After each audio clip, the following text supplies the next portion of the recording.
Hello?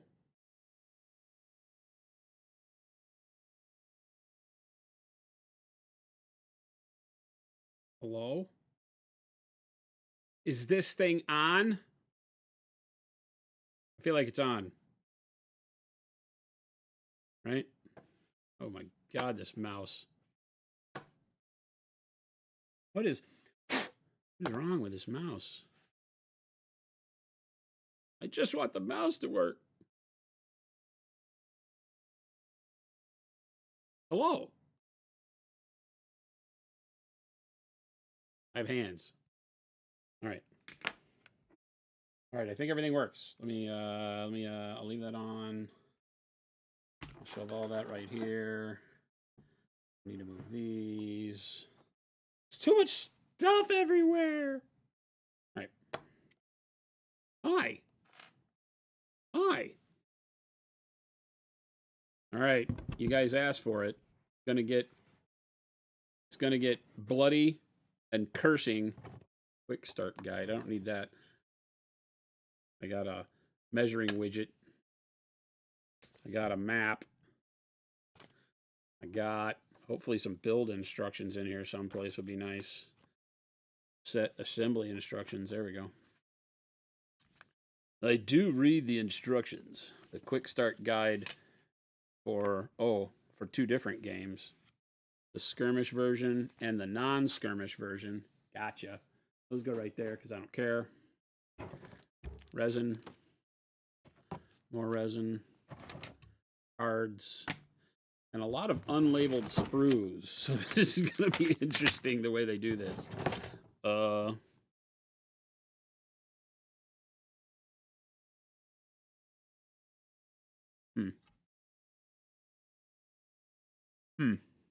Well, okay then. Well, okay then.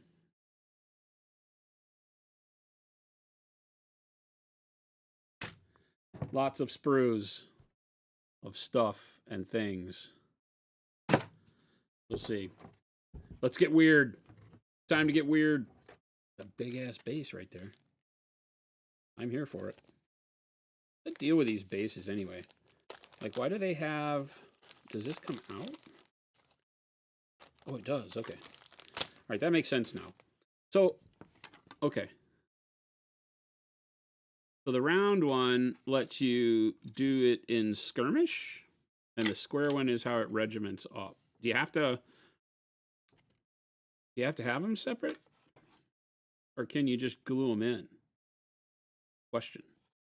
I guess it's probably better to have them separate so you can play it however you want. Interesting.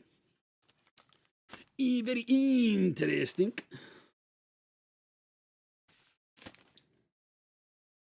There's a lot of stuff here, folks. It's a big old box.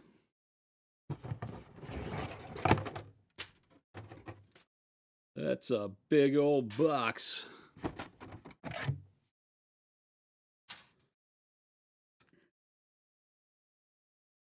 Disgrace Sphere, is it really, or are you being sarcastic? Why the Sunday stream? Check the Discord. I got a wild hair up my butt to get involved in Conquest, a game that I have not found interesting until literally a week ago. I didn't talk about it, but a week or so ago I don't remember what it was. It might have been on my YouTube feed that there was a Yorogumo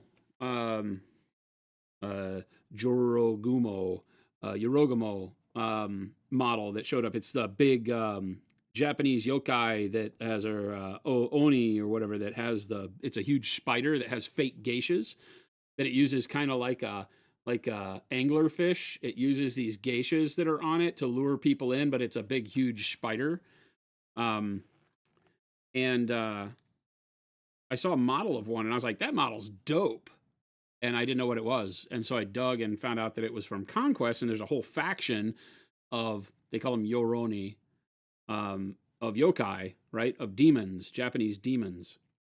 And that's all it is. Tengu, Oni, all sorts of really cool models, like a big, huge, towering yokai that's like, I don't know, like 10 inches tall. It's like bigger than Knight size. So that's some neat stuff. And I always looked at Conquest, and we've met those guys at shows. They're really great. The whole team that they have there from Parabellum has always been super nice. The models just never appealed to me. We painted one model from them, and it's the Michael Contreras Giant, and we didn't ever finish it. But the Michael Contreras Giant, the Frost Giant, right, was awesome. But it's it's kind of a standalone thing that was done as their artisan series. And so it was just a really cool model to paint for me. It didn't look like anything in their game at the time. So I really love the Giants, or some of them. Some of them are pretty bad. But it just didn't. It wasn't indicative of the rest of the game. It was very Greco-Roman, but very loosely Greco-Roman. I mean, Parabellum's, I think, a Greek company. And so I love the fact that they're tied into that history, but they had a very Greco-Roman feel that wasn't really what the rest of I don't know that this is a true statement that my ignorant brain was interested in. It didn't have a vibe visually that I was interested in. They had a couple of I don't know how many armies they had at the beginning. The Dweghom, which is the dwarves, is the army that I got interested in too. So I've kind of gone all out. I went overboard. They had some sales on the Parabellum site for Black Friday that I bought heavy into. So I bought the Euroni, and they have a sorcerer states. I don't remember what it's called. It's a very Indian Hindu mythology flavored faction that I bought into very heavily because it had some amazing models. So I bought those two, the Japanese and the Hindu. And then I was like, I really want to build and get a feel for some of this stuff before, because that's all coming from Greece. So who the hell knows? I remember, I think Chuck and Jade, when they were here, were mentioned on stream that they had ordered some stuff and they didn't know when they were ever going to get it.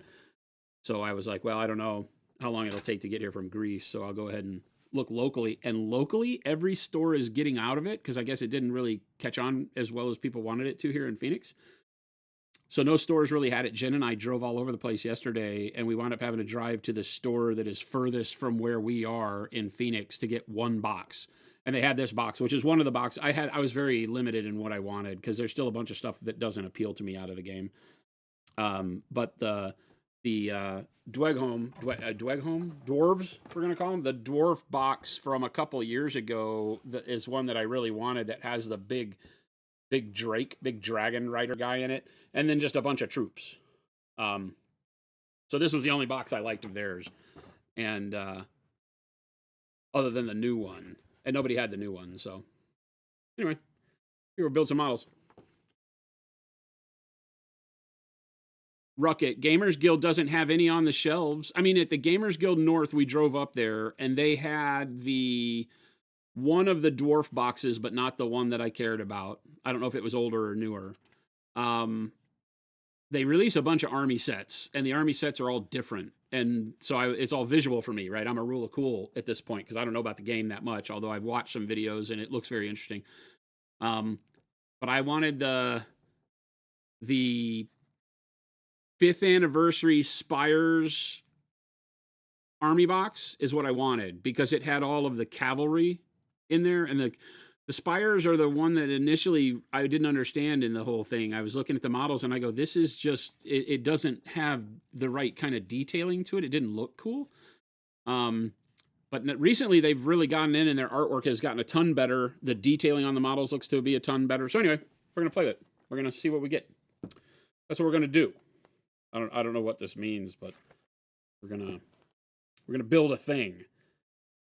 Let's build an ironclad Drake first.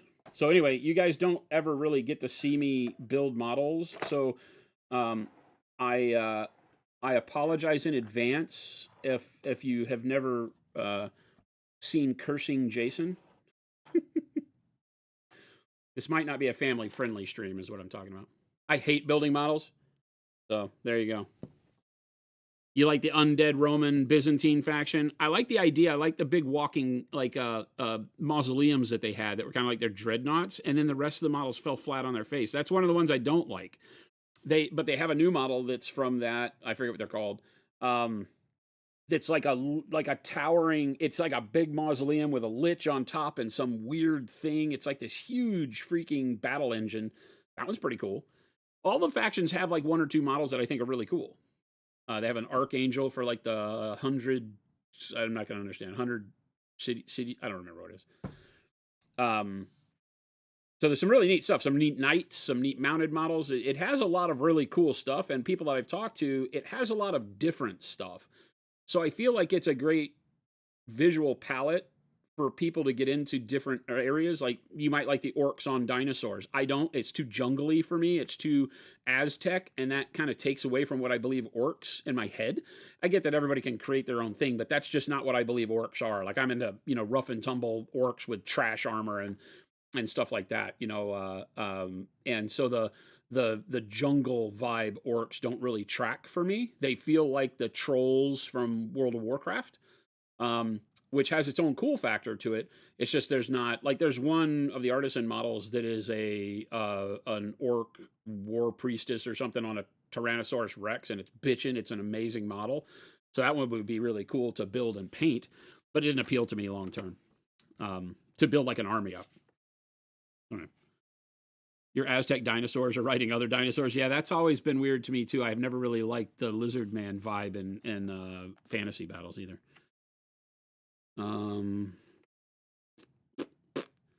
right, let's see what happens here. As always, when I do not have a producer, aka Chris, the wonderful Christopher, around, it's just a toss-up as to how good I am with chat. I will try my bestest, but realize this is a day off. We're just having fun, so we'll have fun. Do you know what Duergar is? I'm going to paint my Conquest dwarves in that scale. I do not know, Emerald. How many times do I plan to cut myself? Many. I mean, I don't plan to cut myself. How many times will I cut myself? Speaking of models, did I see Trench Crusade announce 3 plastic kits? No. I saw an announcement that they're not going to continue to do STLs of new stuff. They're going to move towards whole plastics, I think is their gig as a business. I think it's the right move. I think it will be tough for them, right?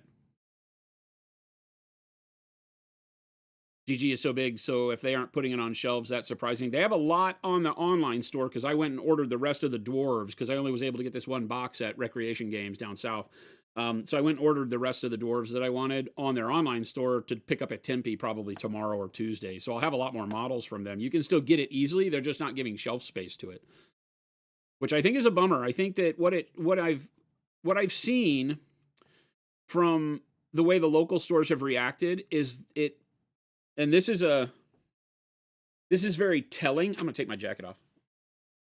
How do I put this? Because I love our retailers, especially our local retailers. A lot of really good stores, Gamers Guild inclusive of that. There's a problem with retailers though.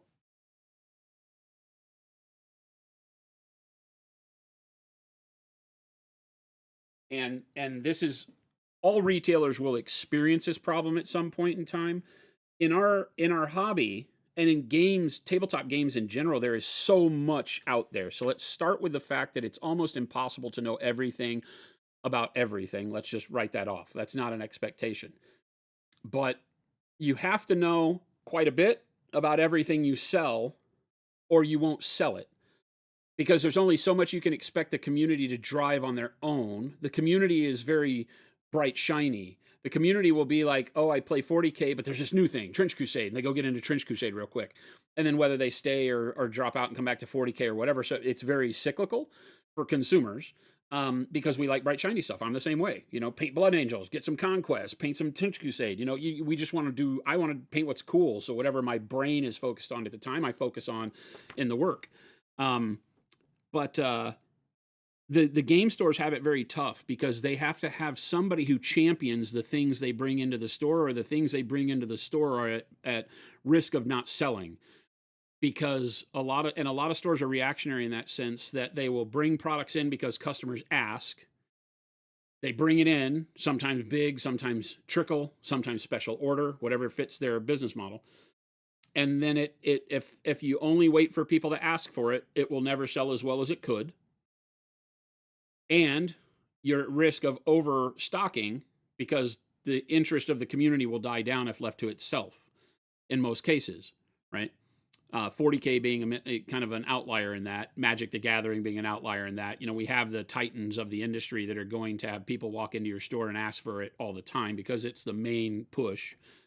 But if you're going to get into a game like Conquest, you need to have somebody at your store that's into Conquest, and it needs to be somebody who isn't just a part timer who's going to leave or lose interest, because a lot of times the workers at stores also are, you know, because like me, I'm just a community member, right?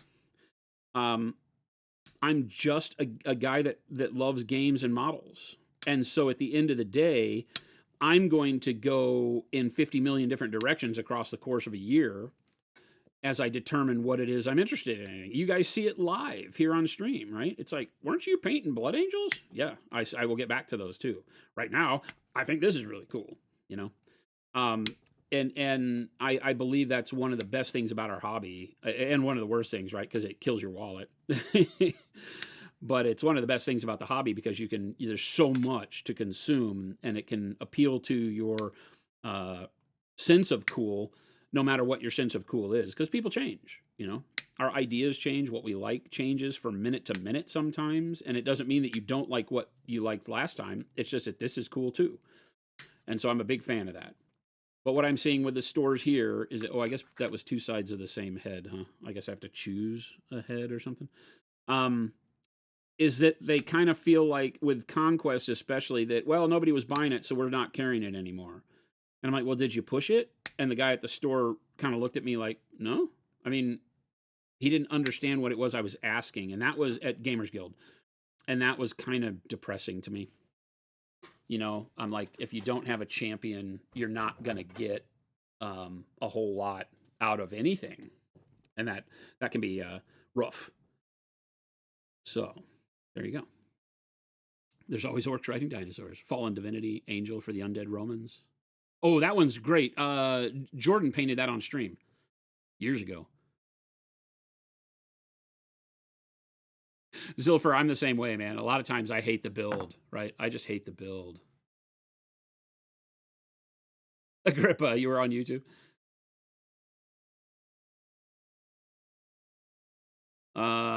You'll be swearing along with me. Good, Artemis. How many times do you plan to cut yourself? We asked that one. I don't know. I hope not a lot. Your Aztec dinosaurs are, yeah, we talked about that too. Let me see. My mouse is not working really good. Will there be blood for the blood gods? Lots. Corn will approve of today. Let's hope not. I really don't want to lose a lot of blood today. I took the Band-Aid off, but I shoved that little bitty hole right there was me shoving my knife down to the bone the other day. So I have super healing strength. So thank goodness that didn't last very long. But there was a lot of blood the other day when I was doing the Trench Crusade, or the Trench Crusade stuff, not because of the models, but because I was trying to open the glue bottle. And I jabbed my knife through my finger trying to open the glue bottle because I was just being an idiot.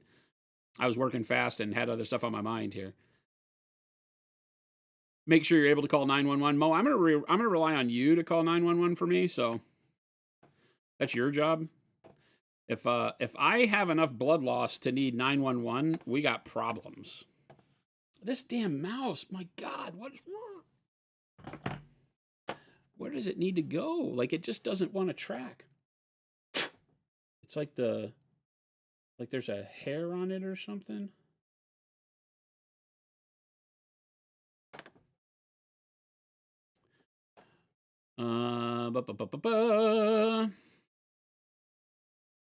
Chris better not be here.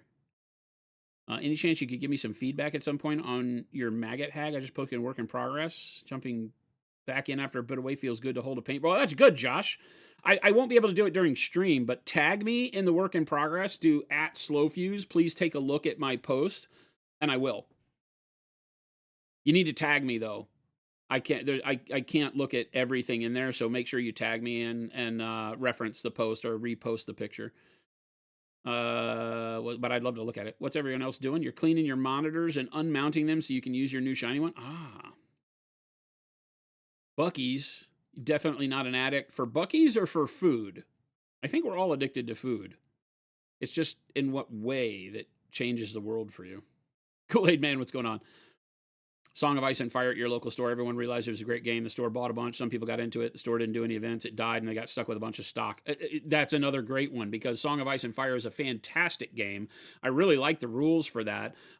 It was hard for me. We have a lot of the stuff around here to paint. I painted some the guys on the wall, whatever that is, and there was a lot of, they're really neat. We painted some Baratheon knights. They have some neat models for that. It's a really neat rank and flank game, right? Yeah, and Michigan Toy Soldier does a great job. They are one of the better at it because they have a lot of passionate people there that love the games they bring in. And yeah, Panic Bomb, limited shelf space. There is limited shelf space. You should put things on the shelves that are going to sell. So here's some retailer wisdom. And as a retailer, it's the struggle because sometimes the community wants to buy things you don't like. And a lot of people start stores because of their passion for the hobby, not because you're not going to get rich. You know, it's not, I don't think a lot of people open up comic book stores, hobby stores, gaming stores because they're like, billionaire, right? I don't think that's the case. And they usually do because they have a love of something, whether you're a D&D person and so you open up a store focused on RPGs that also does card games because that's where money and cash flow comes from, but maybe you focus on the RPGs and then you have somebody that you need to bring in who does the card buybacks and the valuation of cards you take in and the card events and all that, and so your store runs well, and then you focus over on D&D.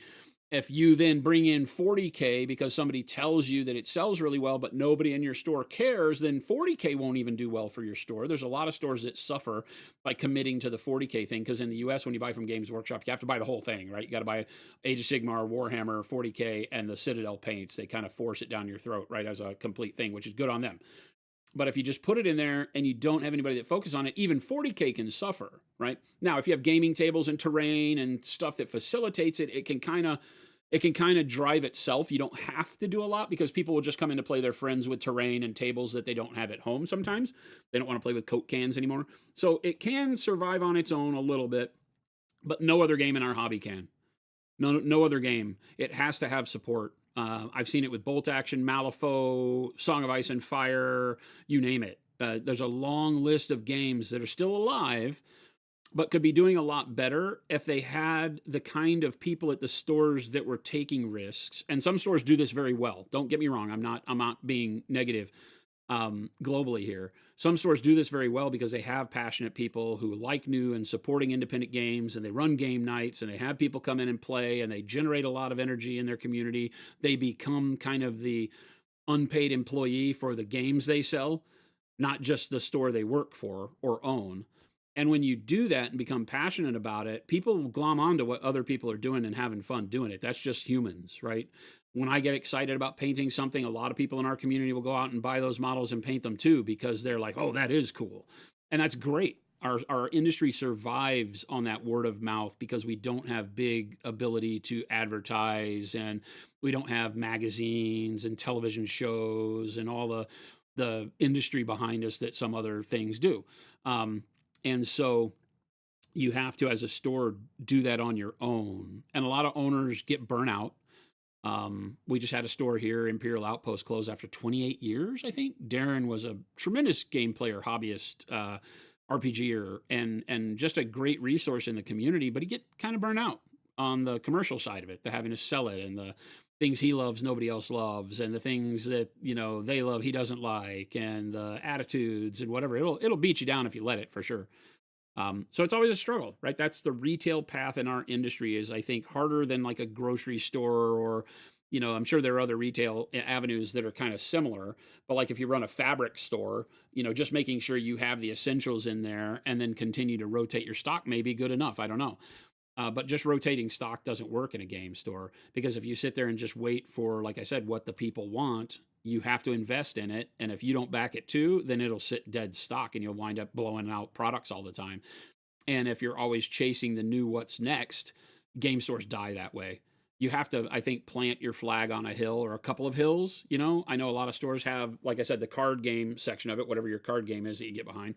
They have a card game section, and then they have it's usually Warhammer, right? But there are stores that survive largely on some other things too, or survive by being the place you can get all the other stuff in addition to Warhammer. And that's what Gamers Guild had done such a good job of. So I was surprised when I walked in there because online they have all the Conquest stuff just about in stock. You go into the store and it was like an end cap with 8 boxes on it. That was it. And this huge Gamers Guild North, Chuck and Jade came into town and went and saw it. It's enormous. It's an old Bed Bath and Beyond, and the store next to it where they put a restaurant, and you can scan your barcode or your QR code at your table, and they'll bring food to you, more game tables, and you can shake a stick at. It's a huge store. And for them to take something like Conquest that they're so heavily invested in their warehouse and on their online store and just give it an end cap is doing it wrong. You know, it means you're not actually supporting the community. You're waiting for the community to support you. And that's not how communities work. They love the stores that support them, and it works really well when it's jiving. But as soon as the store owner, like let's say the people at the store that were supporting Conquest, get fired, leave, go to college, whatever. Now there's nobody really pushing it at the store, nobody paying attention to what's coming out in new releases, nobody paying attention to if there's people that need special order stuff, nobody really answering questions, nobody integrating with the group that comes out on Thursdays to play Conquest. Then the group stops coming out on Thursdays to play Conquest. And then it's self kind of defeating because it's like, well, nobody plays it anymore. And it's like, is that really the case? I don't know. So stores have to really step up to the plate in that regard if they're going to support a particular product. Okay, I got to pick what we want to do here. It looks like there's like 2 or 3 heads here. Yes, there are 3 heads. One of them has a piston on its mouth. I like that one. I like head 3. Yep, press gangers and all that kind of stuff. Yep. Yeah, all of the stores, like Gamers Guild has a lot of people that know about cards, right? The guy yesterday was like, I really know more about cards. You know, you have to have card people if you're going to be successful at cards because nobody knows what to take in on trade, valuation. You have to have people that take the cards in, process the cards, keep the credit limit that you have. It's a whole process for cards that is tremendous.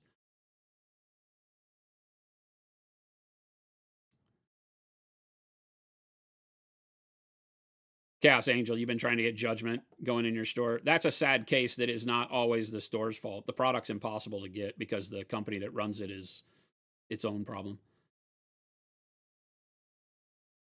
You hate assembling because you never really focus. That's a problem, right? It is Sunday in Monument Standard Time.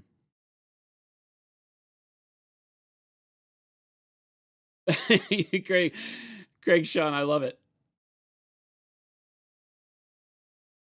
Oh, did Gamers Guild get rid of all their Infinity too? Yeah, it's crazy, right? Cornflake, yeah, usually. But I need my people doing work that actually makes business do better, not building my models. So I have to get back to building models. TK says the reverse too is there are some players who kill games, unfortunately, by not playing well with others. Communities can do it to where they work against the store, and I agree. And this is a facet we're not talking about. If you have a community filled with like, win at all cost gamers and who make the game not fun for everyone else, then yes, you are 100% correct. You wind up in a situation where it may be working against you more than you can handle, and it's not worth dealing with those customers. So if that's the reason you get out of a game, then I think that's okay. It sucks. I mean, a lot of time though, it's 40K that is that game, right? Not bashing it, but it's the one that's most played. It doesn't have anything to do with the game. It doesn't have anything to do with individuals that like the game. It just has to do with the fact that the game is played by more people. And if the game is played by more people, then it gives you more opportunities to have, douchebags in your store playing it. And so I think that they survive that with 40K, maybe because there's enough other people who come in and support it that you don't have to, you can fire some of your customers and still have enough left in the other realm of, the casual players to do that. Whereas games like Infinity don't have as many people coming in just to buy the miniatures and walk out of your store. They're kind of part of the playing community. And if that playing community is not inclusive enough, drives people away, then you're kind of stuck. That could be a thing. I don't know that there's a lot of data either way to be able to hang our hats on any of that, but I believe it. I've seen it happen. We had an Infinity group here locally that was pretty much run by Tom Shadle and Kip from the old podcast for Infinity, and they had the biggest podcast. And they were here. They were both here local in Phoenix. And when I moved to town in 2014, one of the first things I chose to do was go out and find game stores where I could, pick up a new game. And Infinity had been the models that I had chosen at the time when I was moving here, because there wasn't anything in 40K that really jazzed me. And War Machine was the other one that was always big for me. And so but I really liked Infinity. It kind of touched a nerve for me when I moved. That was 2014. And so by 2015, I had met Tom and Kip at the local gaming stores. I even forget what the store was called. It was up in Scottsdale. And they were running a game night there on, call it Wednesdays, Tuesdays. I don't remember what it was. But they would get a bunch of people up there, and a lot of people showed up, and a lot of people played. They ran tournaments. They had a lot of interaction with the community. They had the attitude from their podcast translated directly into the way they came out and played games on game night. And I really found some camaraderie there with a handful of people that, it just wound up being a lot of fun. And so in doing so, notice how I'm not caring what the numbers are here. I'm trusting the instructions, which might be bad. I've never built any of these models before. So I'm just cutting pieces out that I'm like, I know I need that. We'll hope the instructions show the pieces and don't just refer to them by number. There have been instructions I've gotten before where they didn't use the right picture for the piece, and I get myself in trouble. But we'll figure it out. So Infinity was great here in Phoenix. It really was. It was very welcoming. It was very easy to get into because of that. If you didn't know anything about the game, you would be able to come to game night, hang out, watch a game. People would be friendly and talk to you while they were playing their own game, talk to you about the factions, talk to you about the rules, answer your questions. We would go out to dinner afterwards. When game night, when that store in Scottsdale closed down, we went to a newer store out in Gilbert called Games U. It has since been sold and is no longer the same store, but it's owned by some good people here in town. But we would have Infinity night there. And that was great. I got bored with Infinity. It turned into not being the game. The rules changed, and it changed the way people interacted, and I stopped liking Infinity. But by no fault of the community. It was really just a game. The rules changed, and so it wasn't my thing anymore. But hang on a second.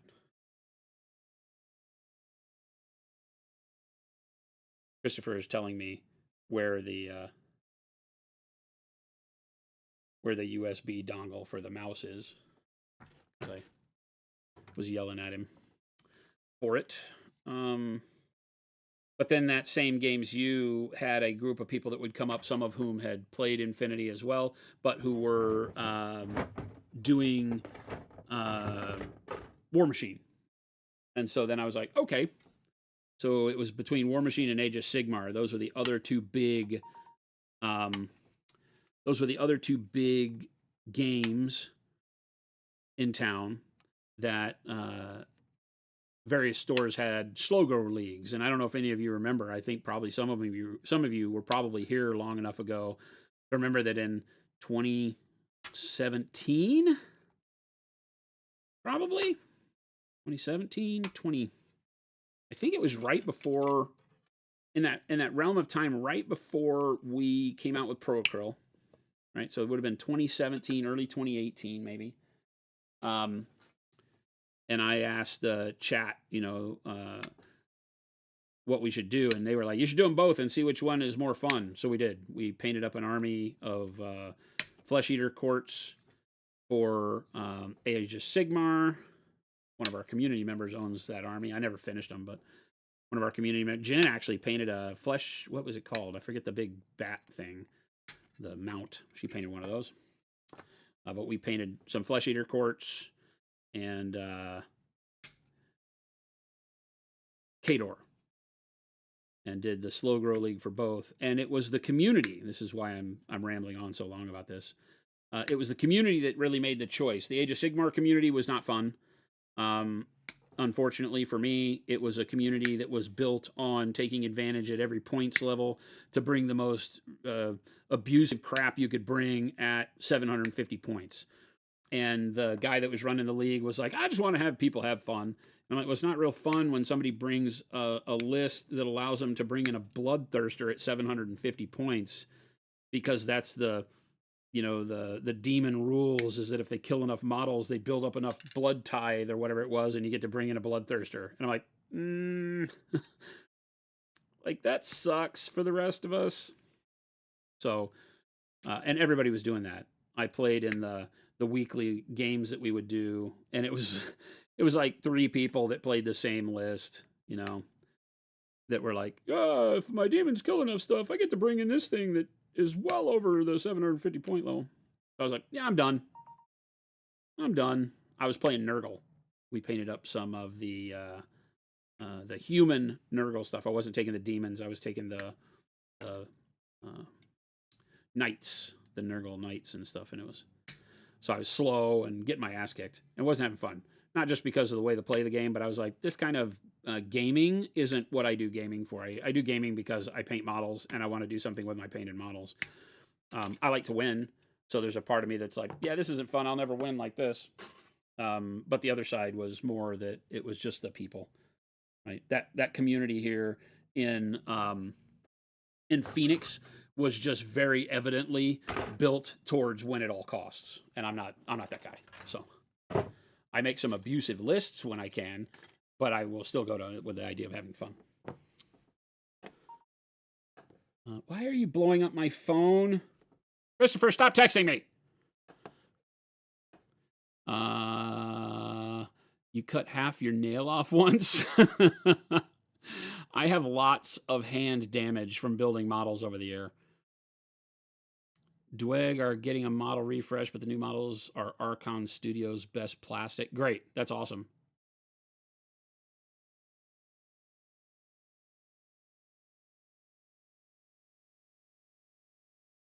Night's Watched. Right. Sorry, guys. I'm really slow on chat. Let me read through chat for a bit. You haven't built anything in a long time, but I just happened to be assembling your first Kingdom Death model when you saw it. Nice! Wish they had instructions.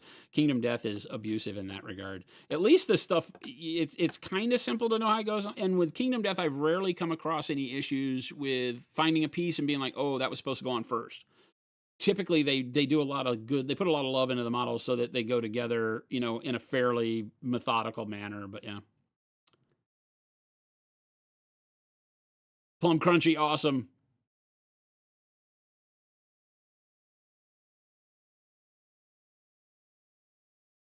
Chris, yeah. Conquest. Some dwarfs.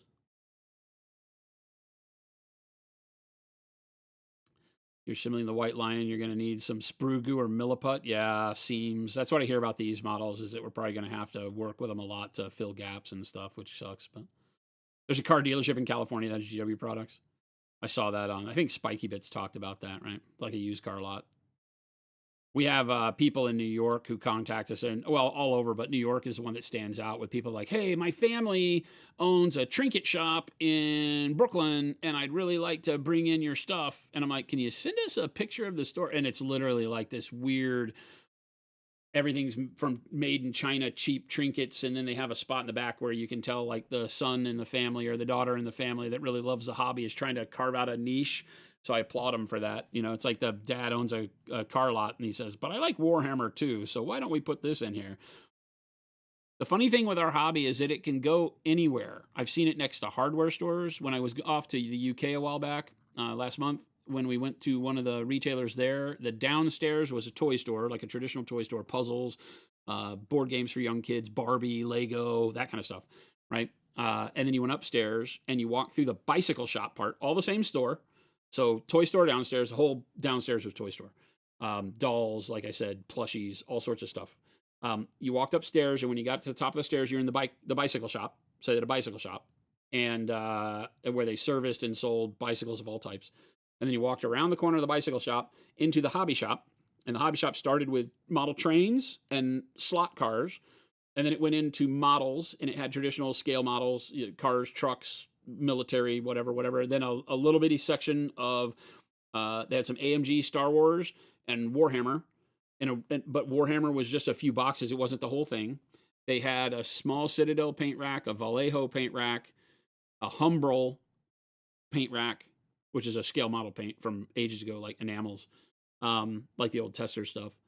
And then you walked around the aisle there, and you were in. They had a couple of Gundam kits, and then you walked around the corner, and it was a hardware store. It had washing machines. It had plumbing supplies. It was the craziest thing ever. Like, it was the craziest thing ever, but it works because, all of those things, the person that walks in that store, you might not be interested in one of them, but you'd be interested in at least two, I think, of all the things in there, right? Everybody needs hardware, whether you like it or not. So you're guaranteed one. So if you like toys, hobbying, or bicycles, they had you. So it was pretty interesting when you got down to brass tacks. I was like, that's kind of fun.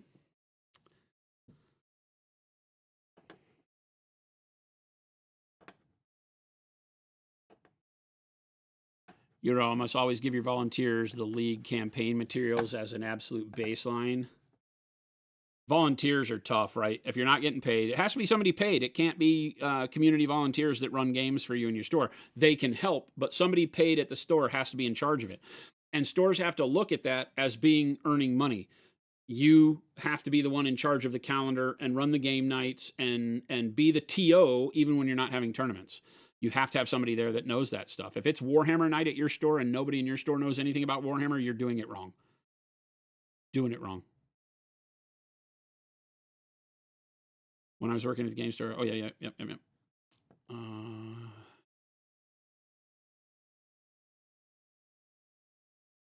Is Gamers Guild associated with Gamers Guild in North Carolina? No, it's Gamers Guild AZ. I think they're just the two Arizona stores and the warehouse. Hoosiers, what's going on?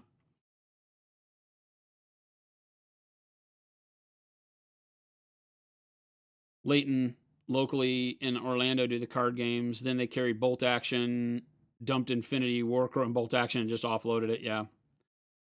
Yeah, again, store, and a lot of it is, we could talk about this all day because stores will have somebody that they hire to come in if it's a card game or whatever, video games, whatever it is that they're doing as a main core component of their business. Somebody will come in and be like, hey, have you ever heard of this? I do all this stuff. I could get a lot of my friends in here if you started carrying Warhammer and Pro Acryl, and they're like, oh, okay. And the friends start coming in and they start special ordering some stuff and trickling it in. They see a big thing. They get a night where maybe people aren't there playing cards and they shift it into Warhammer and they get a bunch of people and they get excited. They bring the stuff in and then they don't support it and it dies out because, again, like I said, it's a symbiotic relationship. There is nowhere in the world, I don't think, that you can simply put product on shelves and survive in this hobby. You have to push it.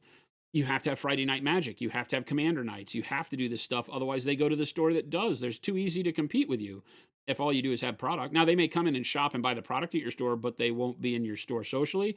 And that's really what game stores need. They need people having fun in those walls so that when other people come in, they get excited to take part in whatever the store sells. That is the biggest component, is the community building. That's what I believe. We treat paint that way. That's why I stream every day, right?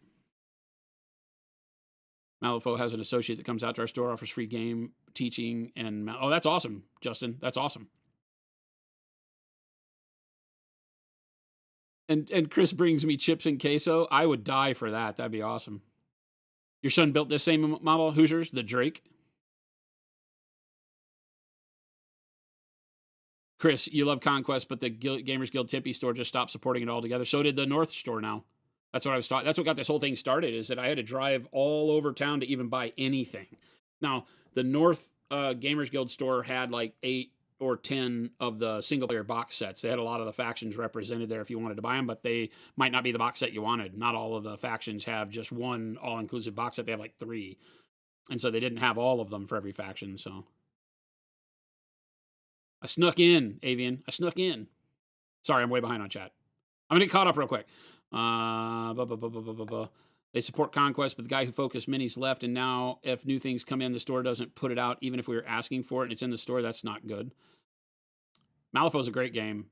The models are a nightmare to build, but Malifaux's a great game. The story behind it, the world building they've done is great. It's a shame that it's such a small niche game. And I don't know why that is. I don't think it's because the models are tough to build. I think if anything, people work through that. We can all joke about, oh my God, Lo Wang's beard, but the reality is the game is bitching. Malifaux has always been bitching. They derailed themselves as a company by trying to do that through the Breach game, which was the big kind of rank and flank version of Malifaux. It wasn't built for that. They had some neat models, but it failed immediately. And I think that really hurt it. And then they stopped with the henchman support, right? Yeah, the Magic lawsuit, unpaid judges killed every hobby-related volunteer program, which it didn't have to be. It's just these companies are not run well enough, is I'm not afraid to say that, to do what was right for the people that were working for them at the street level. You know, that volunteer program can't be 100% volunteer. You have to contract employee them. You have to invest in it, and that's something that a lot of companies can't afford. But they all retreated from it before the lawsuit was even done, right? They were like, ooh, this scares us, quit it. And they all did it, right? They all did. GW got rid of their people. Malifaux got rid of their people. War Machine got rid of their people. It was horrible. Would I do a Monument branded game store? We've thought about it, Stan. We don't want to compete with local game stores, so we wouldn't be able. We've thought about. Here's what we've thought about, and we nearly did it. We have this building that I'm in right now, which is right now just a studio, marketing, sales, and admin. So 75% of this building is not being used right now because we moved to a new building. We're trying to sell this one. So we thought about repurposing the rest of the building here as a training facility where we could do classrooms for painting, and then a game store where we could sell the indie style games that we like. I say indie. Something like Conquest I still consider to be indie because it's not GW, right? We would not compete with like bringing in GW games and things like that because that's the bread and butter of the other stores. But that was our goal. We decided not to do it for the time being. It's a little defocusing for us because it's not what we do, but we would love to do that eventually.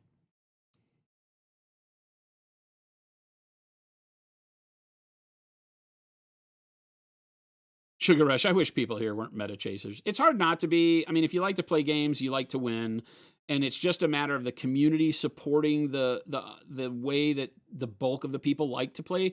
War Machine is inherently a sweaty game. I don't know about now. I haven't played it since it got rebirthed.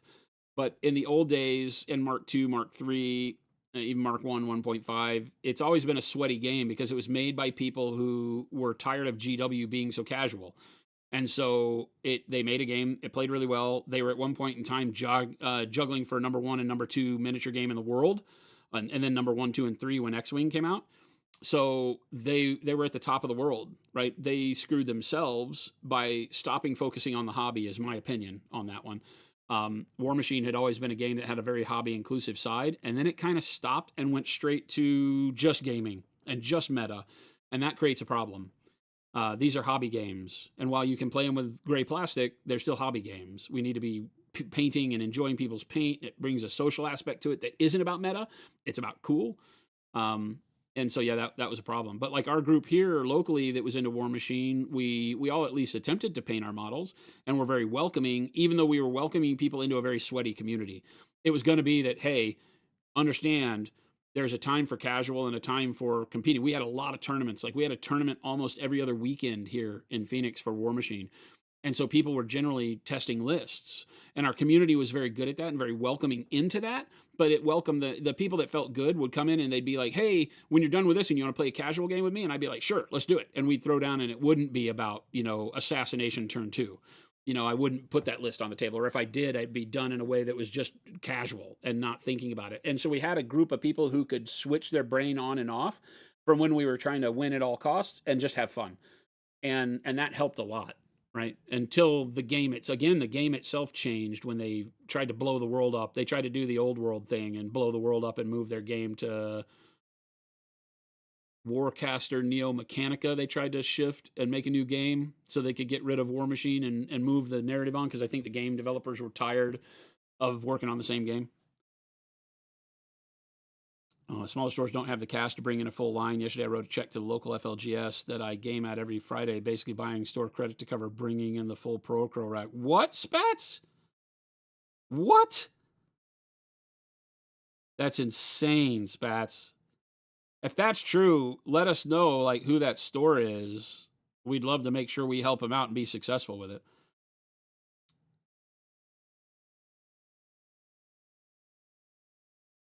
Monument, what are some good minis to paint other than 40K? You're looking for some. There's a million of them, right? I'm, uh, 40K is easy because it's everywhere. But if it's not your bag, I'm a big fan of Bolt Action. I think it's one of the best rule sets. I'm actually casually in the background working on a crossover rule set called Bolt Hammer that I'm really hoping to bring out. That is the Bolt Action rule set. Um, Made to work in the Warhammer universe so that you can use the best rules with the best models. I don't know if it'll ever see the light of day. That's a personal passion project of mine. So Bolt Action, but you have to kind of like that World War II vibe because that's what it is. It's a World War II historical game. They have a Conflict 47 version of it that allows you to play some World War II miniatures with like werewolves, weird war kind of stuff. Um, the fantasy games that are out there, like Conquest, I really have found some like for. I would not have said that a month ago because I was working historically and I didn't like a lot of the Conquest models, but now they've got some new factions and stuff that have happened in the last year or two that I'm really interested in. So that's what I'm putting together today. Hopefully, if I stop talking and actually do something. And then, boy, I mean, the Trench Crusade models are great, but they're right now currently all in STL form. So if you can't print them yourself, I would not suggest buying them physically because the company that prints them out for their mass production, I have not been happy with. So I would not recommend that. But they have some great models. And then, of course, there's tons of models you can get if you just like painting busts and things. That if you're trying to play a game, the it's going to depend on a lot of who you're playing the game with, because there's a ton of models that are great.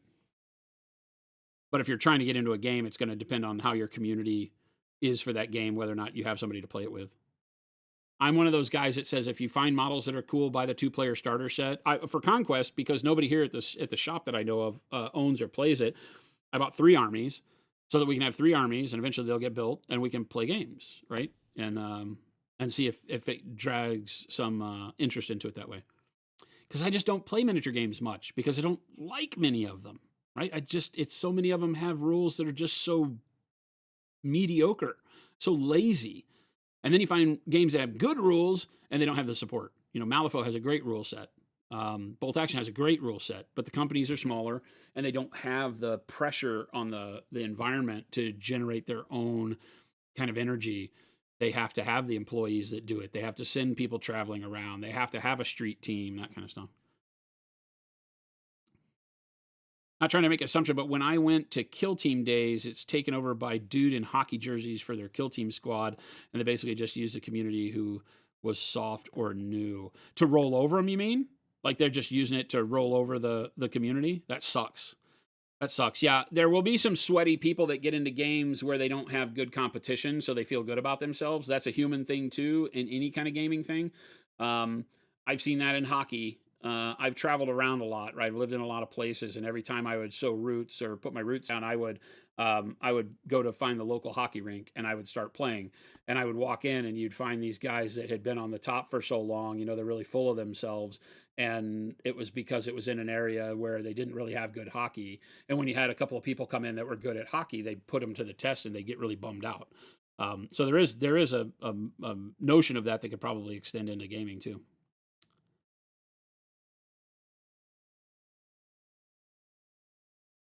Still trying to get through this stuff. Sorry, I'm way behind. It's just me. Da, da, da, Rare Sunday stream, Photon. Yes, I did not say USB John. The John is not a word. That's just a made up nonsense Pennsylvania stuff.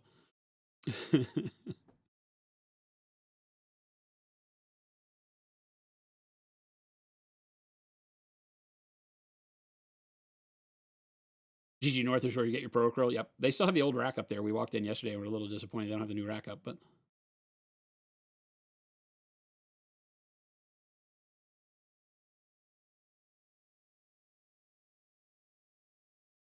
some of the Warcrow minis are really cool. I think they're doing them with the Psychocast though, and it's really tough, right? Psychopomp. Dr. Rhino's making a game called Psychopomp. The rules are really cool. It's a neat little skirmish game, and the models he's showing me lately are really cool. So if you don't know Dr. Rhino, click on his name. If he talks in chat, go give him a follow. I'm sure he'll have more info coming out as he starts to get closer to ready for release. He's got a neat game.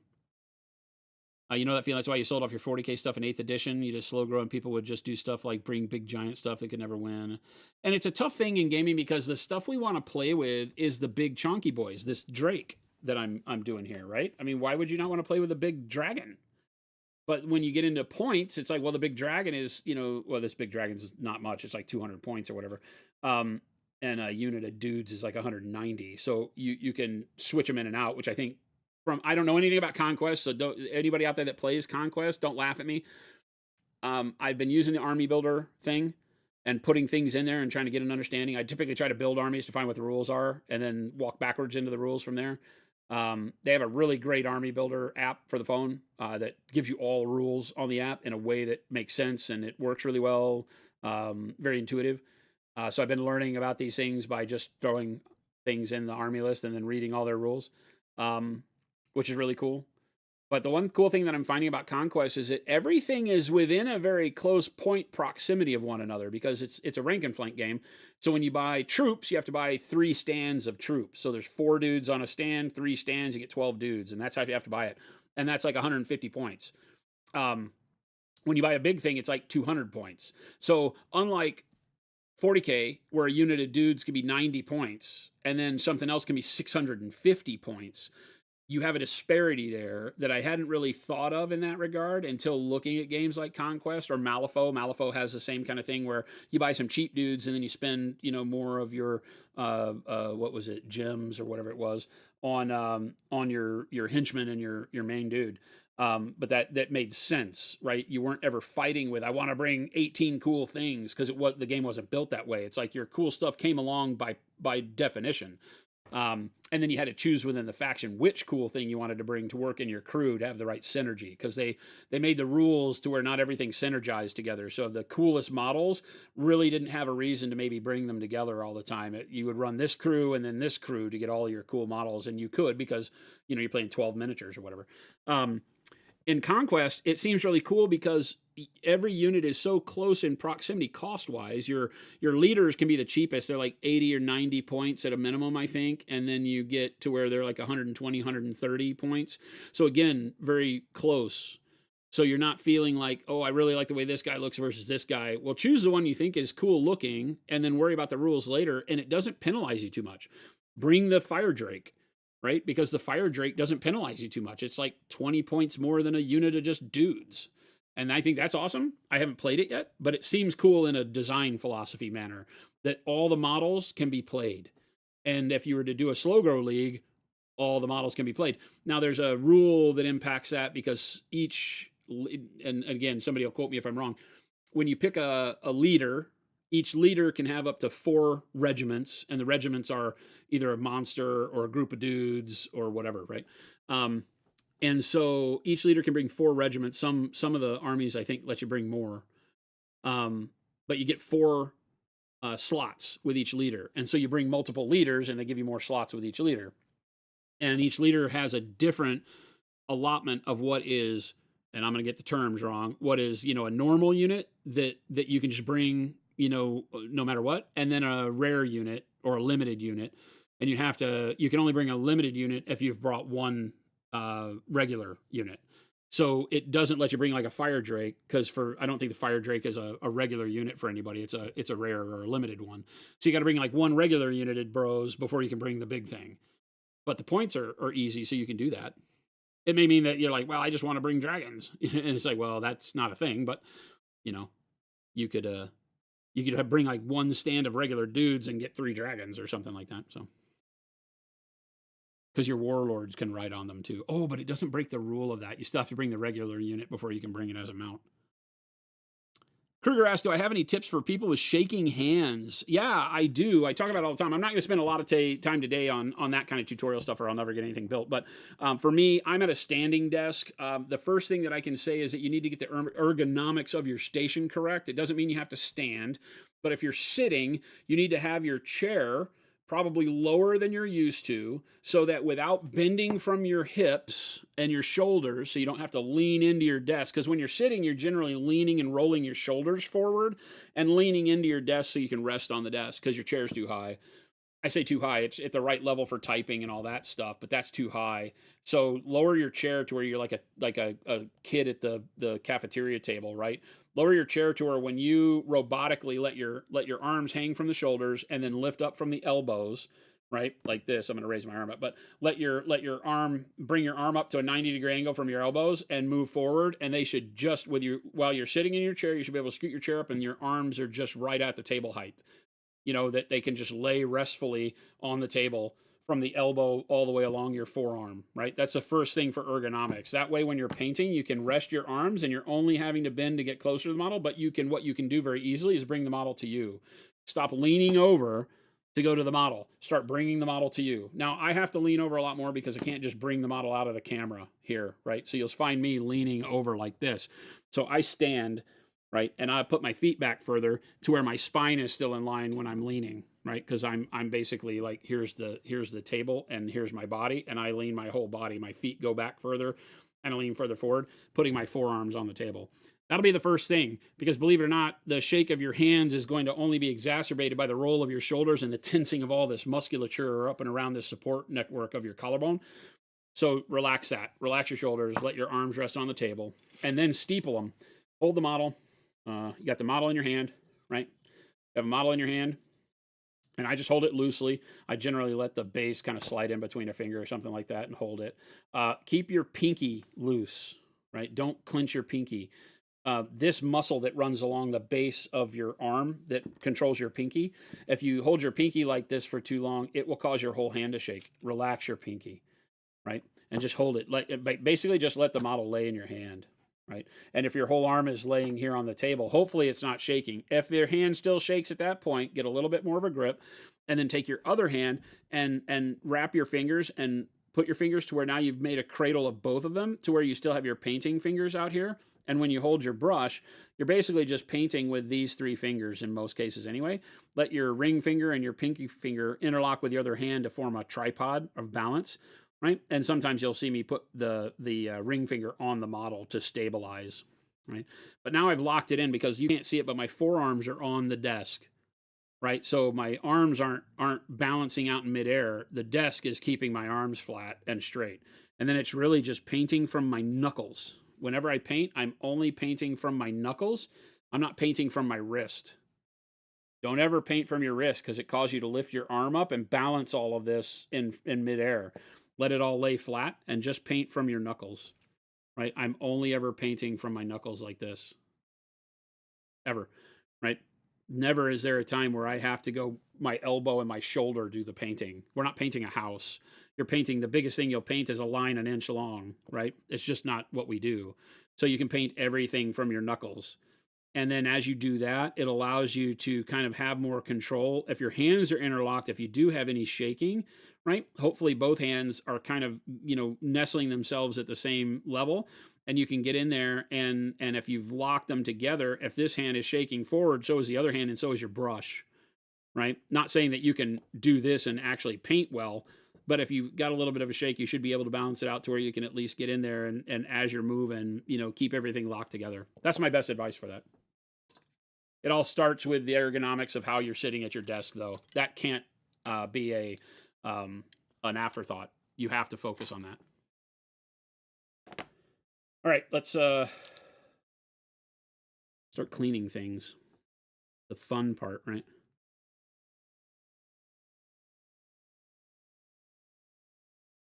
Pretty brutal mold lines here. But they clean, the hard plastic is going to make these clean very quick because it just scrapes right off, which I love.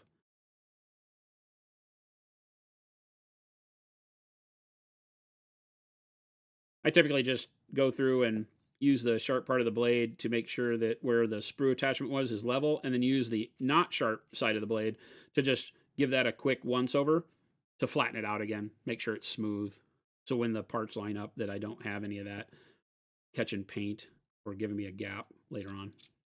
Gentle, don't press real hard or you'll obscure details. You'll just scrape the details off. You can use a mold line scraper for this too. When I'm working quick, just kind of flip the knife over, use the back of the knife. Make sure never to cut towards your thumb, kiddies.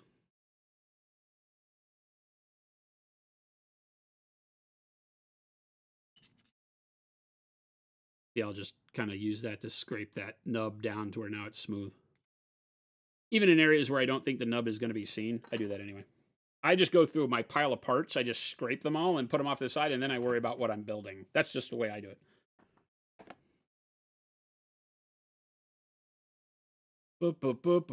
I would just recommend painting your models off the base and then pin them. No way. I am so far. I'm just going to scroll to the end of chat. I'm not going to do this anymore. I'm not going to try to catch up. I'm scrolling to the end. I apologize if you said something in chat and you want me to get back to it. Repeat it. I'll miss it again probably, but I'll try to watch as I'm scraping. And then that's how all blood comes into this thing. Your thumb learned that the hard way. Jen reminded me today. She's like, would you please replace the blade in your knife? Because I've been using the same old blunt blade forever, and that's what gets you in trouble. Make sure you're using a sharp blade. Sharp blades save lives.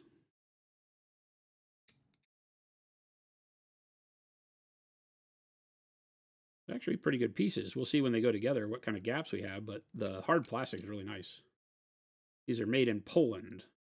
Is this who is this? Somebody said who it was. I forget who it is. Not Awakened Realms, is it?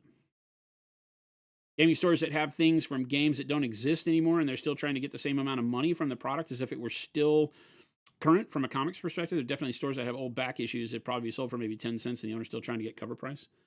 I mean, that's just a decision that they make, right? They paid a certain amount of money, so until they determine that they're willing to lose money to move the product, I know that there are places like, I'm never going to remember what the place was in California. Great old store. And they had Brookhurst Hobbies. Brookhurst Hobbies has some stuff in there that is from centuries ago.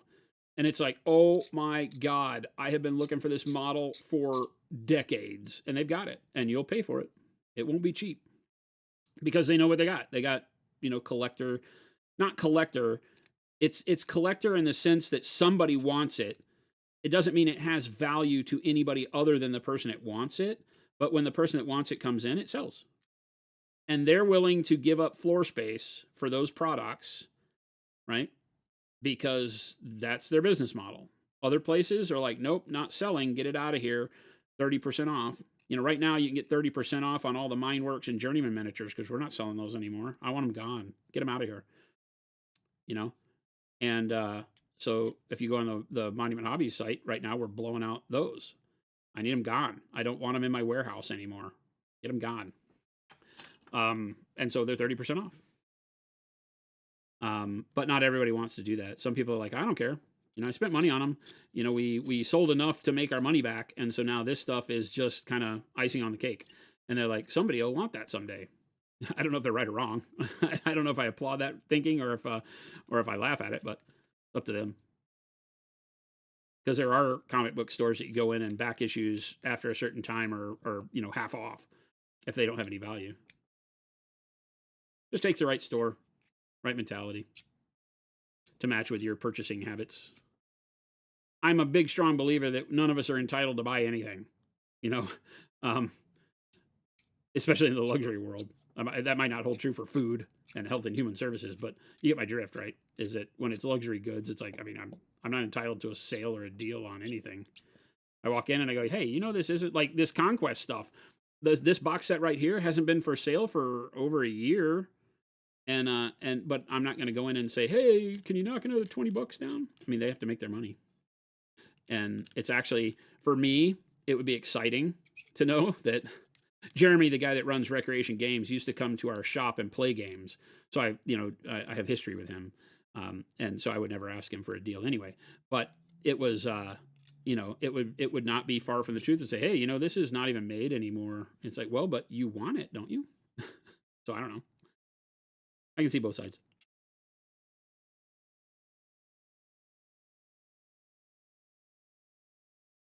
He nicked himself. Blood everywhere. Yeah, the sharp blade won't jump around as much, which is what caused it's that pop that winds up in your callus and all that really sucks. Did something happen between you and Mindwork, or are they just not selling?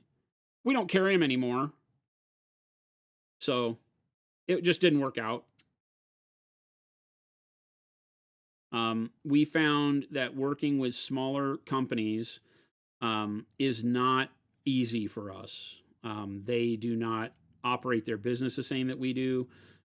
That's not good or bad. It's just that's the way it goes. My whole, it was funny because my whole goal was to help support the small businesses that we really love. Right? We've done it with indie games before. It's always been like I really want to help because I was small. We still are technically, but we started as a small influencer that just wanted to do fun stuff in the hobby, and here we are all these years later with an amazing community and making great products. And I've always just loved to be able to take what I've learned and offer it up to other people. And because it's free to do so in most cases, I can be like, hey, let's go out to dinner or let's do a Google call and I'll let you know what I did in that case. And I do it all the time. There are lots of small entrepreneurs out there, even like Dr. Rhino, right? There are lots of small entrepreneurs out there who have great ideas, whether for games or products or whatever, that I will spend time with. I went up and sat with Scott the Miniac. He doesn't use our products. We had some great conversations about him and his business, and being able to offer up some wisdom that I've learned and hope that it gives them something. They don't have to do what I say, but hopefully it gives them something to think about. I think it's cool because I didn't have that, mainly because I'm too blunt to go get it.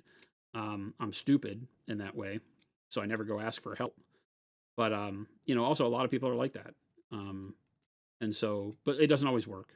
Unfortunately, when I do tend to want to get in and help them from a business sense, sometimes it just doesn't work because of the logistics of how Monument Hobbies has to operate versus how a small business has to operate. They just, whether they can't make the product quick enough or I think in case of the journeyman and the Mineworks models, is we found the U.S. buying population is not as into miniatures for art's sake as they are for miniatures for gaming's sake. Does that make sense? The U.S. is still behind. I don't like saying behind because that makes it seem like we're doing something wrong. The U.S. still just doesn't focus primarily on painting for its artistic qualities. We paint on getting armies ready, because we're a community that has learned miniatures from the gameplay side.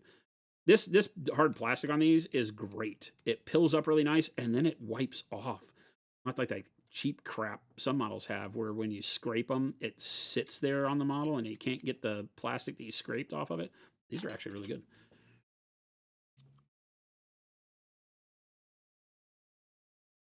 The longer the item stays on the shelf, the more money it costs in the long run. 100% because it costs to air condition it and its opportunity cost. It costs you what could have been in its place selling. In a retail sense, that's how that works, right? What could I have there that is selling?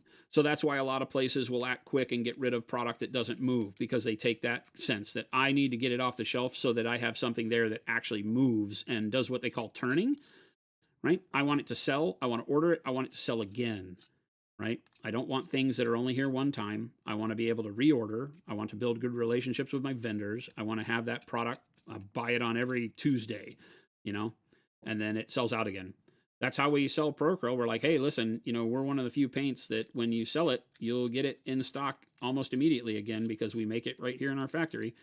And, we have a goal of never being more than 2 weeks from back in stock on out of stock goods with regards to paints. Some things we can't control. But our biggest product obviously being paints, and so we live up to that. You want to be able to do that. And if you have a product that sits there and doesn't sell, then you're like, well, but I could have something like Monument Hobbies here that sells all the time. So yeah, the opportunity cost is a real cost. It's a real expense. The air conditioning, you get into minutia and you're like, what does it cost to air condition a product? Not a whole lot, depending on the product, I guess. If you're a bicycle shop and you have half your bicycles not selling, that probably costs a lot more. But for a rack full of paints, you're not going to worry about what you're using to heat or air condition the area for the paints. But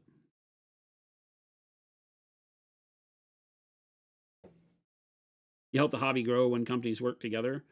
Yeah, I'm a fan of the idea of all ships rise with the tide. Um, I'll be very honest with you. There are a lot of ships that don't support the tide, and that you have to be careful of. That's what we're finding as a business, is that we, with all the feels good things that I can say, you are going to run into people that don't think like you do, and if you're doing all the work to be the helpful one, it's not helping, right? It has to also help you, is my belief, right? Like, for me to go and talk with people helps me because I love doing it. So that's a help, right? I enjoy teaching. I teach you guys to paint. I'm not really teaching you to build models, but I like to give people good info that helps them along their journey, whether that's life, building models, painting models, whatever it is. I love that. So that helps me. It stops being as helpful if there's not a return in gratitude. That's a tough one, right? Because I don't do it for accolades. But I would be lying if I didn't say that when people in chat say, I love that you do this, you've been such a big help. That's awesome, right? It makes you feel good. I'm human. It makes me feel good when people say, hey, good work, good job. And if the good jobs didn't exist, would I still be doing it? I don't know. I like to think I would, but who knows? But when it comes to things like giving somebody business advice or, sitting and spending time with them, that is opportunity cost at that point, right? It is, why am I doing this if you're not grateful for it at all? And there is some of that. You got to be careful. We've all run across it in the past, You're like, why do I feel like this is all take, and never give? And I'm not a guy that wants to, okay, if you want to know how I did Monument Hobbies, send me $4,000 and I'll teach a class. That's not my style. I've met too many people that, have run a business and now they charge people $10,000 to come talk at their events to tell them how to run their business. And I'm like, wow, it just always feels weird to me. I don't know. I'm probably the bad guy in that situation because I'm like, make your money.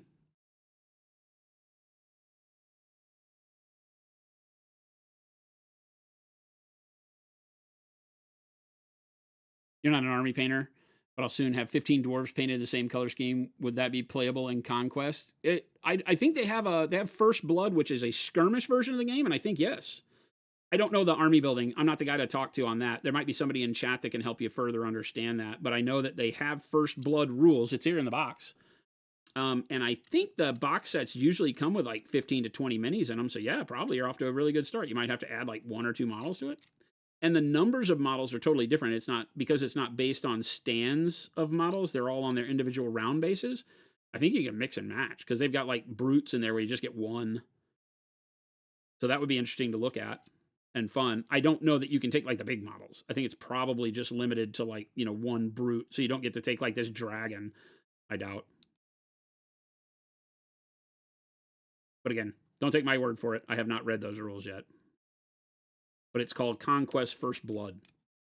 The other one, the big game, is called Last Argument of Kings.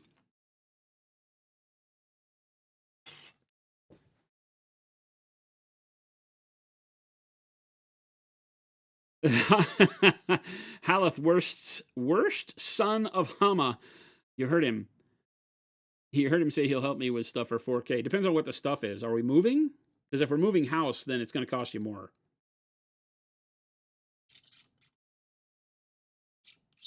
Are we talking about painting? I could be cajoled. A Philly cheesesteak and some good iced tea, like a good Arnold Palmer.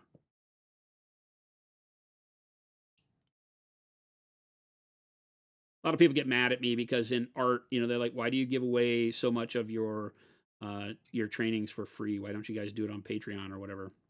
I've actually have artists that have told me most recently in Europe that what I do is detrimental.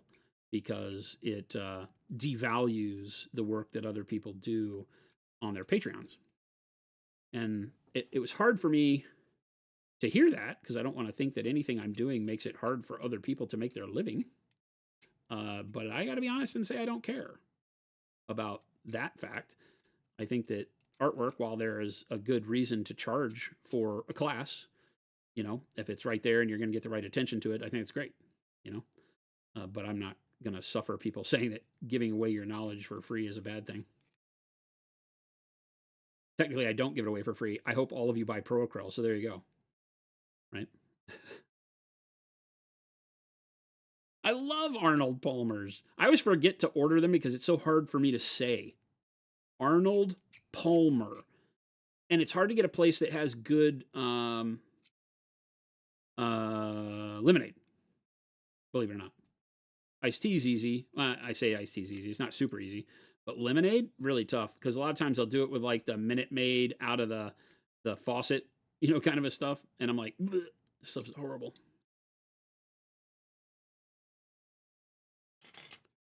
You really do have to scrape these lines all around the circumference of every piece, though. That's a little annoying.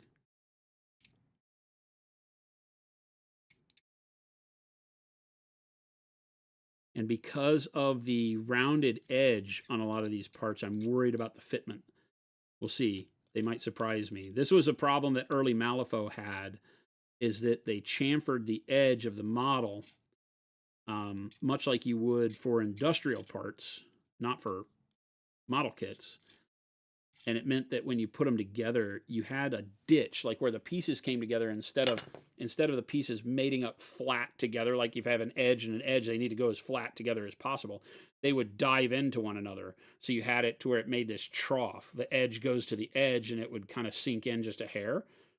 And it's like it was supposed to be flat across there, right? And it would keep this little trench. And industrial parts do that a lot. I don't have the mechanical reason for why they do that. Probably because it's easier on the mold to pull from the mold. But it makes for a real pain. Malifaux did that on some of the demons that they did, and it was right on the open face of the muscles on the arm. Chompy, Mr. Chompy from the Dreamer set, I want to say, was like that. Worst, like the worst model. When it's like in the middle of a bicep that it does that. You're like, oh, I am not going to spend time filling this. It's just going to have this big rift on the arm. I grit sandpaper. No, it takes more of the detail off. This scrape I can get very fine on just the line itself and not ruin much of the area around it. I want something that's very hard, like the edge of the blade or the seam scraper. In most cases.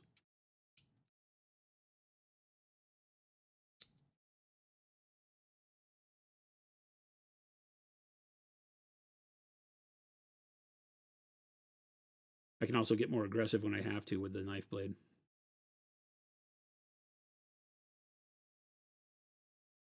Sometimes you're technically sculpting with the knife blade as you're curing divots in the plastic. I'm probably caring too much about this too because I tend to, one of the reasons I hate building is because I tend to build everything like it's a centerpiece model. When some of the things like this army, I don't know that I'm caring about it being a centerpiece thing. I'm thinking I just want to have fun and paint some stuff. So I don't, but I treat every model that I build like it was one of my old scale models that, you know, I'm building for a master's diorama or something like that. I don't know that I really need to treat them that way, but I don't know any other way. If I build it quick and it has like sprue attachment bits that show through the painting, then I get mad. So I can't be pleased. How's your Krieg frame night project? In dead. It's dead. Lord Chompy Bits. That was it. Yeah, the seam scraper is fantastic. As a hobbyist trying to be a craftsman, I want all the companies to do well, no one to crash, but I also think we benefit from competition as it propels people on to better and you win. Oh yeah, definitely. I mean, that's the thing, right? Is that it was same for me in the motorcycle world. One of the biggest kind of life lessons I learned in my motorcycle business, because I made custom parts in the vintage Harley world, things that weren't made anymore for pre-1970 Harley Davidsons. And so we would a lot of times just have to, mill, lathe, and weld our own versions of old things, or cast. In some cases, we cast some old headlight buckets. And one of the things I learned, because I tried to do the same thing there. I had some friends of mine that were much better welders than I was, and they more times than not had a hard time, keeping their food on the table and motivated. And a lot of times I learned that it was their own personal motivation that was lacking. They didn't have the drive to want to just get up and weld 500 sets of handlebars. And so when I would be like, hey, check it out, one of the reasons, a good friend of mine, right? He was asking me, he's like, hey, how do you do it? Like, how do you keep up with all the volume of sales you guys are getting? I was like, you got to work harder. You got to find better partners who can do the work you can't do at the level you need it done. Because I'm just one guy at my shop. I was one guy. I didn't have employees the entire time I had my motorcycle business. It was just me. And so I had to get up and even on the days I didn't want to do it, I had to do it. Or I had to be okay with not doing it and say, I need a mental day. I'm going to take a break. And if everybody yells at me, I'm just going to ignore it. And I had to be okay with that. And I had to understand that, well, the ramifications of that is that they may go buy it from somebody else, whatever. You guys are getting business wisdom from Jason right now. So tune in if you want, tune out if you need. But in that, I wanted to help my buddies. And I said, hey, I can help you. I was like, the reason why you're not selling enough to make it worth your time is because you're not being able to buy your raw materials. This guy in particular, as a welder, was, if any of you know about sourcing steel, in this case, stainless DOM tubing. So it was hollow tubing that we would use for handlebars. And he made some handlebar sets for me. And I told him, I was like, hey, listen, if you want to make more, I can order a lot more from you that'll put more money in your pocket. Here's what you need to do. You need to let me purchase all of the raw material for you, because I can take my purchasing power to your steel mill and say, okay, I want, instead of buying it one stick at a time, he was going and buying what's called one stick. They come in 10-foot lengths of DOM tubing, sometimes 8, but usually 10-foot lengths, and they will cut it in half if it doesn't fit your truck, whatever. But you have to buy 10 feet of stainless, and 10 feet would probably make 2 or 3 sets of handlebars, maybe, right, with the waist and all that. So he would only be able to make, because the length of 10, if you buy them in one piece, costs retail. You're paying retail price for stainless at that point, which is exorbitantly high. And you can only make 2 or 3 handlebars. So everybody's getting where this is going. I was like, let me buy 100 sticks of stainless for you. I'll do that, right? I'll invest in the stock, put it in your shop, and now you can make handlebars whenever you want to without worrying about delivery time and paying for the steel. I'll own the steel. You build the handlebars and just charge me less because I bought the material, right? So you just charge me for what you think your time is fair. And it blew his mind. He didn't want to do it. He was afraid that I was taking advantage of him. And we had a good conversation about it, and it never came to pass. He just said, yeah, I just don't like that. It feels like I'm losing money. I was like, fine, I'm not going to push you on it. But think about it and ask other people questions and stuff like that. And another buddy of ours was like, you're an idiot, man. Do it. Do it. Jason's saying he will purchase all of your raw material so that you don't have to spend that. And you can then make the handlebars when you want to. But you can kind of see, like, some people are their own worst enemy. They don't want to lose that control, which is understandable. I wouldn't want anybody to come over here and tell me that, hey, I could make Monument Hobbies better if you just get out of the way and let me do it. That would be insulting. So I tried not to be that. But in my discussions with him about, helping him out and how his business could run better, he just wasn't ready for it. And that's true of a lot of things. And in the hobby, when we have a lot of companies like the vintage motorcycle world, a lot of people did it because it was their love. We love vintage motorcycles. We love building them. We like riding them. We like hanging out with people that build and ride them. That's what drove us to do those things, not because you were going to get rich. That wasn't the key. And, if you were going to get rich, open a modern Harley part shop, sell aluminum pieces to guys that ride baggers everywhere. Our world was not for money making. And just like that, in the hobby, there are people who are there for the love of it, and the business part of it really gets them wrapped up. Like, it's just doesn't make sense to them. And so we see a lot of products die on the vine because of that. We see a lot of good things that could have been awesome that go away because, Kickstarter, that's my big gripe with Kickstarter, is it allows people with great ideas but no business sense to get out there and make a lot of money and then fail. Whereas investors and people like that make it harder for you to fail because they bring business knowledge to creative people, but it takes away control. And so there's a give and take that I think people have to be comfortable with. That's tougher, right? And I get it. I totally get it. I've been on both sides. I've been the creative where people have been like, "Hey, if I just give you some money, this could be great." And I'm like, I don't need it to be big. I'm just having fun. So get on them. Had some practice. Some guys would rather have broken a machine than a machine that was fixed because of someone else's idea than theirs. Yeah.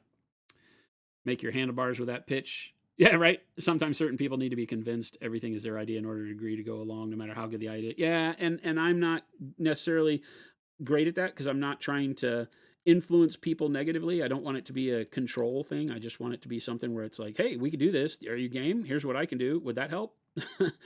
It's very cut and dry to me, and I scare a lot of people because of that, because I am very cut and dry. I am very, this is the way this works. Let's do it. And they're like, whoa, whoa, whoa, I've never heard that before. And I'm like, well, let's take some time to think about it. So I have to be a little less bull in a china shop in situations like that, because I was excited about being able to get the handlebars, quicker. It didn't have anything to do. I was paying the same price for them. I was just paying a lot of money up front for the material at that point. But I would have been able to get more to sell more. It goes back to what we were talking about. Product that's on the shelf that can't sell is bad. Product that sells that you can't put on the shelf is equally as bad because the opportunity is being missed. You can't get it in the shop to sell it. That's a problem. Rucket, you don't want to be rich. You just want to be well off enough to not have to worry about not having enough money if something happens. 100%. 100%. You want to be able to take care of you and yours at the level that makes sense for. I'm a big fan of that. Jen and I, when we started this whole deal, we were like, do you think it can make enough for her to not work at her job? She was in the teaching sphere. She was no longer teaching. She was working for a technology company that gave tools to teachers for distance learning and situations where like the child couldn't be present, things like that. So, but she was still in the teaching world, and we were like, can it afford us to not have to do moonlighting jobs? Can it pay for the mortgage and put food on our table and the dog's bowl? That was it. And then we lost both the dogs. I think we only had one dog going into that, and the other one had already passed away before we started the business, or maybe not. And so then we didn't even have dogs. And it was like, all right, all it has to do, it's even simpler now. All it has to do is pay the mortgage and for us to be able to feed ourselves. Because it is more of a passion thing. I honestly said at the beginning of this whole journey that I didn't want to do another company that took all my time. Those were words that actually came out of my face hole. Yeah, that didn't work. But this business is tremendous fun for me, and is the first business that I feel like taking all my time is exactly what I'm okay with. And so that has its own merit. I think for a lot of us, you go through life and maybe you don't find something that keeps you inspired to do every day. Sometimes that's because you're doing somebody else's wishes, right? You're working for somebody that, doing something you don't care about. You just need the paycheck. That's fine. But then you gotta get home and do the things you like, right? Do your hobbies, and your hobbies become super important because of that, so that they allow you to deal better with the things you don't care about, right? We talk about that a lot with the weight we put on our hobbies can be equally as oppressive, right, as the things in your outside life. We have that short video that Chris caught where I talk about unpaid bills, right? Don't let your hobby bear that weight. Let your hobby be the good thing that makes that weight less, if that's the correct way to say it. And that's tough. It's tough to remember that. It's tough to keep practicing it, man. I'm horrible at it. There's times where I'm like, screw painting. I don't want to paint. But then I remember that painting's that one thing that doesn't ever expect anything from me, right? Building these models and painting these models doesn't ever have an expectation on me. None of these models care if I paint them well. None of these models care if I build them right. They don't. They're inanimate plastic. They don't care. I'm in control. I can do whatever I want. And it's like one of the rare times where you feel like, yeah, there's no pressure, man. There's nothing. Outside world can't influence this at all. Except for you people yelling at me for pulling the knife towards my thumb. Chat, geez.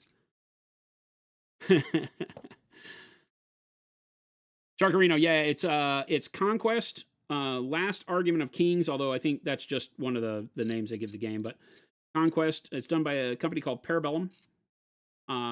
We've been talking about a lot today. It's a game that I never really got any interest in because the models didn't appeal to me.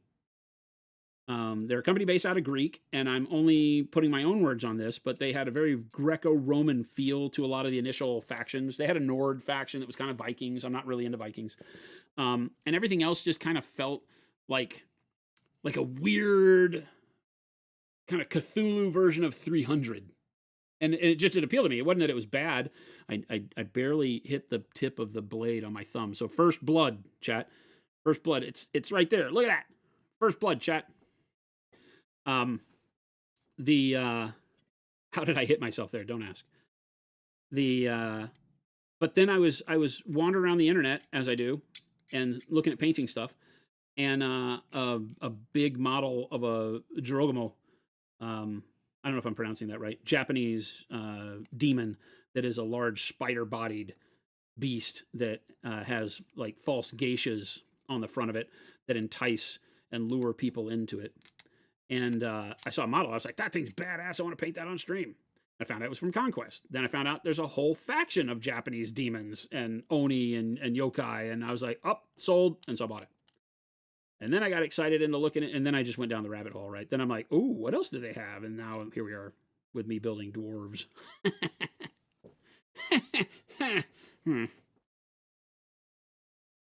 Eat the blood to keep my power? You guys are crazy.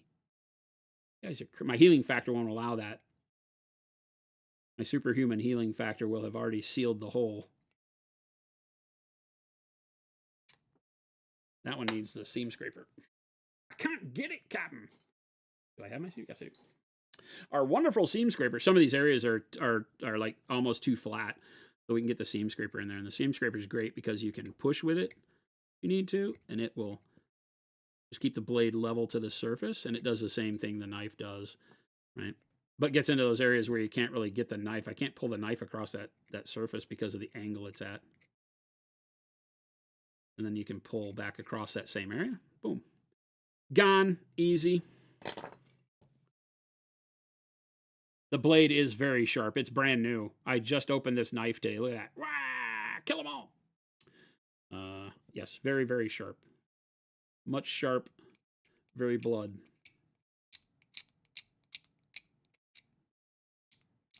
I always joke and say it, but it is true. You should not really look to pull the knife towards your thumb. I've just been doing this for so long and worked with metal for so long where I file and scrape that I can't be taught new tricks. Sorry. I can't be taught new tricks, chat. I'm gonna do it this way.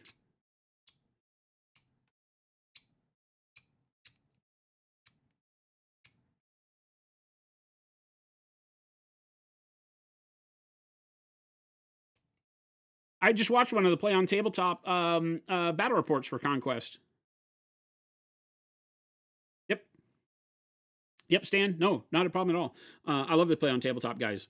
They do a great job. They make battle reports entertaining because they act like performers in it, which I think is great. Sometimes it's over the top, and you can tell it's like it's like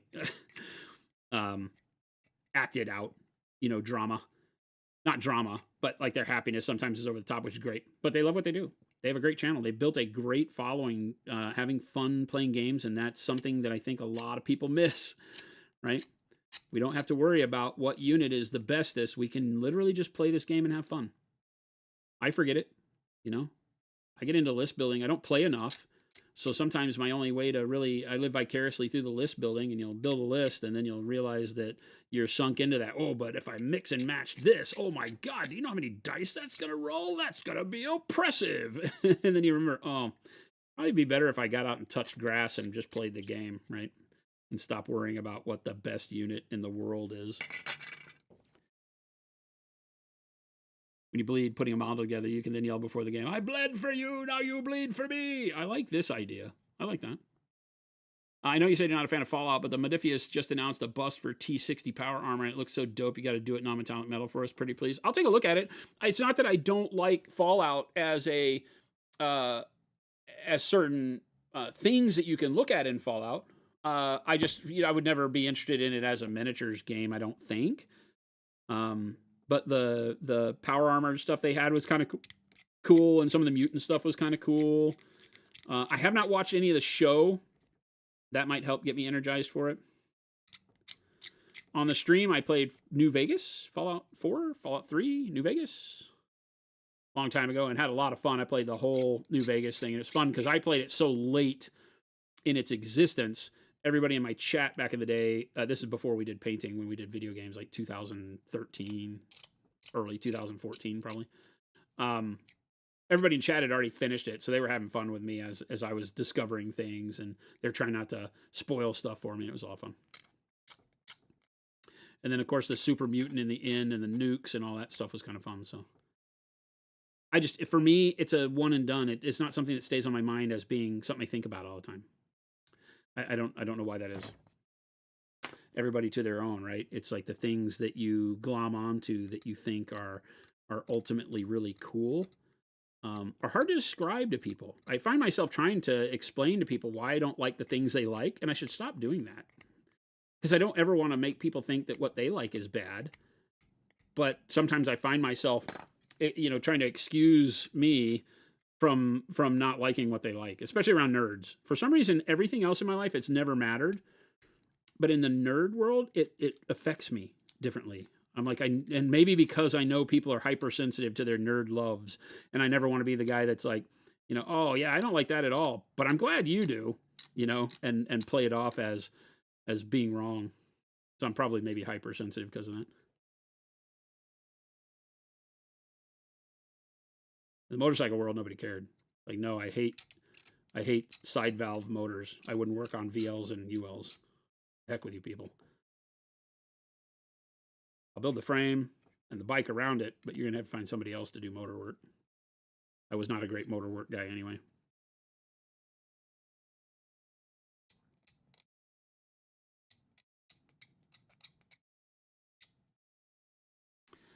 Bear Paul, what's going on?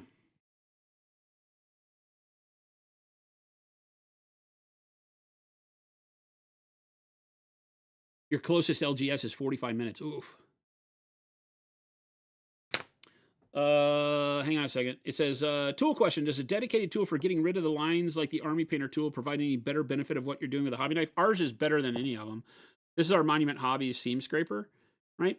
And so it winds up, you see me pull it out every now and then. The backside of the knife I use, as you're seeing, 80 or 90% of the time because it's quick.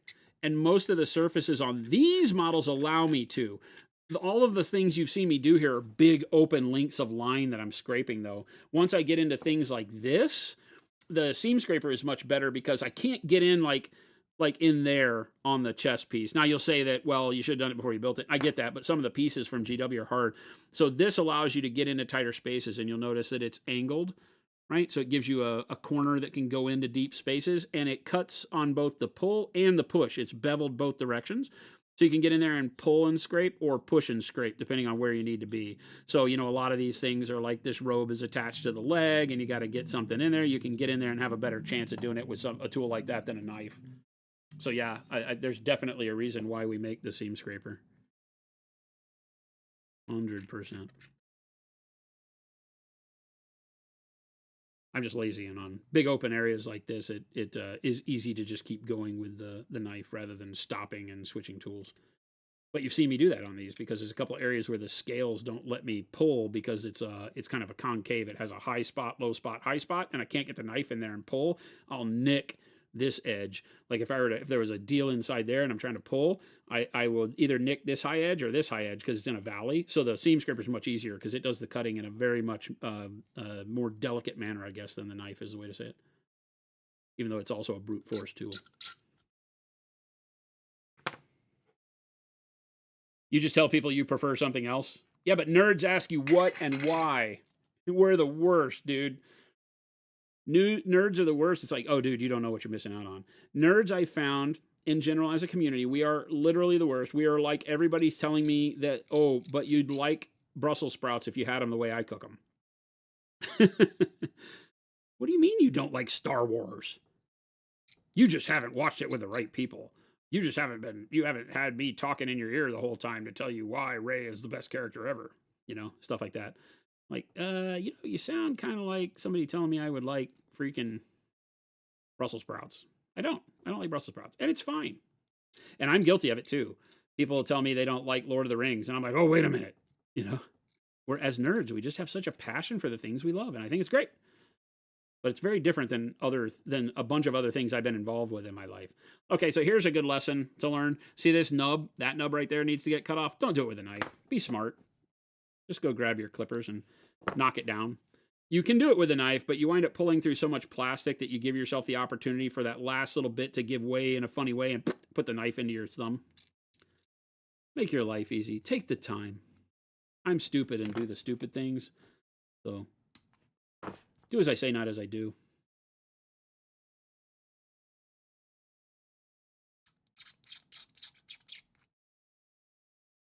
Fun little tidbit. We're talking stopping and seeing Monument HQ on your first over the road trip. Roadside, awesome.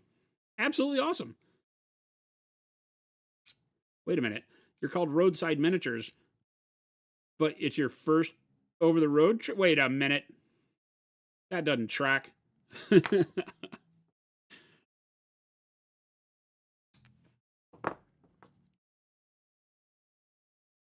See, Rocco? Exactly. But wait, my Brussels sprouts are rad. We have people in our chat tell me that I need to eat Brussels sprouts the way they cook them. People will even bring them around me, and I'm like, ugh, get them out of my face. People tell me the story about the guy that took the bitterness out of Brussels sprouts. I don't care, man. They're angry cabbages. I don't like them. Tough. Tough. Brussels sprouts and the rings of power. Get them out of here.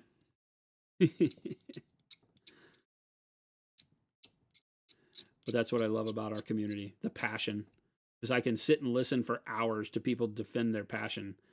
And sometimes it can sway me. It won't with Brussels sprouts or the rings of power. But you can sway me with other things. Look at this, Conquest. I would have told you a year ago, nah, Conquest isn't for me. The models are horrible. And they've changed, but this model that I'm building now has been around for a long time. It's just that I didn't give the game enough of a look because the initial things I saw did not appeal to me, and so I didn't dig deeper because I think I made the mistake of equating the entire game to that initial look. And that's wrong because what I'm really finding out about it now is that there's a lot of weird styles in this game, which I think make it even more approachable, you know? And then that makes me think about Tau. Because I always say Tau and the squats don't fit in 40K. They don't, right? Their stuff looks different. It doesn't match the grimdark aesthetic. It doesn't make any sense in 40K. And then I'm like, oh, but wait. It might get people that would only be interested in cleaner looking stuff to come enjoy a world where Space Marines exist too. And so I'm a pragmatic person. I get it. I get it.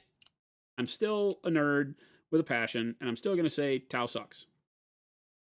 Just for the memes.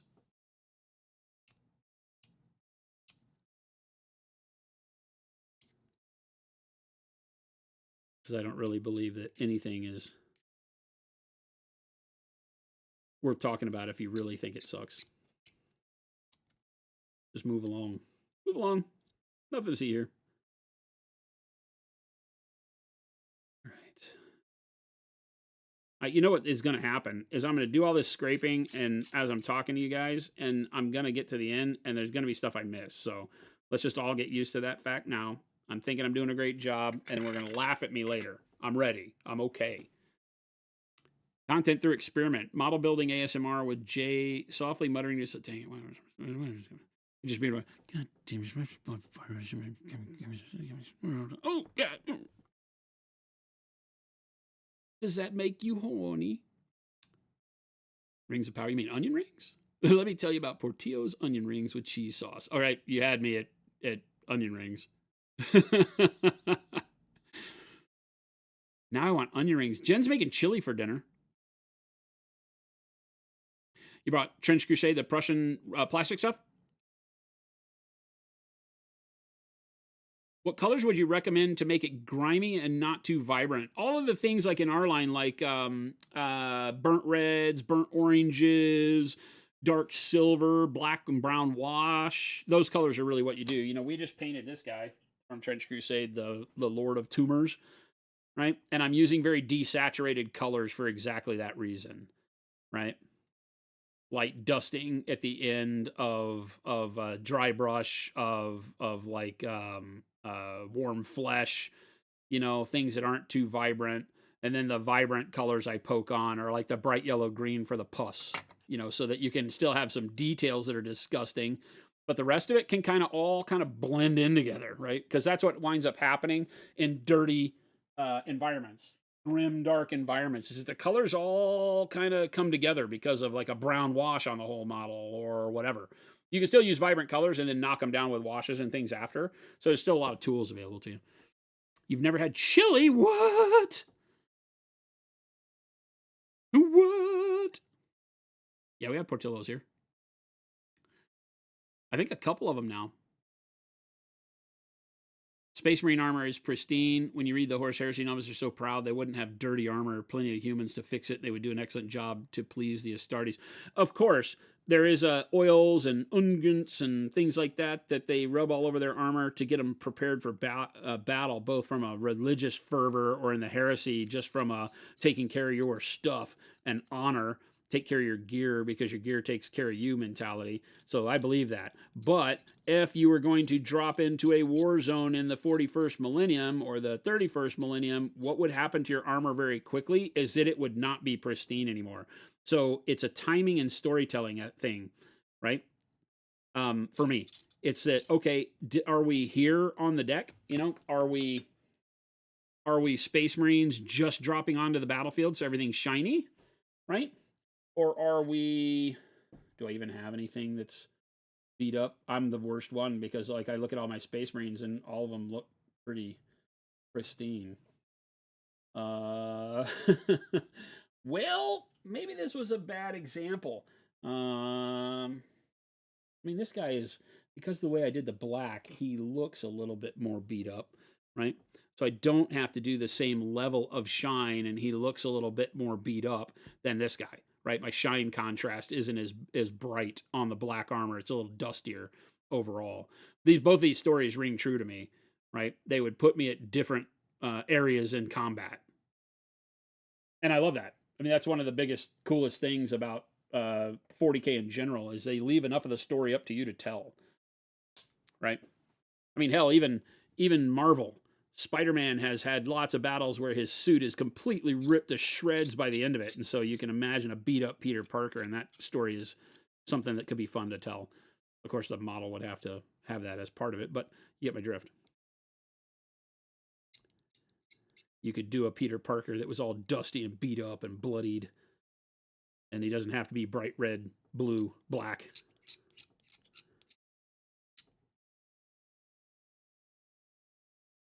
We always talk about storytelling in miniature, and it hell, it can happen at the build phase. You can convert and repose your models, and that can tell a different story than what the sculptor had in mind, and some of that's really, really cool.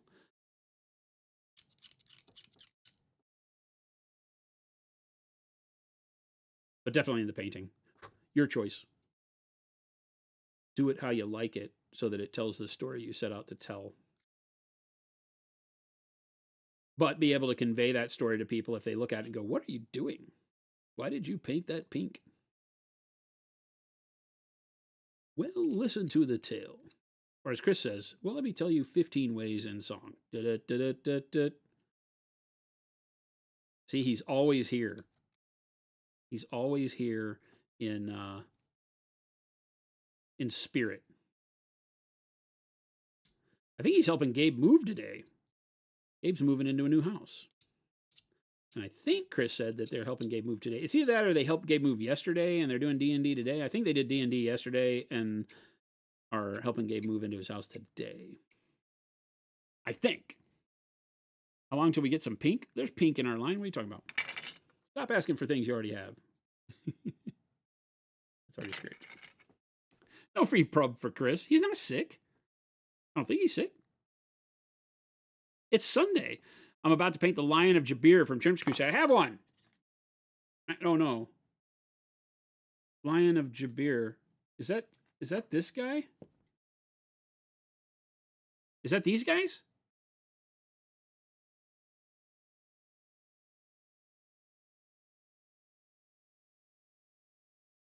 How would I go about painting the purplish bluish skin? I would do dark purple, dark blue colors underneath, and then I would do like an olive flesh over the top. I envision these guys as being very similar to the way I did this, right?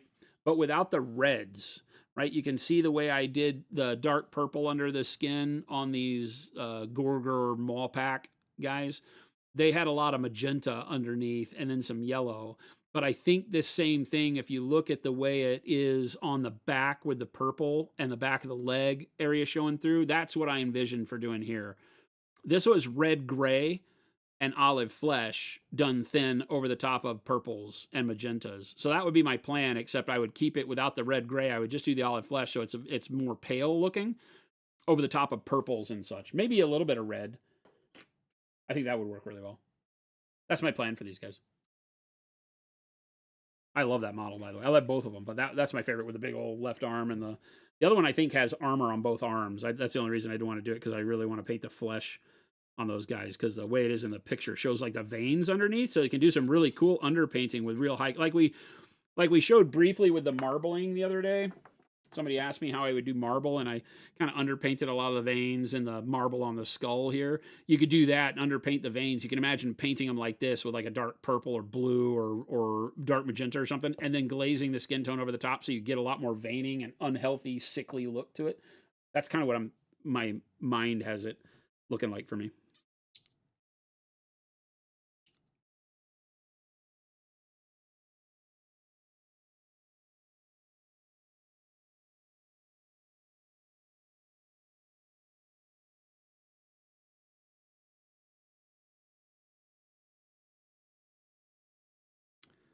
Start with a pristine army, and after every battle, add a little weathering and damage. That would be a great storytelling if you're doing like a campaign league or something, right? Like a narrative campaign.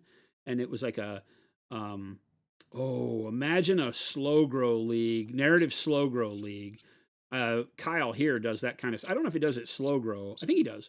For 30K. Imagine you start with everything pristine, and then the next time you weather the troops that were there on week 1 or month 1, and then you bring in fresh troops in nice armor. The new troops are all fresh. The old troops weathered. And then the next week they're all weathered and the next guy's new. That would be really cool. That's a great idea. It's only great for the people that are there when they see it. At the end, everything's weathered, but it would be cool.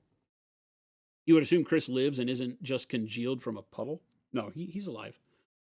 He does not live under the desk.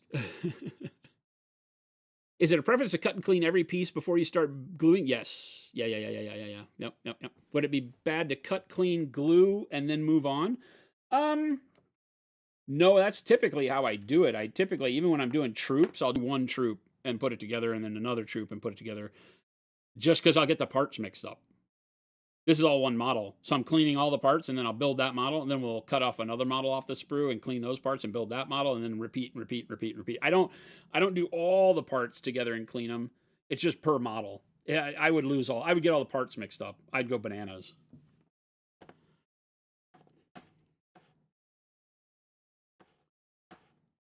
This mouse is horrible. I need note to self, need new freaking mouse.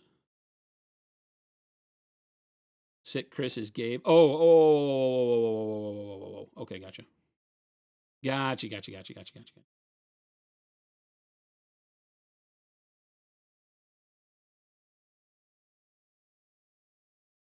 You're having horrible flashbacks of cleaning a bunch of gaunts. Oh yeah, those pieces they all look exactly the same. There were just so many pieces. I thought you were doing all of it. No, God, Kool-Aid man, it's just one big ass model, and I don't even know that these are all the parts. I think there's still a lot more parts for it. There's just a lot of stuff happening here, and I'm going slow. This is the risk of doing it live on stream. If I want to keep up with chat, I get less done. That's okay. I just want to get this one guy built. I would like to get one stand of the other guys built today. So that's what I'm going to try for. That's our goal today, chat. What time is it? It's almost 1. So we've been going for a good 2 hours right now, I think. And I've done a lot less than 2 hours worth of work. So I'm slacking off. So let's get busy. I don't know what all this is. Oh, it's just more spikes. I don't know. I cut these out. I have not looked at the instructions, so I think all this is for this model. the way the sprues look is that they don't intermix the model types on the sprue.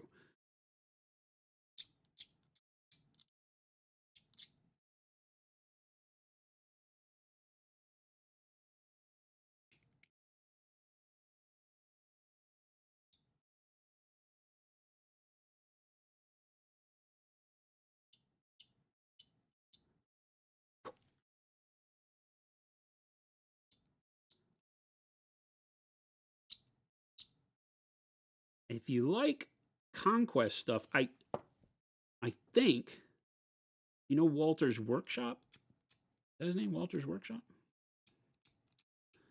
think he does some Conquest stuff.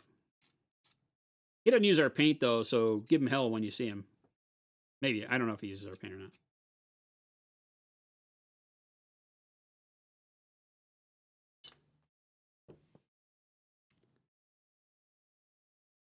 Something ship metaphor. Exactly, right?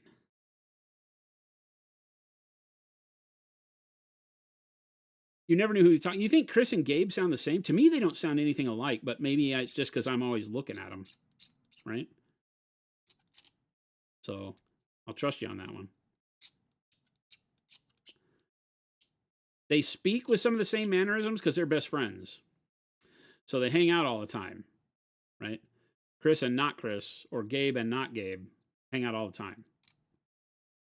So they undoubtedly pick up some of each other's mannerisms. And that probably bleeds through, especially when you can't see them. So I'm okay with you giving him grief about that.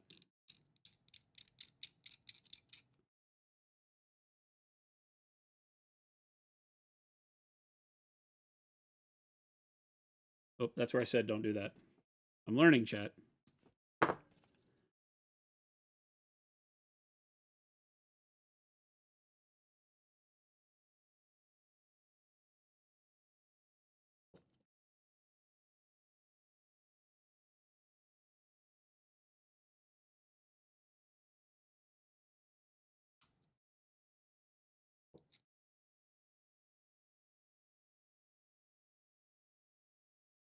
All right, well, that's all the parts I got out here. So let's start putting that together and see how far that gets us. Head 3. Let me clean some of this off. One of the biggest problems with all these shavings that you collect is that if you're not careful, you'll glue the shavings to the model. So after I clean, I always try to remember, although I do a bad job of it, to get some of this out here, because through, like, you know, electrostatic cling, a lot of these little pieces will want to glom onto your models again. And you might get them glued to your fingers and then glued to the model. Never a good look. So having a little desk vacuum is probably the best idea here. We have a desk blower, but I'm not going to use that.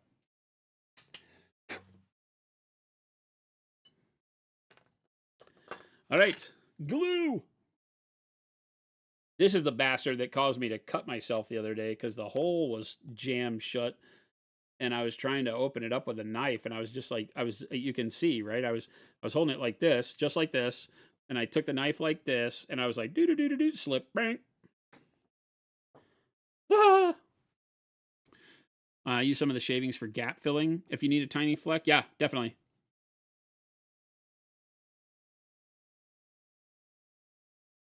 Not Gabe being here Monday will love being called Not Gabe. You can do it. I give you the permission. Gabe's the cute one. All right, now you're getting personal. Now you're gonna make. Now you're going to make him cry. You're gonna make Not Gabe cry. Shachter 666. Hang on a second. Let me get my chat scrolled back down to where it needs to go. You're painting your first bust, and on that there is a lady in dragon armor. The armor is red, and I'm thinking about hair. Gold blonde would be good. What colors should I use? More like warm yellows. Yeah, I like, for blonde hair, I like dark golden brown as a start. It gives you a good shadow layer, but there's also a good case to be made for like one of the dark oranges, like burnt orange or burnt sienna. Burnt sienna give it a little bit more of a red tinge. Burnt orange can give it a good shadow. And then building up into like warm yellow khaki right? So that you get kind of the shine built in, and then pale yellow works really well. What did we do with blonde hair last? I feel like we did something, right? The lion? Is that our last blonde hair? We did the surfer girl with black hair, right? I feel like we were going to do her blonde, and then we decided not to. So this was like dark golden brown. Uh, and then I don't remember what the medium layer was on this. It might have been one of like the other browns, right? And then up in through to, or it might have been like yellow ochre, dark golden brown, yellow ochre, pale yellow, or khaki pale yellow. But you get like a good shine, and it can give you a really nice blonde. This one uses the warm yellow. This one uses the khaki and the yellow ochre.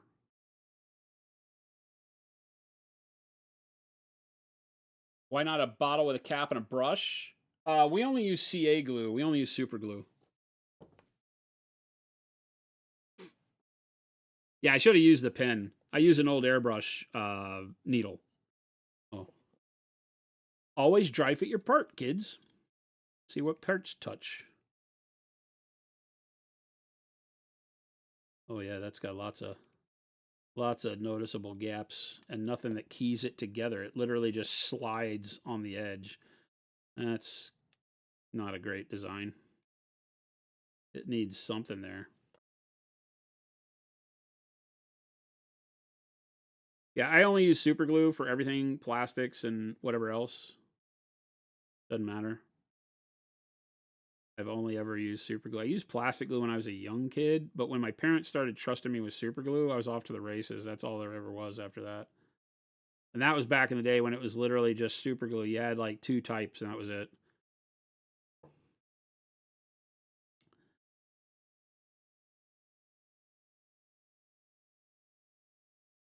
And it came in those little tubes. You had to pop the aluminum seal on in order to get it to work, kind of stuff.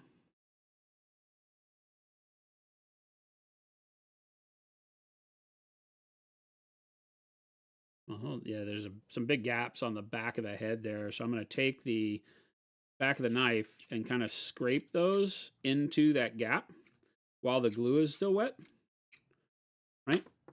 And then I've just closed that gap. You see that? See how I've been able to scrape plastic into the gap. And because the super glue is in that gap, right? So I'll do it here over the edge. Just lightly scrape the plastic towards the gap and use your finger, press that down in there. And the super glue, the wet super glue that's down in the gap, will now glue all of the scrapings with everything else. So this is a quick way to fill gaps that are fairly level and not super deep. Because in order to get enough plastic down in there to fill deep gaps, you'd scrape the detail off the model. But one way to, I'm going to assume something slides in there, so I'm not going to worry about that. I do need to get up here a little bit more.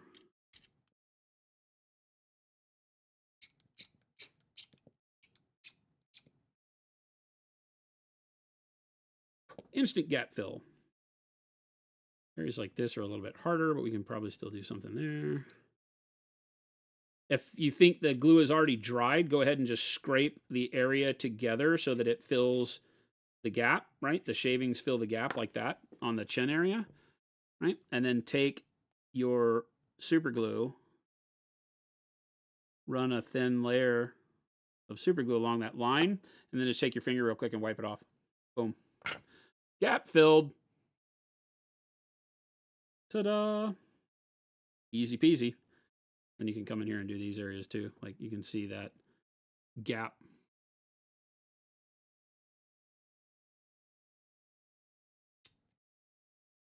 Right there. I'll just really quickly scrape that together to where it's filled in. And again, because I feel like that's probably dried already or close to it, then I just put a little super glue on there, take my finger and wipe it across it. Boom. Let it dry. The poor man's version of gap filling. Goes pretty quick.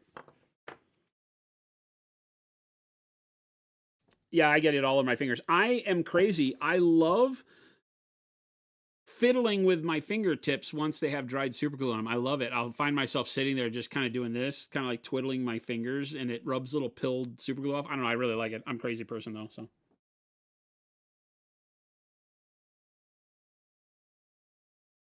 Yeah, that's another reason. Yeah, Dale, is it the sanguineous model would have been foobarred if I'd used plastic glue? Yep. Oh, Wirehead, there wasn't even Gorilla Glue back in my day. It was either the crazy glue or super glue. Those were the only two. Once accidentally dropped CA onto the top of my underwear, no pants day, and it soaked through and glued your bits to your Fruit of the Looms and took a day to correct. What? There's all sorts of problems with that statement. I don't even think we need to talk about it. I think you know. Use the fingerprint ID on your phone and getting super glue on your fingers is a problem. I never use that stuff. I play with the glue. You don't eat the glue. Never eat the glue. What are you talking about? That's not even a... Why would you even say that? I put the instructions away for some reason. All right. Body. It says body is next. Body. Put that piece with that piece and get that outcome. Here we go. This is keyed, thank God. This has like a spot. This is going to need a lot of scraping to get that filled. That goes together nice, though. The plastics do go together nice. That ridge is a little unwanted.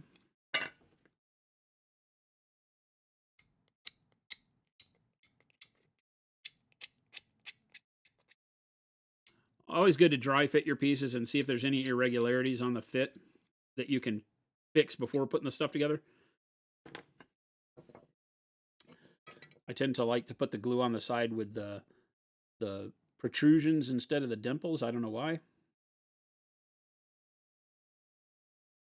Probably makes no sense, but hey, you do you. I'll be over here doing me. Somebody clipped the goats statement the other day, you bastages. I saw that. Don't think I didn't.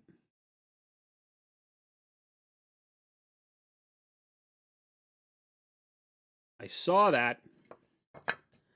Rotten, filthy filth.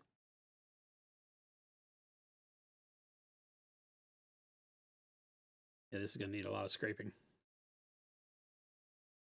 It's pretty good so far, though. No complaints.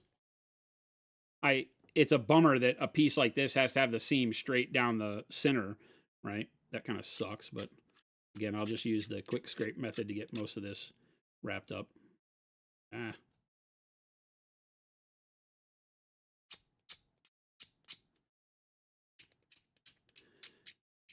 Gotta be careful not to get rid of too much detail because there is like skin texture across the top here, so that's kind of a problem. I don't want to scrape much more than that.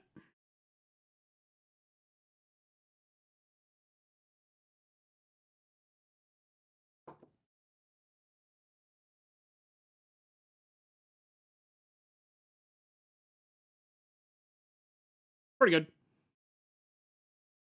It won't show as bad. A couple spots in there that are not great. You can go back and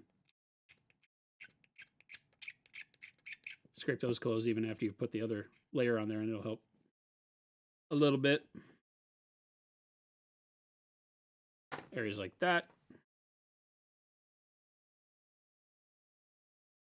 Our seam scraper's angled opposite, so if one angle doesn't work for you, flip it around.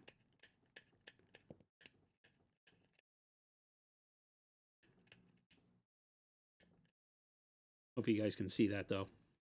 If I go in and just scrape across the seam, it closes the seam up quite well.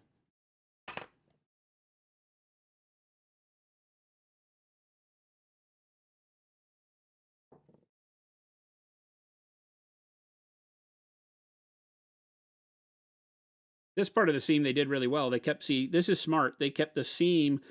They have this detail on the scales where that ridge line has its own separation line on this side. It's pretty soft in the sculpt on this side, but you can see that ditch right there. That's where they made it go together on this side, so you don't have to fill that. That's nice. That's the kind of attention to detail that makes a good model when doing this kind of stuff. This is tough. You wish they would have kept that type of detail running all along the back, like a lot of the Tyranids do that, so that you don't have this that's going on here. You don't have this big open area where I gotta make it to where there's not a seam. Now, I'm not familiar with this model. There's a howdah on it, so there may be something that covers all this up, and we're doing all this for nothing. Because there is a big thing on its back. So that may be the reason why. And they may be a lot smarter than I'm giving them credit for right now. I just have to look at the piece as it sits right now and say.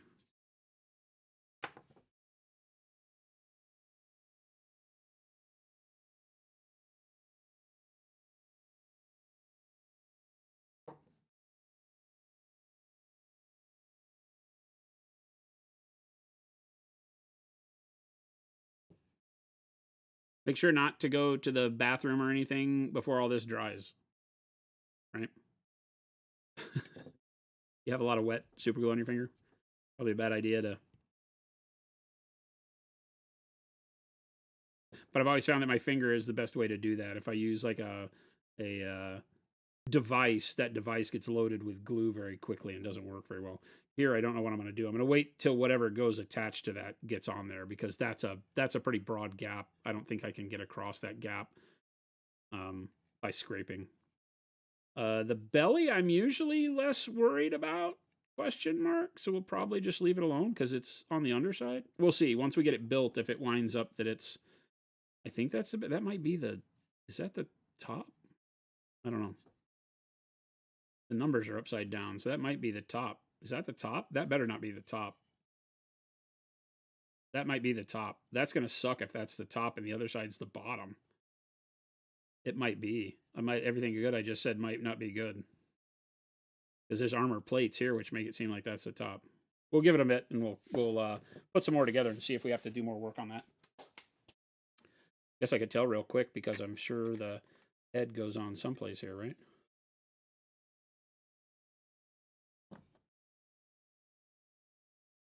Oh, yeah, it is. That's the top. That's not real bueno. That we don't have to do, though, because that, I think a tongue goes on that. We don't have to mess with that much.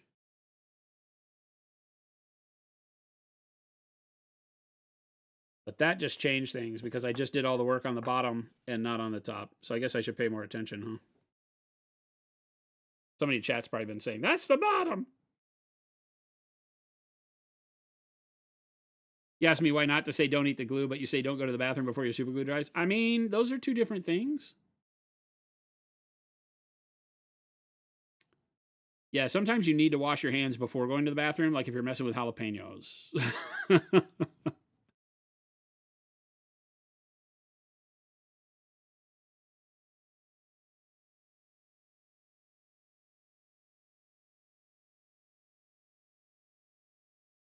Artemis says, are these dude experiences? I've never had this issue. Yes.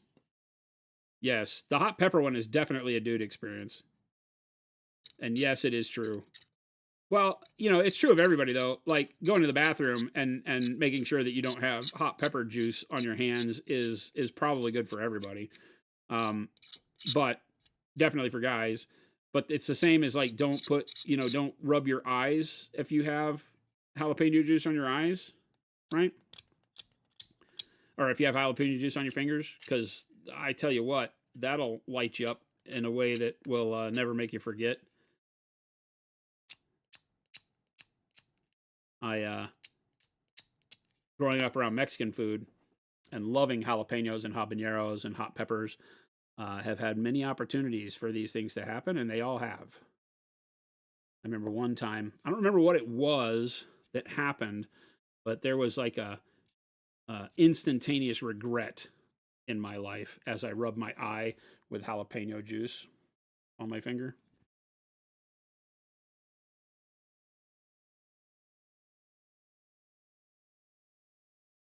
I mean, if your hands are covered with something, wash behind. But you don't realize, right?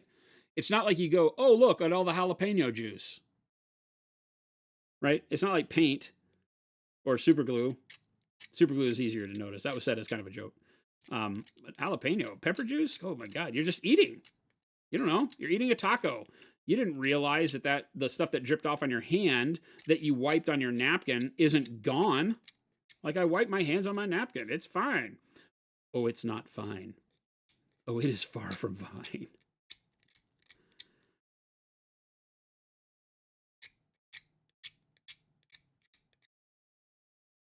Dangerous over here. Dangerous in them hills, Avian.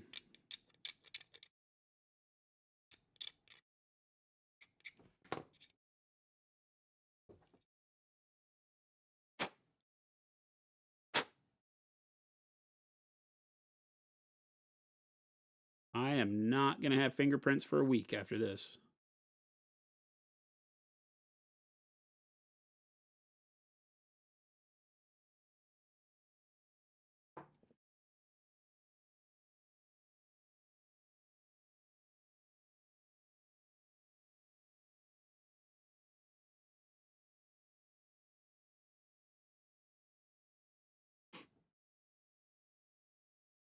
Why do I not close my glue? I'm using it quick enough, and every time I set it down, I pinch it a little bit so that it doesn't expels any of the glue that's in the top.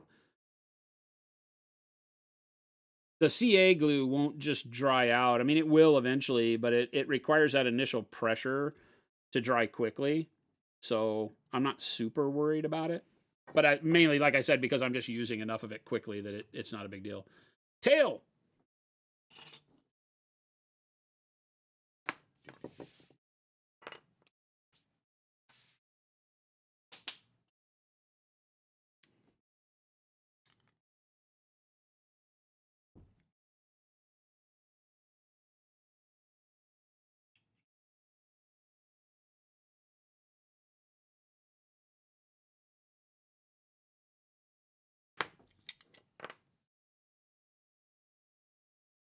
The world where I would use plastic glue, always close your plastic glue.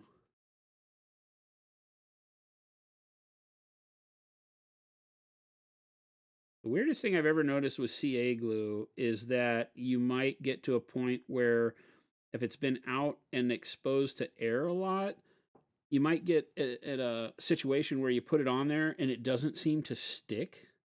And I never know if that's the model or if it's the glue. I've never been able to really have an educated understanding of what that is. Because the glue still works fine. As far as like flow and everything, it's not thick, it's not, dry in that sense. But okay, this goes here. Ish. Yeah. All right. Hmm. The top of this one, but this side, this little spot where they do. That's a little weird. That I'm not going to scrape because there's detail there, so I am going to get my Instaset. Technically, you can just use water here, but the water will cause the super glue to turn white and bulk up a little bit more. So you got to be a little bit careful. But I'll put some Instaset, put the super glue in there, wipe it to where it's only in the spot there, and then Instaset that entire area. That'll make it do a physical film that should cover that up pretty well. That's okay. I don't care about the underside. I don't care about that. That's got nothing to do with me. All right, front left leg. Oh, hopefully they're numbered on the parts. Hopefully the parts are numbered. Because all of these look exactly the same. 9. Nope, that says 2. That also says 2. So that's, I bet those go together. Those go together. What is that?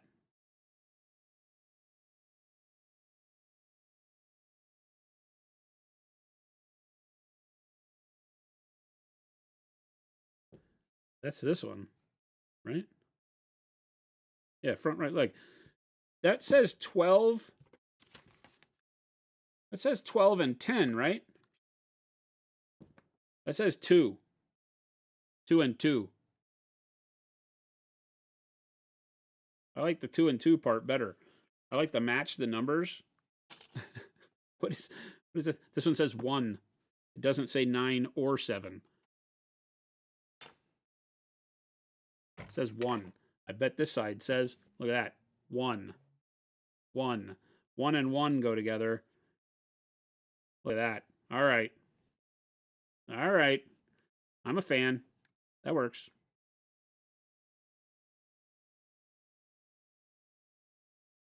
Numbers on the parts is great. When the numbers on the parts don't match the numbers on the paper is a little weird. But I'll take it. It's easy to figure out. I'm not mad.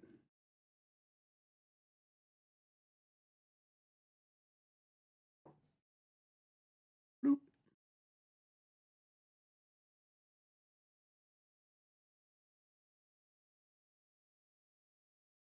This one really only has the seam that's on the back here that's a problem. So again, while the glue is wet, I'll just lightly scrape into the seam there.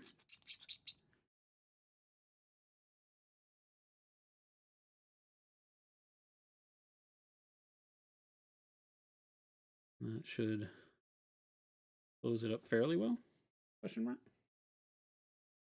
Some of these textures keep it from working well because it has a neat like lizard skin texture going on. So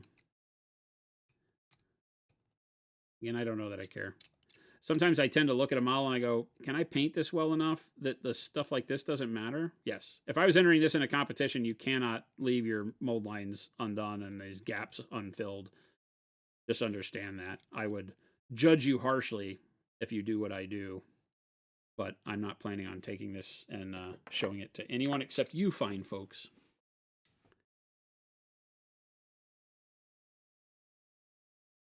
The numbers in the book match the sprue. Yeah, definitely.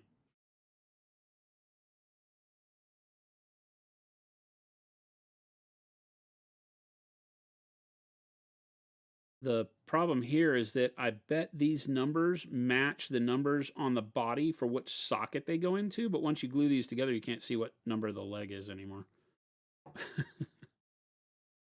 mean, I'm not going to ask questions. I'm just going to say that that's a little weird.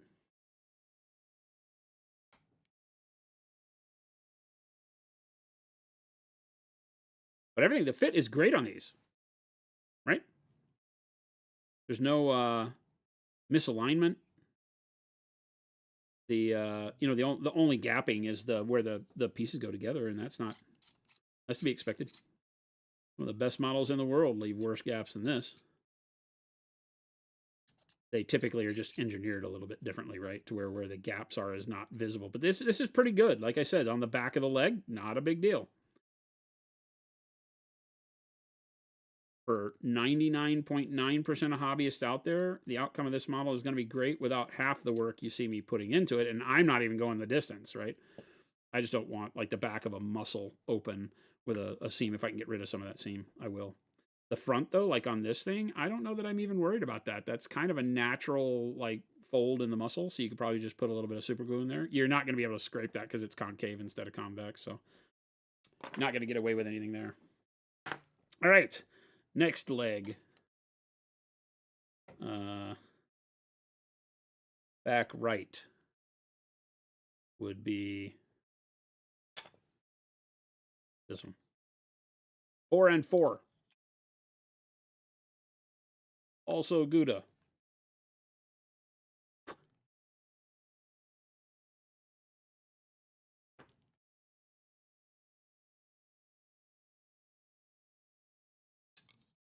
Is that open? Oh, that's where those hair things go. Got it.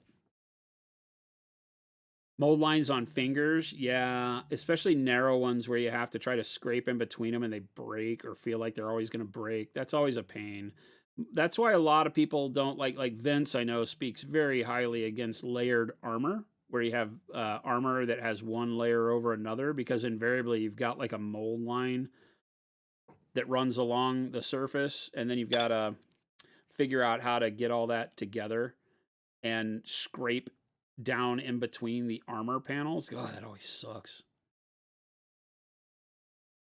as a lover of the visual of it, it's hard to say that, oh yeah, don't do that. But as a builder of models, you're like, yeah, don't do that. I'm just going to kind of let that one work. That one looks pretty good. That was a great engineering job on that one.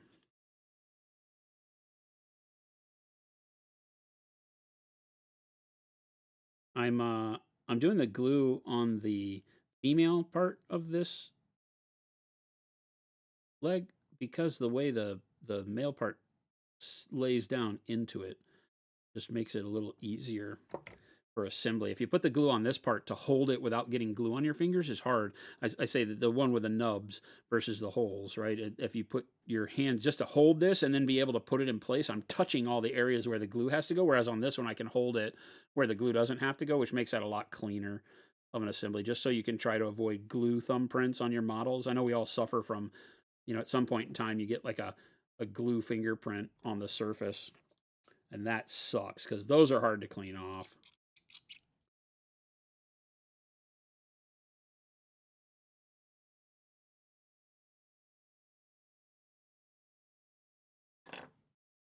All right.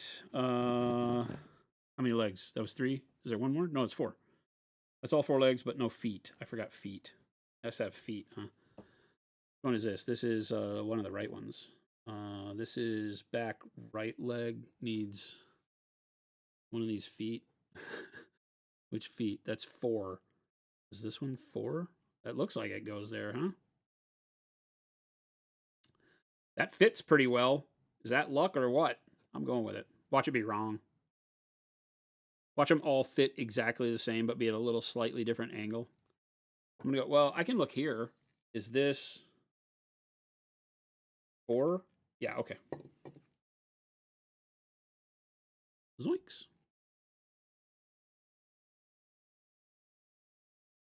Any tips for not breaking the fingers? Ooh. Just delicate scraping. Understand you're going to spend more time doing it. You're not going to get the mold line gone in one scrape. Do it very lightly and wear it down so that you don't bend or break the fingers.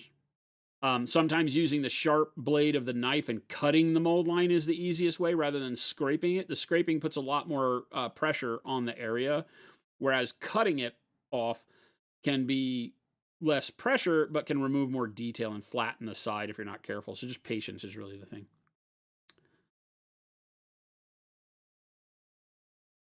Brent, you got time to build. Yeah, and the sanding stuff can do really well too. Sanding sponges, sanding pencils. If you can get them that are narrow enough to work in the gap that you're working in, then those can be great. Faux show. Right, I don't know what is this one.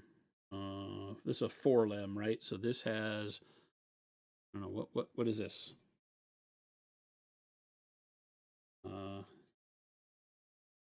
This is 1. So I need the foot that probably says 1. That says 2. It says 1. Bingo. I'm very pleased with how this is going together. It's very indicative of like the big War Machine Colossus models when they first moved them over to plastic.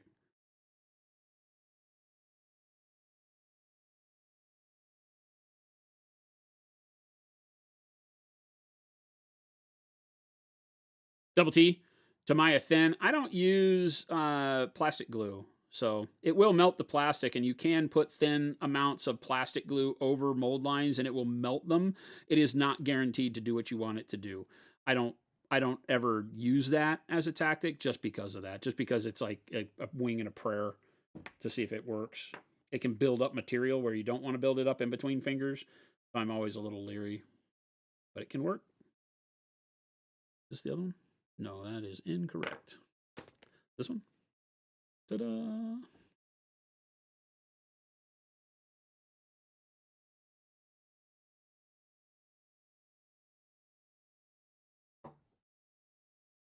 not ultra liberal with the application of glue. I don't want it squeezing out of all the cracks necessarily, but I put quite a bit in there. Just to make sure all of the edges adhere. Plastics, you don't have to be as liberal as you do sometimes with resins. Resins tend to not mate as well because of the way resin shrinks in the mold. So parts don't necessarily always go together the way you want them to. So you might have to use more glue or spend more time scraping the surfaces so they lay flat together, things like that. These plastics are going together really well. So no complaints so far on that end. Uno mas. Uno mas foot. I don't know the word for foot. I actually don't know any Spanish. I just slept at a Holiday Inn Express in my life.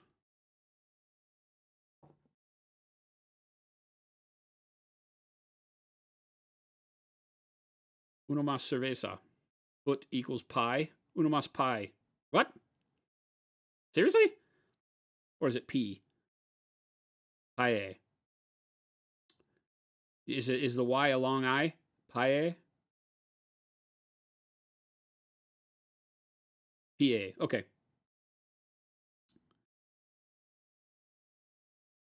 Kruger, do I pay to use my paints? What do you mean? Do I pay? I don't have to buy them.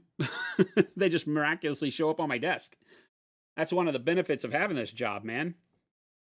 Hey, oh, I got excited for a second. I was like, hey, oh, you still have to do more stuff. These things. What are these things? Like that? Nope, that's the wrong one. Where's the other one? Other leg that needs that. This one? Nope, that doesn't seem to work either. Yeah, that looks right. Ta-da! I like it. Those actually fit in there really well. Like I said, good engineering is easy to see when it works and not always easy to blame stuff on, because as a model builder, you don't necessarily know that that's the issue. But the way a model is cut and designed on the sprue is a large part of the building process, and a lot of companies do it horribly. GW, I want to say, over the years, took some lessons from Bandai in the way they started building their sprues and the way they engineered their sprues. It's a weird world. Nowadays, there's more people that understand sprues for modeling.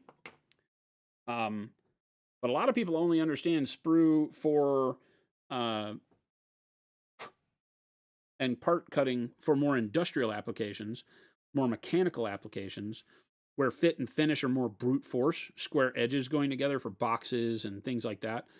And so the nuance of putting together a biological model and the way the lines move and all that, when you see the sculpt and then having to cut this so that you have these three pieces to make this work, can be a big trick. You have to manage that between the art department to get the model to where it can be cut correctly. A lot of companies will just force the model on an engineer and say, here, put this on a sprue, and then the sprue sucks because the pose of the model was not really built for going on a sprue. That can be a real problem. All right, now have I done all this stuff? Can I put it together? I want to play with my toys. Yeah, I think so. Two. I don't know what all these legs are, though. One, that's two.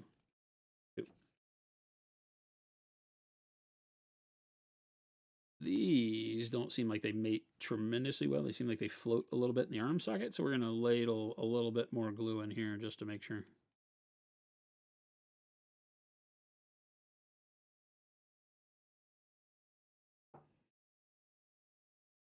Monopose kits are rough. Yep, they're rough. I think a lot of us really think they're rough because they don't allow for a lot of creativity, which sucks.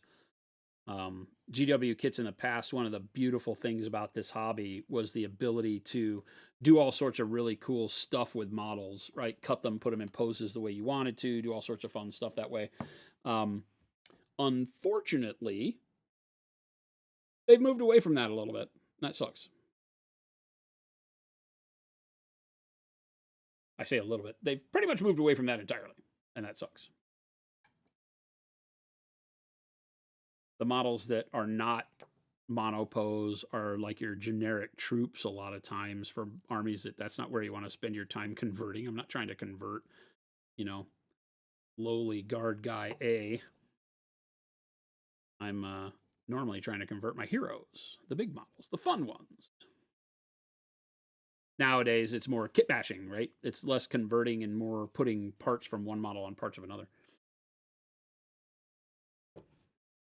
Or total resculpts. I see a lot of people on the gram that are really good at sculpting, small bits and replacing all sorts of parts and pieces on on the monopost models, and they do some really amazing work.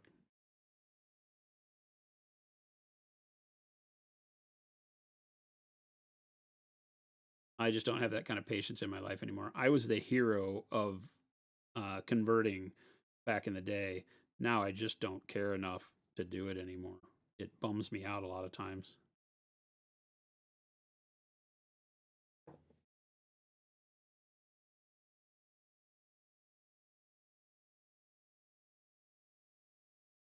Cordell, I'm only using super glue. Yep. Super glue! I only use super glue for everything. Plastic, resin, metal, doesn't matter. Super glue. I use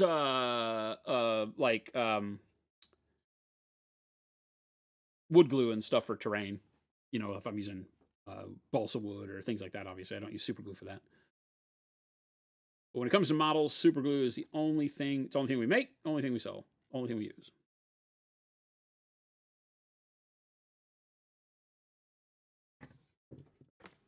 Here's where we try not to destroy our finger, but I got a piece of the excess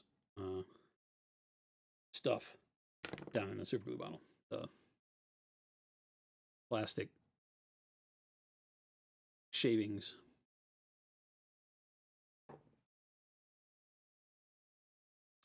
Yeah, definitely. Super glue for resin. I've never, it's been decades since I've done anything other than super glue for plastics or whatever. You avoid super glue as much as you can. I love it. I won't use anything but. Plastic glue is a devil. It melts the plastic. Never liked that. I've had it warp plastic. I've had to do devilish things in scale modeling. And so I had an old graybeard in the scale modeling world one time, just show me how CA can gap fill and everything all at once. That was back in the day when, like I said, like super glue and crazy glue were all you had. And so they were a little too fluid to work with. They got all over the place. So the advent of more gel CA glue and stuff over the years has been a boon for me. I need it a little bit thicker so it doesn't just go all watery into places. The original super glues were, well, it was liquid Band-Aid, right? I mean, it was made to be liquid stitching for open wounds, which I still use it for that too. All right, body. A big boy. He's kind of chunky. I feel like, hang on.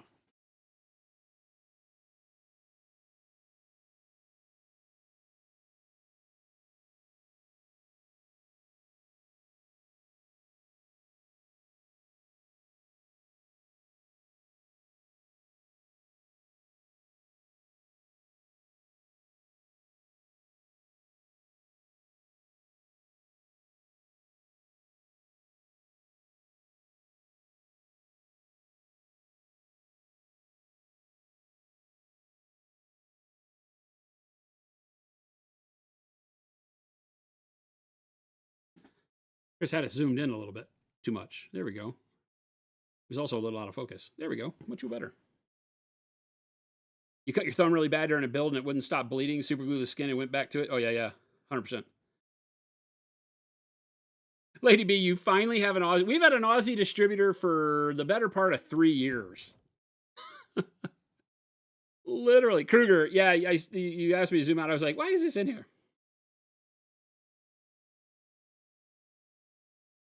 You love my watch? I have a watch problem. So yeah, I always tell people stick to models. Don't get into watches. Yeah, Let's Play's been doing it for years. I've told you that. You don't listen to me. What do I do with my glasses?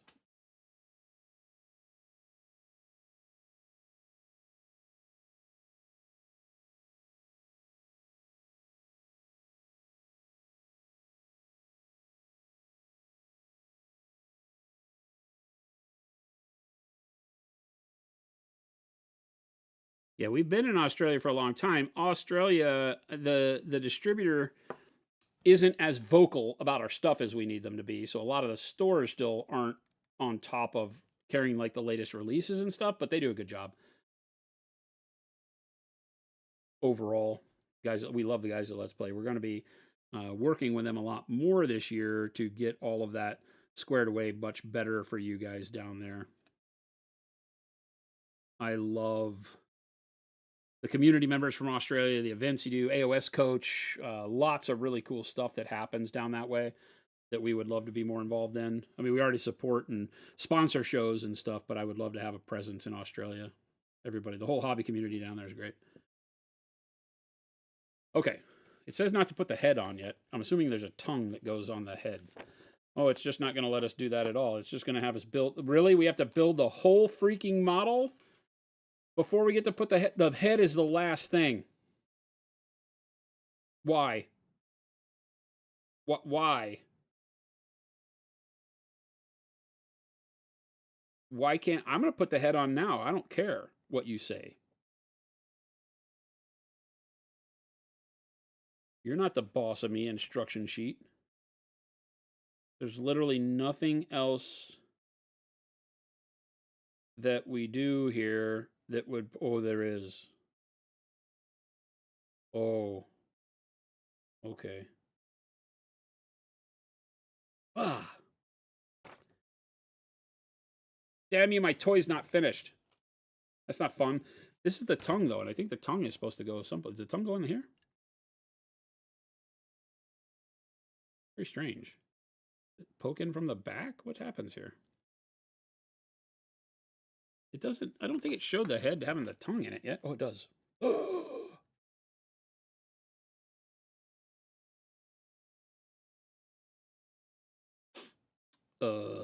People? Houston? Houston, we have a problem. Maybe. Did I get the wrong tongue? Did. I didn't cut... I cut out 2 tongues, and neither one of them are the right tongue. Houston? Is there another tongue on here someplace? Ah, there it is.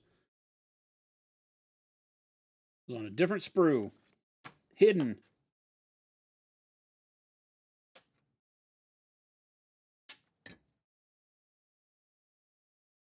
There we go. That's a level of detail I wouldn't have expected. Each head has a totally different tongue. You would have thought they would have engineered it where the same tongue was used on all the heads. Silly me.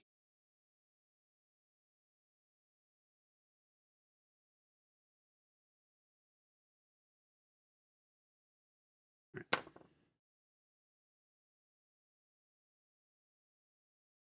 There's a wad. Who invited that guy? What's going on, wad? Hope everybody's having a good weekend. Sorry to intrude on your Sunday like this, but if I'm going to be here building models, you're going to be here watching me. That's the deal, chat. That's the part, that's the small fine print in the contract that we never tell you about.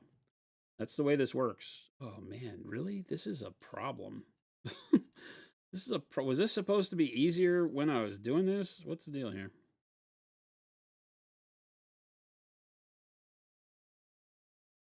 I feel like this was easier when we were putting it together, maybe. Oh, no. Look at that.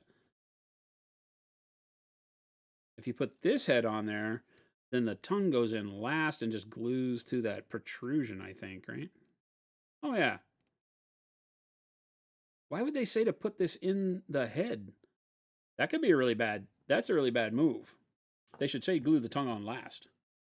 Because you could glue that tongue in there and get it in there wrong, and then the head wouldn't fit on. Because this thing protrudes out. See how this thing protrudes out the mouth?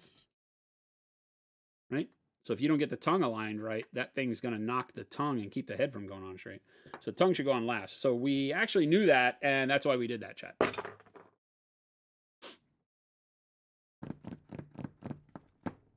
Photon, you are asking way late in the game.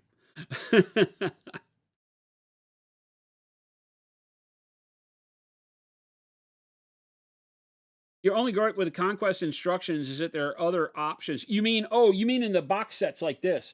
I think that the individual kits come with instructions for both. But I think you're right. I think I saw that in here, that I have all the stuff to do.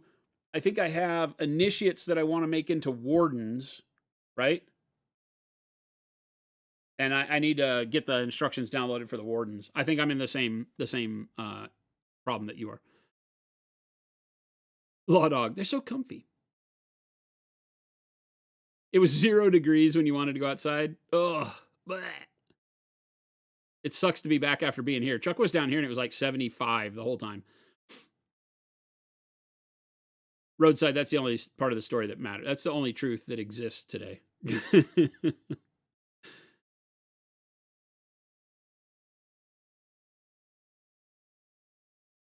Initiates have 2 different versions of shield bearers. Only one version is in there, not even counting wardens. Both versions have to be built to have all 6. Oh, seriously. Katarina, take care. Good to see you. So when I go in here and is all that in here? Oh, it is, huh? So this says initiate / wardens. It says that you can build a warden with it. And then it has one guy. But it has another guy over here. It has the leader, one dude with a shield, how to do the standard bearer, how to do this normal dude. Are these newer? Or is this what you're talking about? Because it seems to be okay, right? Does it show me? I think it means, by the way I would look at this, is that the body builds the same. You just put different arms on for the wardens, which is what I'm building is wardens, not initiates. Right? So I would assume it's that the body stays the same. Maybe it's just that, are there different leg poses or something? 2 shield types, both of which use different arms.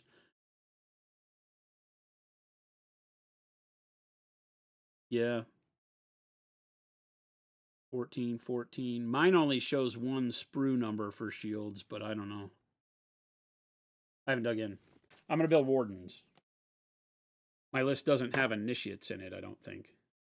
Maybe it's 1 thing of initiates, 1 thing of wardens. I don't know. The wardens look cooler to me. I'm not usually into shield wall dudes. What do I need here?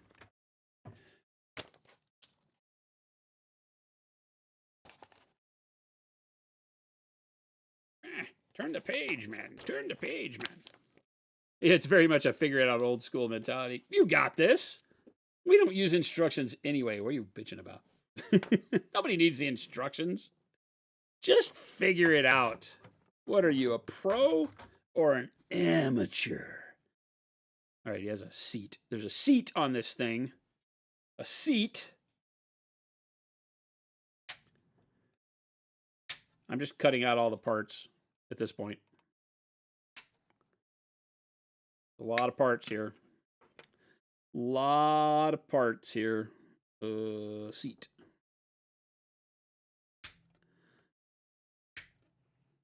I'm one of those weirdos. I've never really been into the dwarven themes. They are very Nordic inspired. Not that I have anything against that type of stuff, but stone and runes I would think would be very cool for me because I like big chunky wood and stone and constructs. For some reason, dwarves never got into it. These, for some reason, really spoke to me because I think their scale is bigger. It might just be because the overall scale of the game is bigger. It's 38 mil, so the models themselves are all much larger than normal. But it seems like the dwarves are not, they're not, like smaller than normal troops. They might be heavier and broader and a little shorter, but they're not minuscule compared to, what in a lot of fantasy tropes, dwarves tend to be like micro versions of humans. And these guys seem to have a little bit more variation than that, which is cool. What is the seat part? Is that on something else? Oh, it is. Good God, it's huge. Oh, you know what? That probably covers up the seam in the back, though. All right. All right. They're impressing me.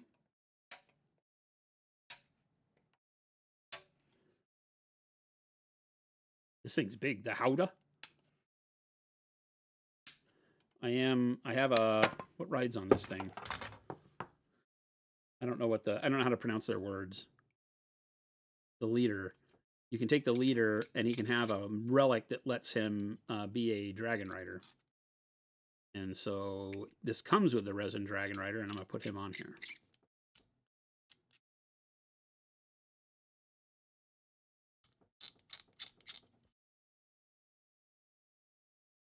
You got yourself a living ancestor and the Hellbringer Drake to build a list where I just block everything up with massive tanky shield wall assisted by a lot of artillery and sorcerers to hold up the enemies while bombarding them nonstop. Turtle tactics. Oh, cool. Yeah, I noticed that it looked like you could do that very well because the initiates look like they could just like tar pit the middle of the board, right? Again, I look at that stuff and have fun with it in thought. But when I play, I always come back to the fact that I am a run forward, beat you up guy. It's the way I like my games. I like to go punch stuff. So I want a punchy list.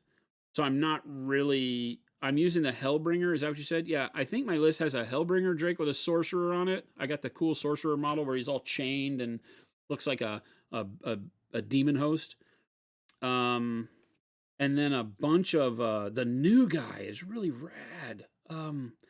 What's it called? Did you say it? Living Ancestor. That's what I got. A Living Ancestor. And then a bunch of these models that I really like that are called the Lost and the Found. So I have a bunch of Lost and Found. I don't know if they're like ogres or something. They're kind of neat. So I have a bunch of those, and I think they're really punchy. Them and Wardens. So Wardens and then Found? Or Lost. I don't remember. Whichever ones don't have shooty. The ones that are in your face, punchy.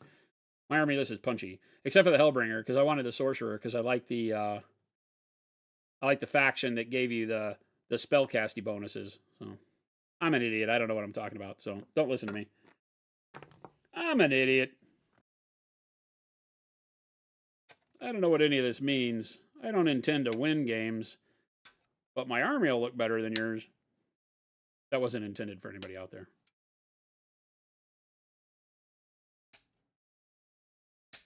The problem with me is that I'll never finish the army, so I can boast all I want. It'll never happen. That's weird.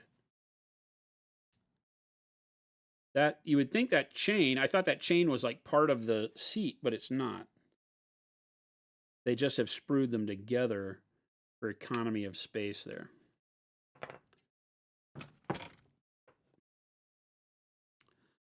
Lost is melee. That's what I'm building. Lost. I think I have 2 units of Lost, 2 units of Steel Forged. They're like automatons that I really liked. I think one of them's in this. Is one of them in this box? No, this box is just 2 things of Initiates and 1 thing of Fireforged. They Fireforged?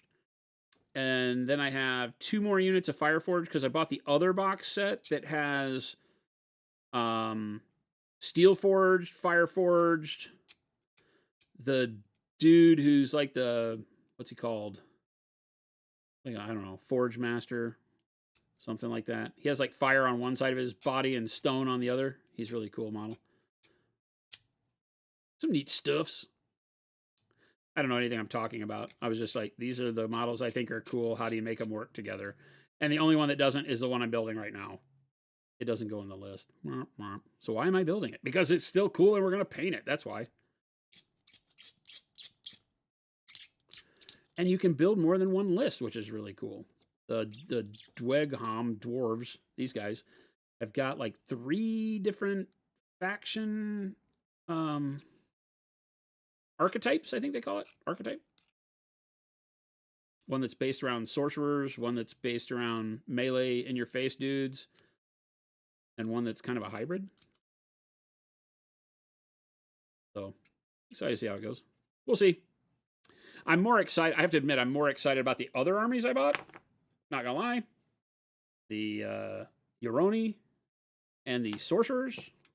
Sorcerer States. Is it called Sorcerer States? Sorcerer.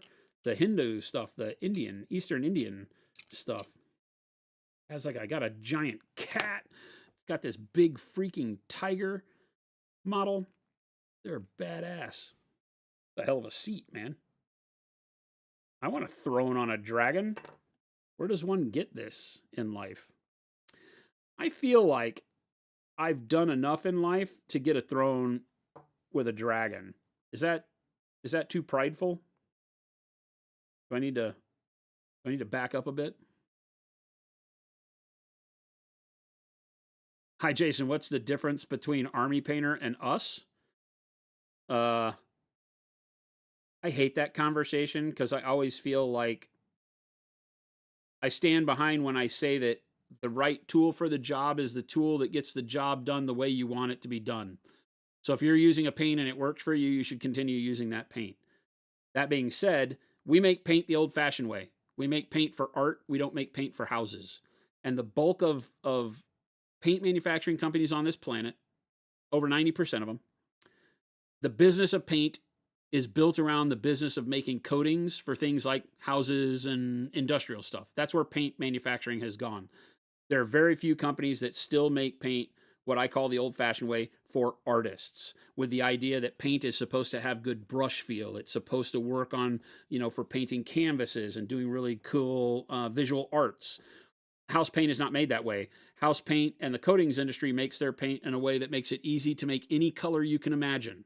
That's good, because especially for the hobby, you can make any color you want. And so you can have, I don't know, 60 versions of blue, right?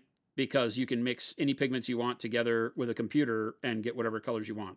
So I'm not a part of their company, but they do not make their paint the way we make our paint.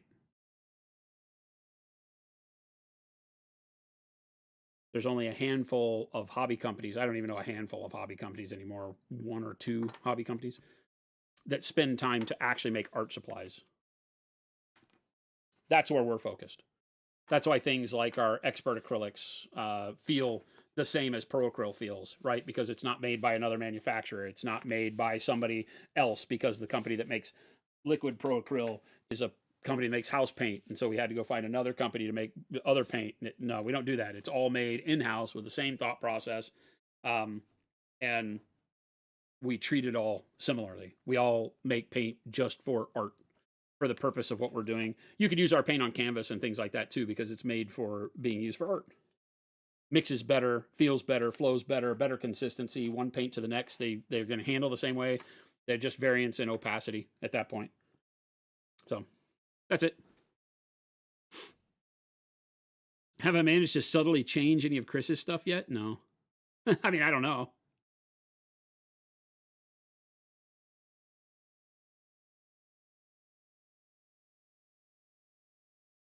You like the squeak of the knife on the plastic? What is that? We won't kink shame here, Tim, but what? Oh man, this mouse is horrible.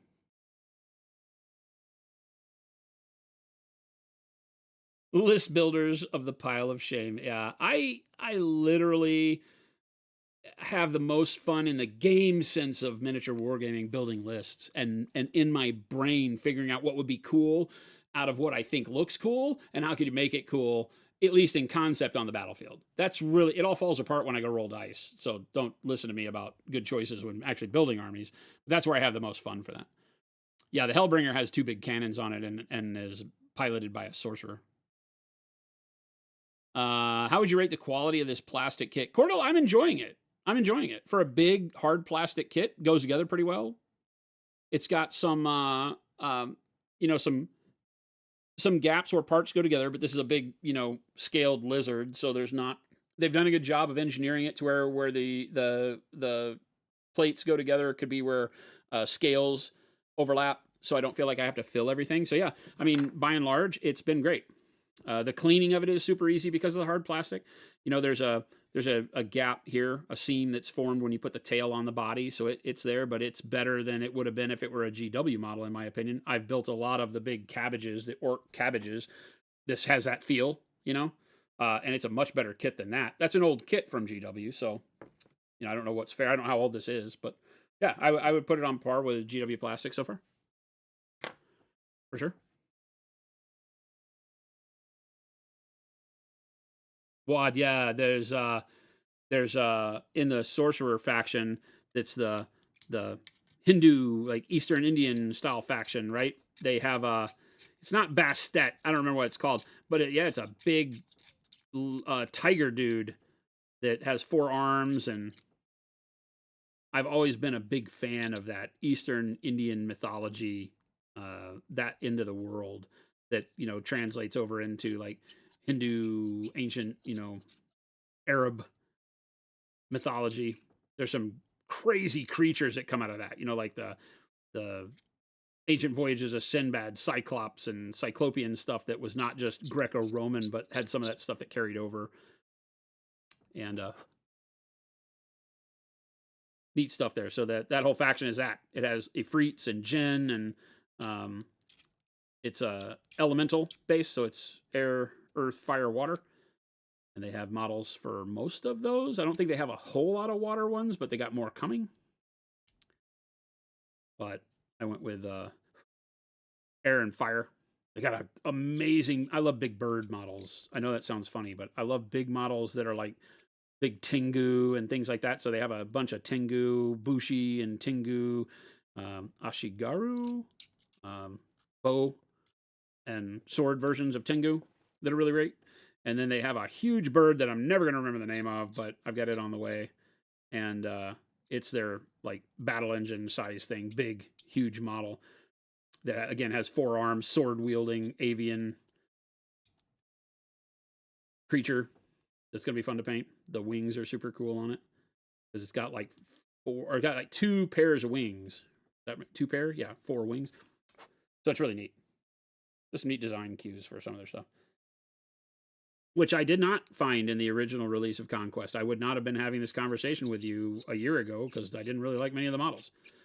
But the new stuff that they've been coming out with, and the Yoroni, the Japanese demon army, may have existed before that, but I never really paid attention to where they were doing and what new develops they were having because I didn't like the original models and factions much. And here I'm building one of the old factions, the Dwegom, the dwarves, because I've kind of gone off the deep end, which I do when I find something that I enjoy. I immediately go crazy with it. And I had to order the other stuff straight from Greece, from the manufacturer, from Parabellum directly, because they're just not stuff in the U.S. There are, I mean, you can get some stuff, but they have right now they've got some army kits, which are like full 2,000 point armies that are literally like $500, free shipping, $500. So if you got money to blow and you want to get into a new game, 2,000 point army for $500, that's hard to beat in the world of wargaming.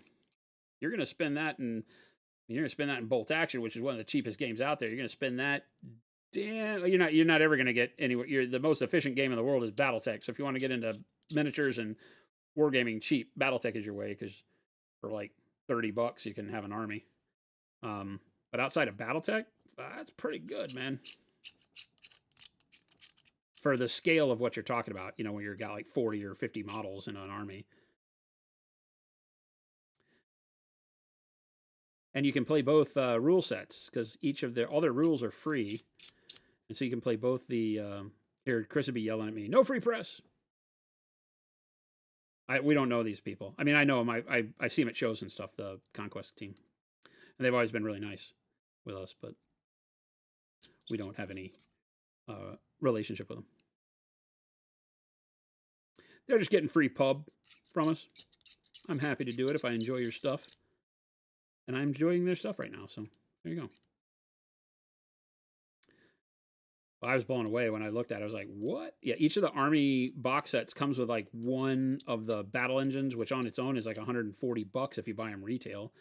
But right out of the gates, it's like, okay, that's a good start. And then I added it up. The sets that I bought, the Yoroni, the Japanese demon army, and the sorcerer, whatever it's called, the Indian mythology stuff, those were both, I think, like I said, like $500 or something like that. And they were like over $700, $800 worth of retail value. Now, I didn't add up what sale price on eBay would have got me those models for, but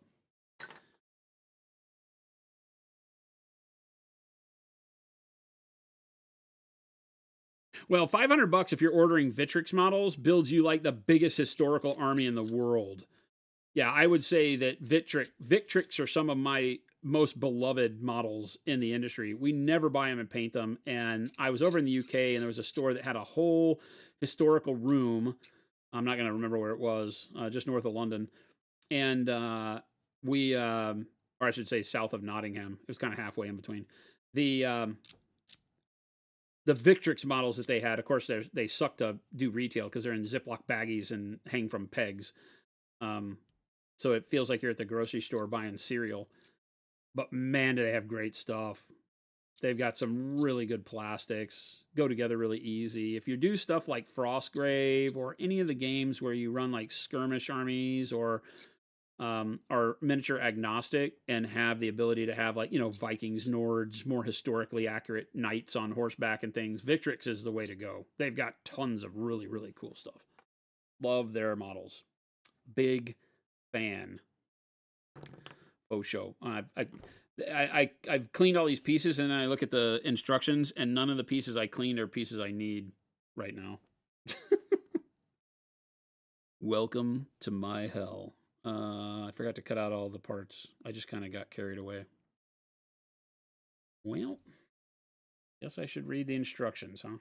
Model's going to take it out of me. Like, I thought I was going to build this and some troops. I don't know if I'm going to have that kind of energy by the time we're out of here. We'll see. I might build one dude. I want to get something done so I can start it on stream tomorrow. What would you guys prefer? Do you want to see me paint a troop or a big freaking dragon?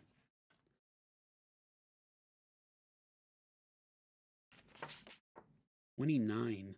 There's not even a part on here that looks like that. Is it on this one? Oh, it is. It's turned sideways, you creeps.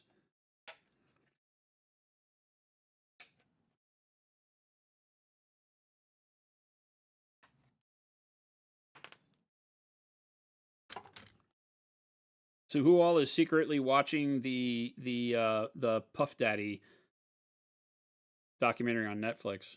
Anyone? Anyone? 18. What is that? That again is a part I don't seem to have. Oh, I do.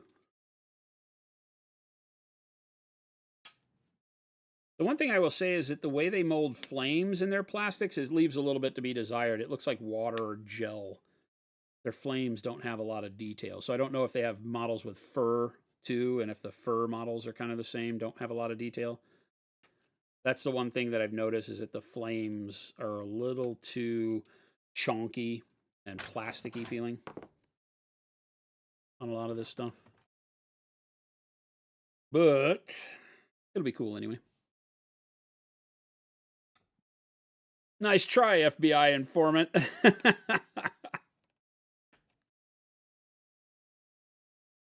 Your wife wants to watch it. Jen and I watched one episode of it. I have to admit, I was expecting. I saw on public, on social media, everybody, saying it was a hit piece by 50 Cent. I don't have any skin in that game. I don't know anything about it. But I have to admit, after watching it, the one that we watched, that it was it seemed very objective. I've only watched episode 1, but it seemed very objective and very documentary style. I mean, it was just presenting stuff. It didn't seem to have much of a bias, really. But I did think it was funny that the first opening scene is John Combs' own videographer's footage of himself in a documentary that he did not license. So that's quite interesting.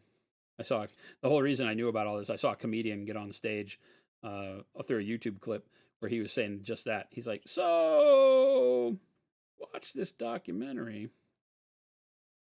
Why is there footage of Puff Daddy talking to the camera in a documentary done by 50 Cent?" The petty is hilarious. Yes, I have to admit that seems to be the case. If everything that I'm seeing on the interwebs is true, which I know that's a stretch, by the way. Always research. Always do your research. But when you see things like 50 Cent did the interview about the documentary only with the only TV channel that is allowed in the prison where Diddy is, that's pretty petty. That's pretty petty. For me, I don't care about pop culture at all.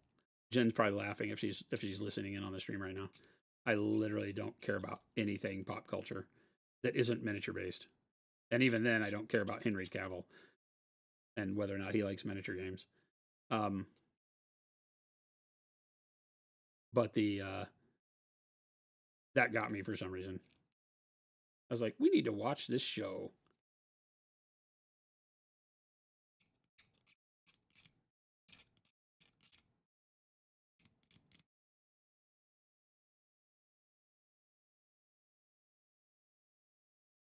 It's funny to also know the information around the secret footage, which 50 Cent only did an interview about with one news company, which he knew. Yeah, that's right. That's what I was saying. Yeah.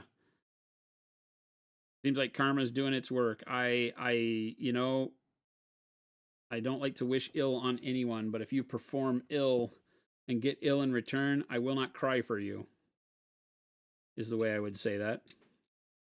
I will not hold sympathy for horrible people getting horrible returns on their investment.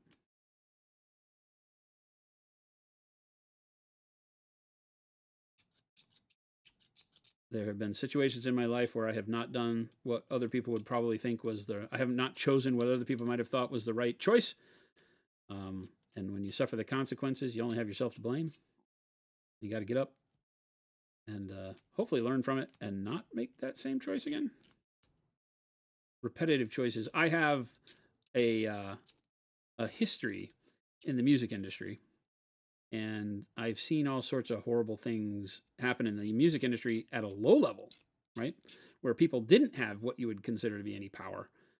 And so I can only imagine what happens at the upper echelons, because he was definitely at the upper echelons of money and power within the hip hop community.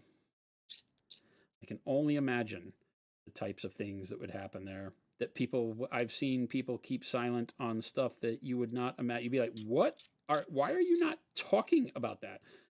And because it would hurt and ruin their career or their chance at a career in an industry they had a dream about, they wouldn't say a word. And I just know that has been the killer of so many creative individuals. So there's probably a little bit of me living vicariously through this story just to see if I was writing any of my summaries of certain things. There's already been some people mentioned in the deal that I have personal dealings with through music that I know were not great people.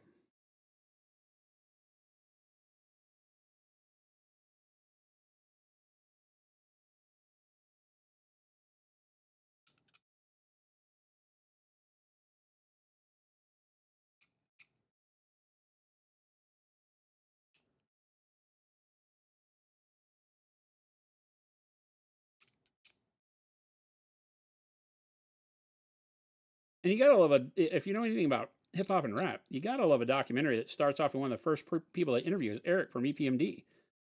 Come on, man.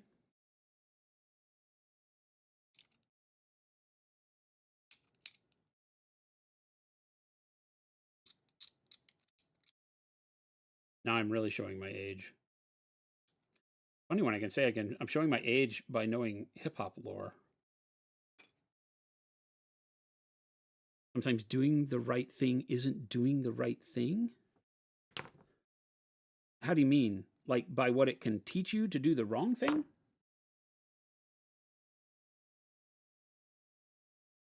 And to steer you correct for future? I'd buy into that, right? I don't think there's a way to always know what the right thing is. We got to touch the fire to feel the heat as humans. If we all followed our parents and teachers and everybody's instructions, boy, it would be a boring place, right? My parents probably never gave me anything but really good info. And the fact that I ignored it was probably part of the best part of my life, right? Because otherwise, I think like I said, I think you wind up with a very boring world. Not that we need all the excitement we currently have, but I think you wind up with a lot of really boring crap if everybody were to listen to all the advice they were given. Tech, what's going on, man? Hello.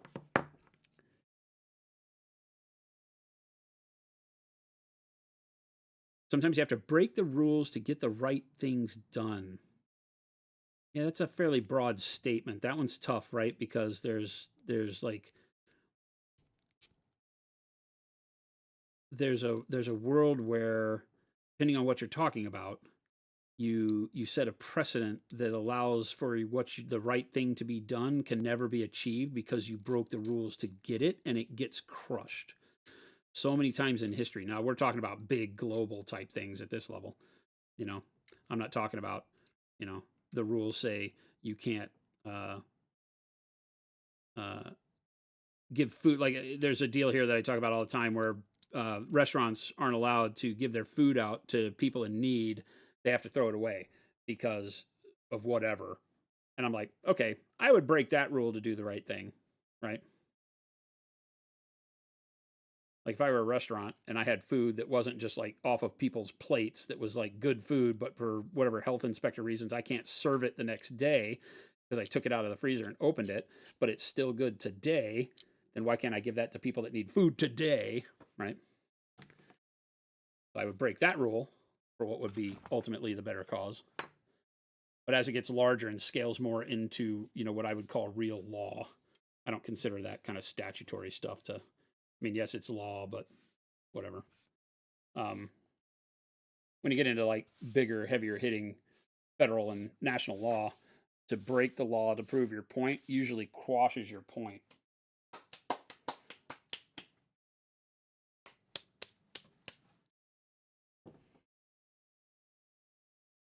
Aren't rules like that for food safety? Rucket, yeah, probably. I don't know. I'm not in that world, so again, don't get me started. But it's one of those where I'm like, I don't know. Like, I get food safety, but I can't give a donut to these people. I'm gonna throw the donuts away. What's the difference? Right. This does. Oh, okay. There, it covers some of that stuff. Okay, gotcha. Gotcha. Now it makes sense. I think. So I got one. No, that's not right. Is it?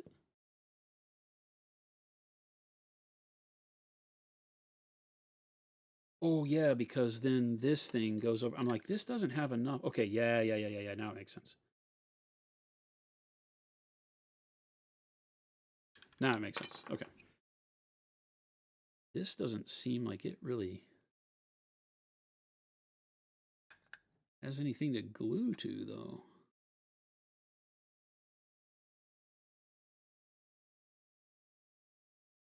Just at the front and the back, maybe a little on the side.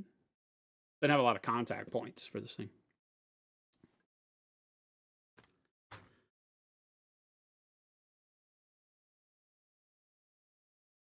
Kind of makes you dread putting together a Leviathan dreadnought. The dreadnoughts are actually pretty easy in all my experience. They may have a little bit of trouble posing if you're not used to posing models that need the knees glued all at once, right? Because they're not posable after you glue them.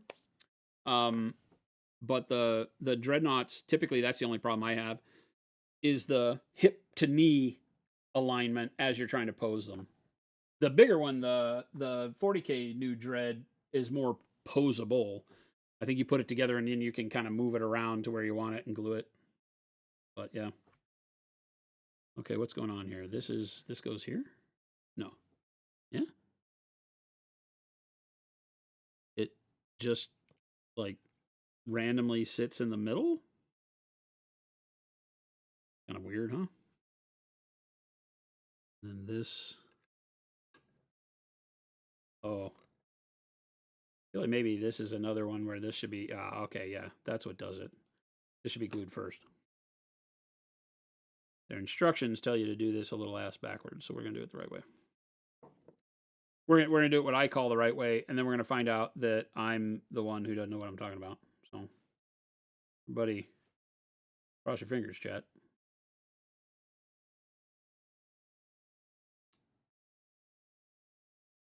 For Chucky's found that a lot of these pieces need sprue goo. I haven't had any problems yet. Say a place that gives food away that's past the best by date. A person gets sick and then sues the place that donated. Sad that litigation takes precedent to caring for fellow humans. Yeah. Yeah. I'm always the guy that, I believe in the free market. I believe that if you have a restaurant that was doing that to people, that the people would rise up and put you out of business. You'd be at more threat than a lawsuit. Insurances take care of lawsuit, right? That's the shame of that whole situation, right? You get sued and people are just like, well, I hope you have good insurance.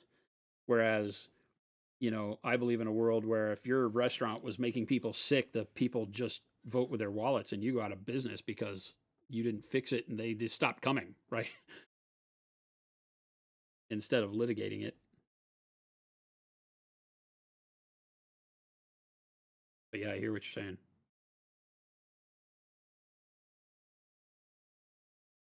Again, I don't know. I try not to get too into things that are political when discussing on my paint channel. But there's a whole world out there where people could benefit from there being a little bit fewer. Yeah, see, this is a problem because these things don't line up. That's why they want you to do that.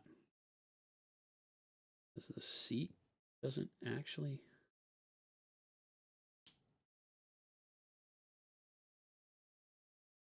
Why the heck is that the case?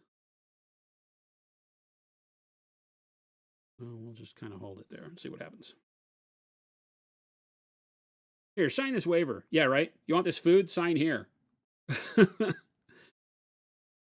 it would be my way of thinking that the kind of people that we're helping by giving the end of the day food to, and I'm not talking about giving them a thing of ground beef to go cook, right? It's really like the bakeries and the things like day old bread isn't going to kill anybody, um, and stuff like that. I don't think you can give them raw materials to go prepare food. They don't have a way to do that. But again, it's like everything. There's nuances to every conversation. You're like, yes, but what if, you know, the story that I referred to was a restaurant that thought they were doing the right thing by taking a lot of the material and asking people to donate their time. And I'm going to lie to you because I'm not going to remember what city this was in. It was not here in Phoenix. But there's a restaurant that the owner and some of the employees were donating their time as the restaurant would close to cook the remaining stuff that they could not sell the next day. So there were certain meats and fish and vegetables that once I think you've taken them out of the crisper, maybe there's laws that say you can't put them back in, whatever. I don't know. Don't work in that world. And so rather than throw out that ingredient that was not bad, but just couldn't, the rules are strict for a reason, that they would then take their time after hours to cook so that they could give that food out. And they got them for being a non-licensed food or I don't remember what it was, soup kitchen, shelter. They didn't have the right licensing to be able to do that. So sucks. Did all the time while you worked at Mackey's.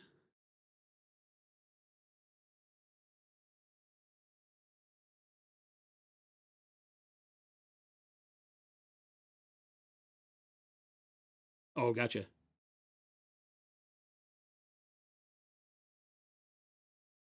Who's texting me? It's my mom. My mom's calling me. Sorry, mom. I can't. I can't. Sorry, mom. Sorry, mom. I could freak her out and put her on speakerphone and we could talk to my mom. Except you guys don't have a voice. It would be better if you did. It would be worse if you did for me.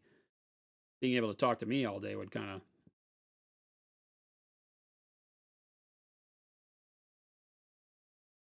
Mackey's is McDonald's. Gotcha. I'm like, Mackey's? I don't know what this is. Terrible son. Just my mom. Jeez, chat. We talk every weekend. Well, obviously not this weekend. She sends a text first, right? She sent me, oh, you want to see some cool pictures? Probably sent me some new. Oh, she would love it if I do this, although she'll be really embarrassed if you ever knew it. You want to see what my mom does? She makes jewelry. She makes fine silver jewelry, but she does it with she has a very creative mind. So she does, these are solid silver, but they're like death's head moths, right? On those, I haven't seen these, so I'm seeing them for the first time with you, right? And then like she takes various stones and findings that she does and puts them in there, and then she uses the 3/9 silver and, you know, uh, stainless and stuff, right? Faces she hand sculpted. Oh, I like these maple leaf kind of gemstone things that she's got there. Those are pretty cool too. Ooh, that's neat. That's a bracelet. I like that amber look to that stuff too, right? That's rad.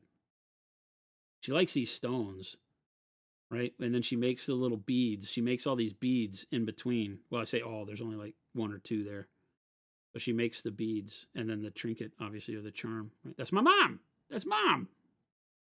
And that's her gallery. She has she's a partner in a gallery, kind of like a collective, an art collective, and it's in Colorado, in Glenwood Springs, Colorado, and she has all of her jewelry that she makes in the art collective. Isn't that great? My mom's all crafty. He's crafty. Yeah, she doesn't know how badass she is. She is very humble with all of that stuff. I've always told her. I at one point in time I told her she should come down here and make a bunch of jewelry that was very, escapist fantasy based, like dragon heads and elves with bows, or a cross set of fantasy axes, or a chain sword or something that she could do for trinkets, because she could do it, you know, and she could make really cool stuff that we could sell. She doesn't care enough about it. She cares, but she's like, meh. She's not motivated enough. She's retired, so she does this as a love. And while it makes her some money, and she's grateful for that, she's not willing to start a whole business, in a very serious, ultra serious manner. So, and of course, me, I'm always enterprising. I'm always like, but it could be so cool, because I would like a mom made, chain sword and bolter trinket, right? It'd be so good. Chris is shouting. That's all you hear. No free pub for your mother. Chris, you're fired. No free pub for Mama Fuse. It's funny because when she used to come into stream, she still lurks every now and then. But when she used to come into stream, her name on Twitch is Jeep's mom. Jeep, Geep, Jeep's mom, because Jeep was a little parakeet she had. She's into birds. So she had this parakeet named Jeep. I used to give her shit because I'm like, Mom, you can't even be like Jason's mom, maybe, on the place where you come to see your son. That might be nice. Maybe show people you actually like your son. She'd always get bummed out about that. I love you. Don't ever think that. I hope you don't think that. Oh, my mom's great. Okay, that goes like that. That fits. Okay. And the engineering on this is really good. I mean, everything fits together really well.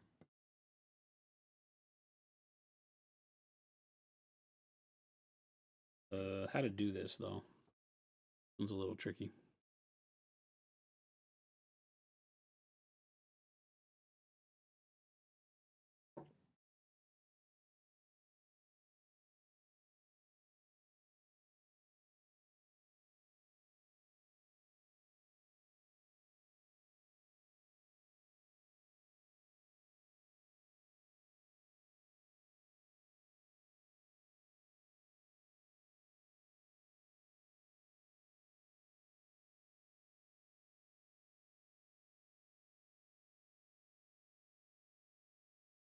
Be ready for 12 pounds of fun on Friday. What? Is that when the shipment shows up? What?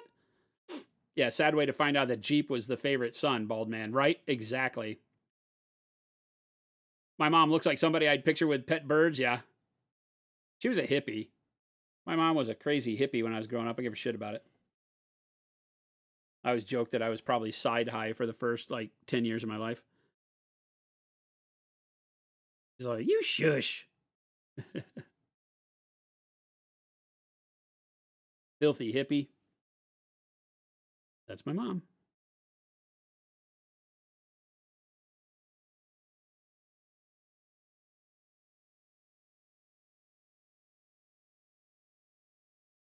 But yeah, she loves animals. She's always had animals. Except when I lived there. When I lived there, I think we had a dog when I was really young, and then we never had animals. And then she got off on this animal spree much later in life. This one doesn't fit as well, so I might have gotten these mixed up. I don't know. I don't know.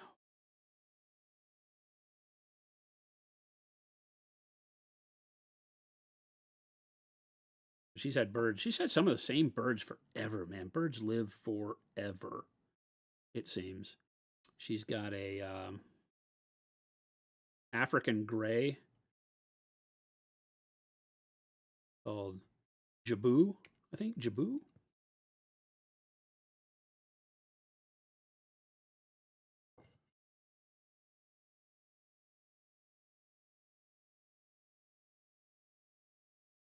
That bird is incredible. It's like one of those birds that's scary with everything it says. My mom, she will cough, right? And it's learned her sound of her cough and her voice, and she'll be asleep. And I was in the living room. I don't remember what she would go to sleep before I do, and I was in the living room like reading or on the internet or something like that. And Jabu's in there going, Morgan. Morgan's my sister who lives there, and I was like, didn't Mom go to bed? And I'd go around and look, and Mom's dead asleep in a room. That bird is crazy. Parrots can live 80 years. Oh my God. Birds are evil. I don't think they're. Jen doesn't like birds at all. Jen doesn't like birds at all. The only reason Jen and I are together is because I never got a scarlet macaw. I wanted a big macaw. We had a chance. I had a chance to get a macaw. This bird named Harley. I've told a story about him on stream before. The He was a great bird, big, huge. They call scarlet. He's blue, blue and green and red. And I don't know. He looked like the parrot in the pictures. He's huge, dude. He's like body was like 14 inches before he got to the legs, and wingspan was enormous. Head was huge. He bites screws in half. Amazing bird. But he had as a baby, they were feeding him with a dropper, and they overheated the food, and it burned through his craw and burned a hole in his chest, and they had to go through surgery. And so that freaked him out, I guess, as a little bird. That's a experience you can't imagine. And so they fixed it all, but he always grew up very timid, but loud as hell. Oh my God, when that bird would screech, it would rupture your eardrums. But I wanted that bird so bad because he would sit on your shoulder and nuzzle into you and give you a big old hug and put his wing around you and kiss your ear. And I love that bird. I was so close to taking that bird home, but I knew I couldn't. I traveled too much, and I couldn't have in an apartment or a condo at the time. There was no way that my neighbors would have survived that screeching. It was unbelievably loud.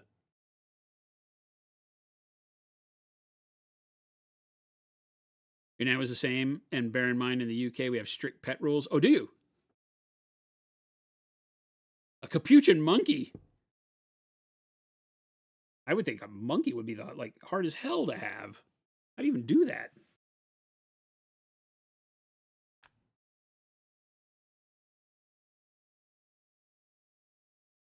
Capuchins are the worst things on the planet, man. Only reference I have is going down to the Caribbean and they'll steal everything you own. Little bastards.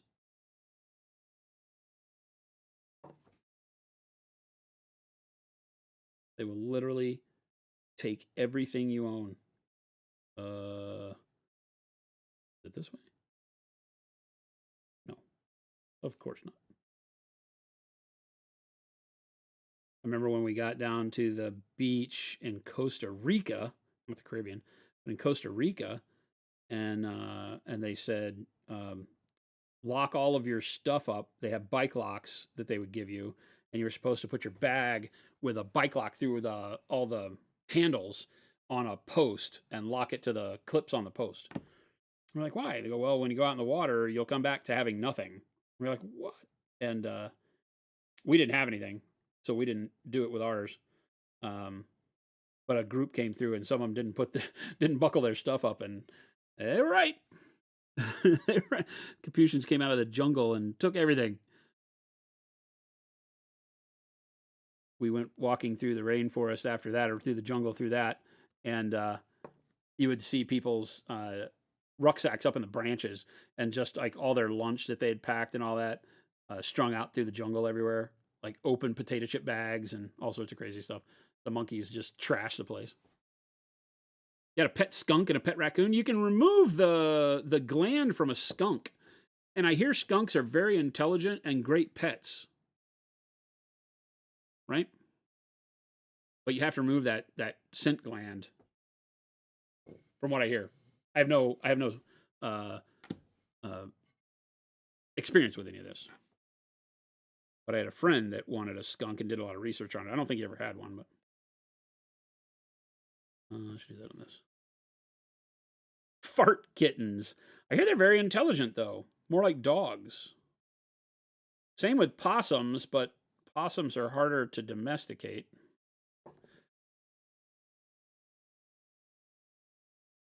They're more like big rodents, right? I like fart kitten.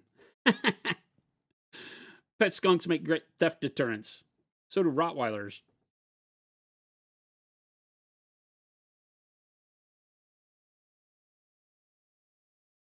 Raccoons are hyper smart. Hyper smart, like mischievous smart. From everything I hear, I've talked to people, not known in a way where I have tons of info, but I've talked to people before that had raccoons as pets, and talk about how they never grow out of the mischievous toddler phase. They are literally mischievous toddlers their entire lives, right? Like grow old being mischievous toddlers. I think ferrets are similar. I think ferrets are just dumb though. Pigs. Pigs are hyper smart. Skunks eat less than a Rottweiler? I can't argue with that. Yeah, wire exactly. Our pit bull mix, Cora, is about 65 pounds. She's a pretty good deterrent. She's lovable as hell. I always say that if they show up with treats, we're doomed. But typically, I don't think anybody would try to get in the house. She goes berserk. It's funny seeing Poppy goes berserk first. Like Cora's a little less, and I mean Cora barks when people walk by the house and stuff. She protects the house from blowing bags and mailmen and all that kind of stuff. But Poppy's insane. Poppy just goes ballistic like immediately. This thing weighs more than the body of the lizard here, by the way. All right, we're doing it. We're going for it. The only thing I can see here is this notch that has positive contact with the model. So we're going to fill that up, right? And then we're going to get the sides here where they've chamfered the side of the howdah a little bit to match the body. They've angled it. It has some indentions that can only be, I can assume, are only from the scales and stuff. And see how like on the back end here, it has all those dimples. That's probably because it's formed to the scales on the back. So we're going to go ahead and put glue there too. And just pray we get it right.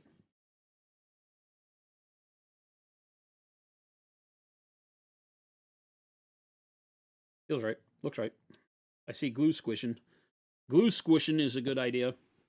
Good sign. Poppy got it good now. Oh my God, dude. Poppy is definitely, that's probably the reason she goes so ballistic, right? She's not willing to sacrifice her, I'm not on the streets anymore. From the streets to satin sheets, that one. She's hilarious. They've got me wrapped around their finger. I am literally the problem. I am the spoil them rotten dad that I bitch about, but it's me. On weekends, we leave the back door open for them, so they just run in and outside all the time. And they get treats when they go out and pee. And we when we take them out, when the doors are closed, and we take them out, they go out and do their thing, and we come in and we give them a little treat. Have forever. But now they've gotten wise to that. They're smart dogs. And they go outside and they pee, you hope, and then they come in and they come into my office. They don't tell mom. Mom doesn't pay attention to them. They come to dad's office, and I'll be sitting there. Maybe I'm playing a video game or watching a YouTube video or whatever. They'll come in and they'll jump up on we have this big 6-foot round or 5-foot round beanbag chair, this big, huge love sack thing. And both of them will jump up on there and start whining at me. And I'm like, they start acting like they need dad attention, but they don't. They want a treat. So I assume that they did their business, and I go give them a treat. If Jen's watching, she would tell you. it might be 15 minutes apart that they will come back in and do it again. Because they're smart enough to know that Dad doesn't really know what we did. But if we bug him, they'll want us to leave him alone and they'll give us a treat. So they do it. And I think that Cora sends Poppy in or Poppy sends Cora in because they don't do it together all the time. I am the problem because I usually give in. Rosie's 55 pounds and a marshmallow. Yes. Yeah, they're the best. They're literally the best. Bull Terriers of all breeds are spectacular dogs. Just absolutely no question, no argument from me. My favorite dog of all time is Cora, and I've never had one before. I've had Rottweilers, Old English Mastiff. Rowan, my Old English Mastiff, was a beautiful dog, just a great personality. But at 145 pounds and 6'7" when she stood on her hind legs, you just like, that's too much. It was too much for me back then. I can only imagine getting older because they don't even, it's like they just want to love you, but their version of love hurts more than Cora. So 65 pounds, I think, for me is where I draw the line nowadays. Okay. So then this thing, numbered part 21D, is necessary only in combination with number 3 Drakehead, which is the one we're doing. So this goes here. So the other ones, you wouldn't use this thing for. Let's make sure that's the case.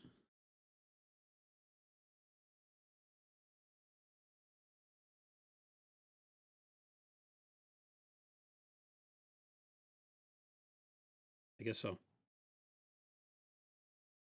Seems right.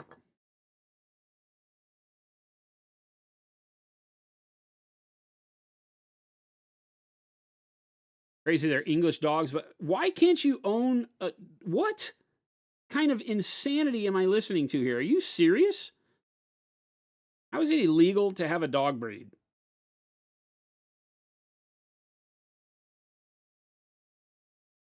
That doesn't even make any sense to me.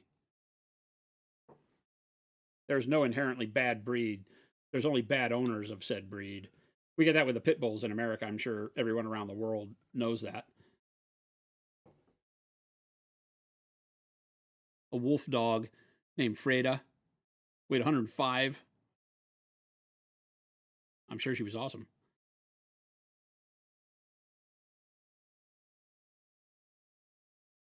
Golden Retriever German Shepherd, and she's hilarious. She's got to be like spindly, right? Like she have the shepherd long legs and all that. England has a lot of pet laws due to invasive stuff, but if the dog is bred there, how are they invasive?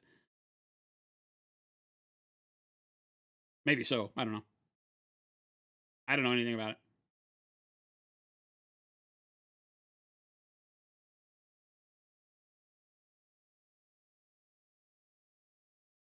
You're just saying, I don't make the laws. Mo, I need you to fix this right now. I blame Mo. Old English Mastiffs are amazing dogs. Absolutely amazing dogs.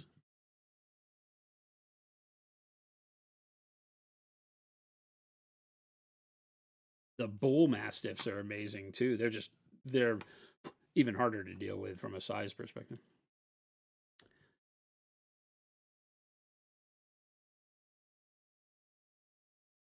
Wirehead pity breeds prohibited in the UK as well? Seriously?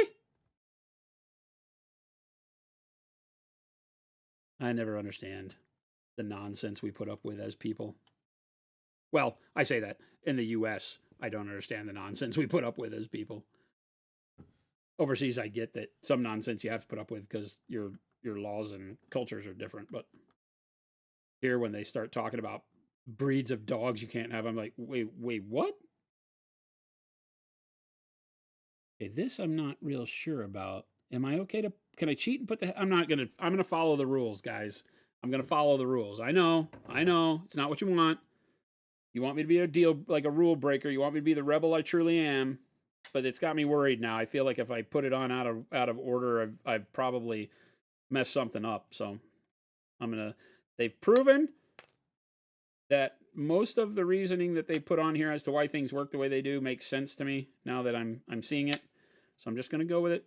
I'm gonna follow the instructions. I'm gonna be that guy, and we're just gonna deal with it. Still a lot of parts on this damn thing. So this is, okay, granted, everything on stream takes me a minimum of twice as long as it should have, right? I probably should have been done with this about an hour ago, maybe longer. I'm not blaming you, chat, but let's have a talk. Let's have a talk, chat. I'm not saying it's you.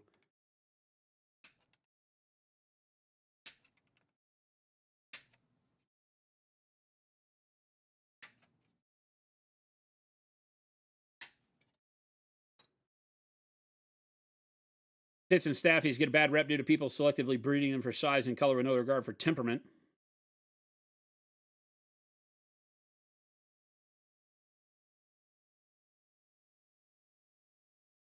Canada, Southern Ontario.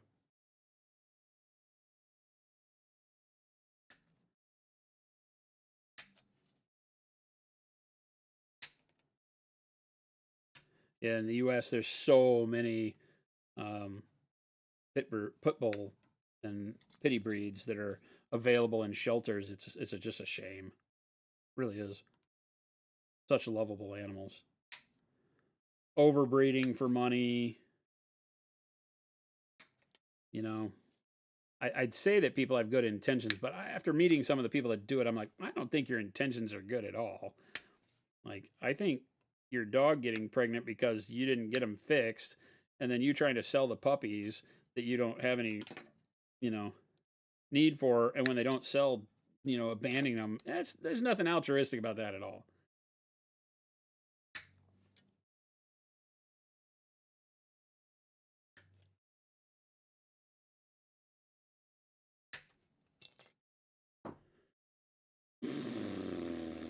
There's still a lot of parts on these sprues, people. What is happening here? A big ass model too. I like it.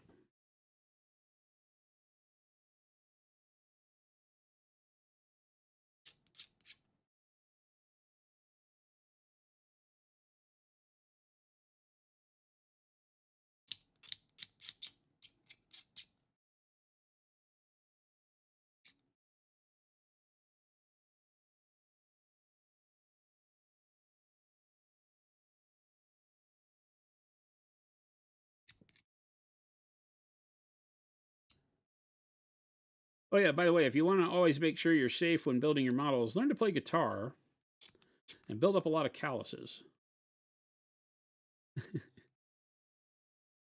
It'll help with the whole not cutting into your finger thing.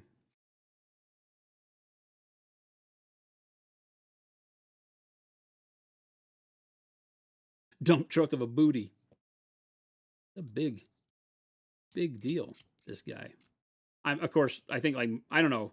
I don't know how many people are like me, but obviously larger models have a real attraction for me. The big monsters, right? The big dragons, that stuff, I think in our world are the most fantastical. And when they're sculpted and put together well, they can be, some of the most impressive models you can have. They're also the biggest pain to paint, sometimes the biggest pain to build. But I think it brings us to the world that the game is in, or just in general, right? It's like who wouldn't want like the huge Tiamat model? There's like some big freaking $1,000 Tiamat model I've seen. I think it comes pre-painted. It might be like a sideshow collectible type thing. I mean, who wouldn't want that like in your living room in a case? I'd be bitching.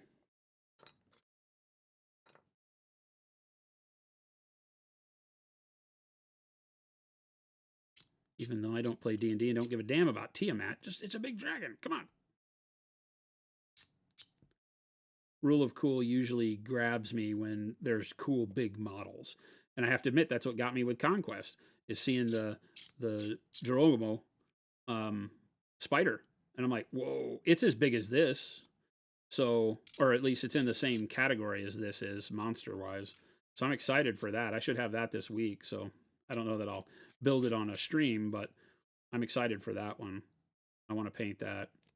I've already started bathroom list building that list, and I'm going to have 2 of those spiders just because I want to paint 2 spiders totally differently.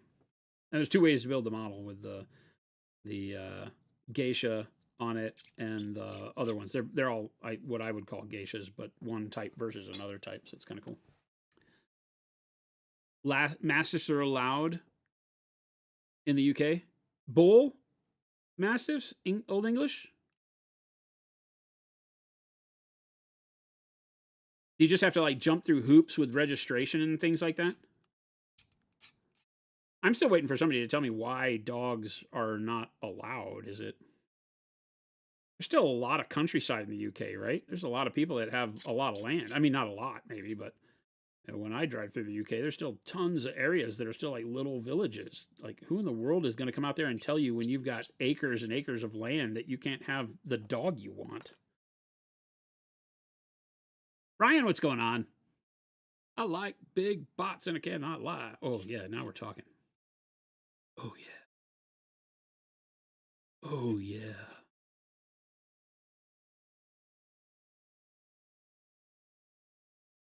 I think one of the biggest things that will get me turned off of a game quicker than anything is when you have things like Leviathan Dreads or the new Saturnine Dread, which I think is really cool. I think the Saturnine Dread is a great design. I love the Saturnine armor and all that. But you get the model, and the model is kind of, it's cool, but for the game, it doesn't do anything. You know, I mean, and maybe it does. Maybe the Saturnine is great. I don't think it is. It's just more guns. I think the Leviathan does it almost better. It's just not as tough. But you know, it's like at some point in time, games like 40K are just introducing new designs, but the game doesn't really have enough bandwidth for the new design to be worth much, and so it just becomes another choice of the same thing. I guess that's kind of the BattleTech thing. I love BattleTech. Don't get me wrong. It's probably it's the game that got me into miniatures.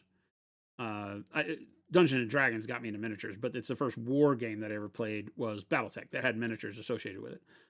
And so I love it. I will always love classic BattleTech. It's a great game. Anybody wants to throw down, just let me know. I got lances upon lances of painted minis. We can do this. But I will say this: BattleTech is a game where, when you really break it down, there's only maybe a dozen different mech styles, and then everything is repetition on those styles, and then visual differentiation. They look different. And so I like that because it's like, okay, what it really means is that the rule set is very palatable, because even though there's a million different mechs and different chassis, you only have to know a few things, and then every one of those million chassis is available to you to play at the same skill level.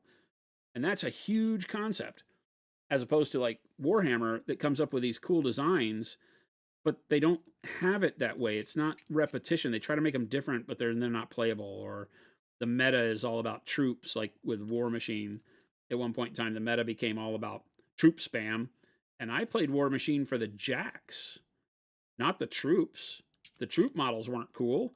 And so then when you were playing with people, you're like, do you like the game because it's winnable? Or do you like the game because the world and the style is cool? Because the troop models were never the reason to play War Machine. It wasn't that there weren't some cool ones, but come on. If you ever played War Machine, you know what I'm talking about. They spend all their time on the better models, being the big guys, the big jacks.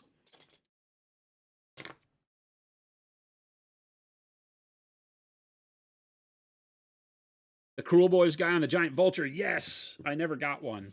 I think Gabe or Phil had one, and I was telling him I wanted to paint it. I think it was Gabe. No, I think it was Phil. I think Philip has Cruel Boy. And I was like, I want to paint that. Instead, I painted his Usharon, right? We painted Usharon for Phil. Do I have my second blood for the blood god moment? No. No. The super glue on my finger protected me from the last hit. I made my saving throw. The knife stuck in the tip of my finger, but all of that dried super glue protected me. Huzzah! All right. I got to figure out how this crap, all the rest of this crap goes together here.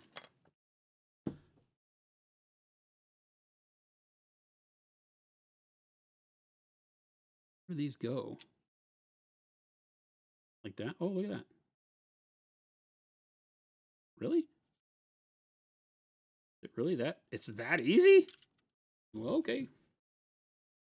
It doesn't really have, it shows the piece and then a very long line of where it's supposed to attach the model, and it doesn't really make a whole lot of sense the way it's on there, so I got lucky, assuming that it would throw down in here and help cover up the, this is also a great design. This covers up where the seam for that arm was visible on the body. So now you can't see any of the seam of that leg area. on the forelimb at all. That's rad. Again, good use of design as a way to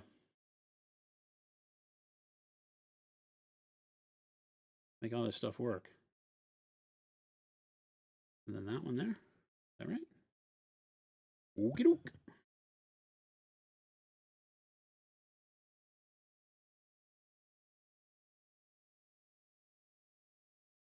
It's funny, that's all hollow, though. That's kind of weird.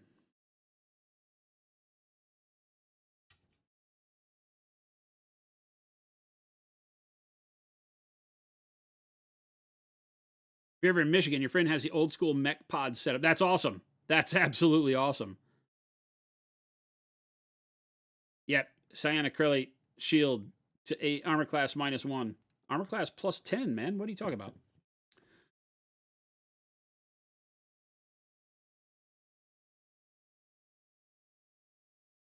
Every screen and every button still works. That's awesome. Seeing those things taken care of is great. Those BattleTech pods are some of the most amazing things in nerddom, in all honesty. They really are tremendous. Being able to see them working still is like incredible. 2. Again, this has 2, but you can't. All the 2s get covered up, so I don't know what that means. I don't know if that's the back. Is there one on the back leg? What? Oh, yeah, there is. How does that work?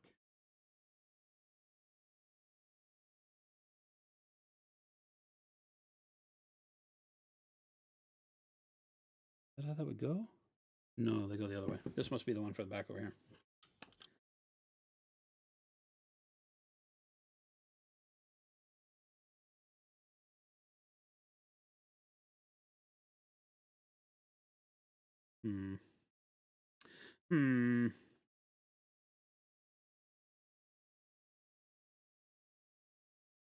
This I'm not so sure about.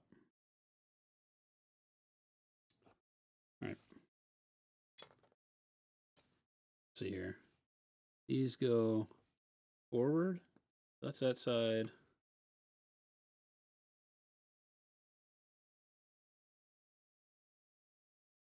That and like that. So with this, see this one?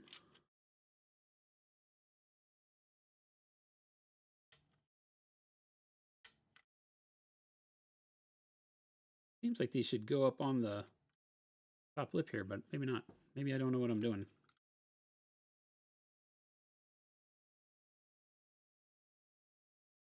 There's a good chance I have no idea what I'm doing.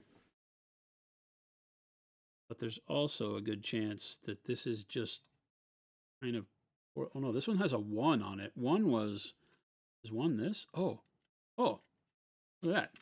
That's kind of crazy.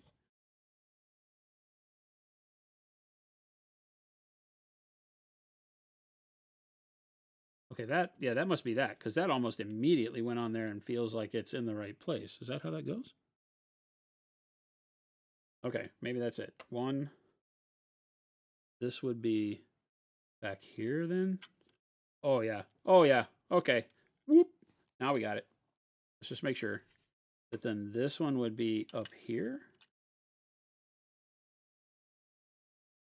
Or this back here. Nope, this one's got to be this one. Yep. Right around there someplace. It's weird because they just kind of move them around until they don't wiggle much, is the way that works, it seems. And then this one would go here somehow.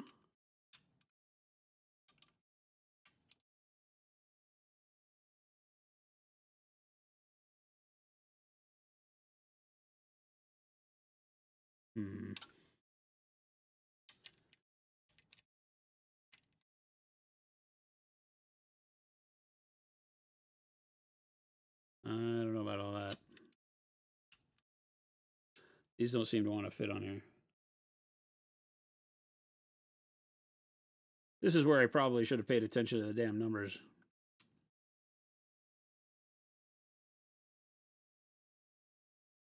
It doesn't show a picture with it together. The other side fits pretty well. It only shows the other side. It only shows the left side, not the right side, so it doesn't show where these go. Is that, which one's bigger here?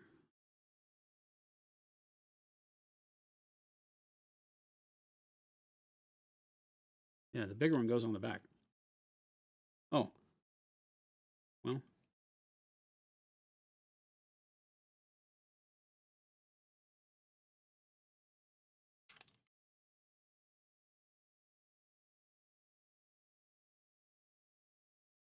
How would you make a 30K Space Wolves paint scheme interesting? I think still purple or blue undertones is what does it. So do the gray, for sure.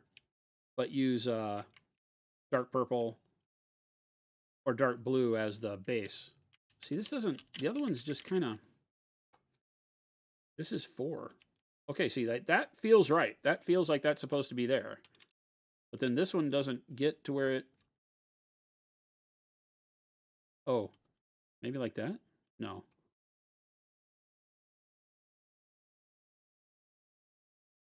No, that can't be right.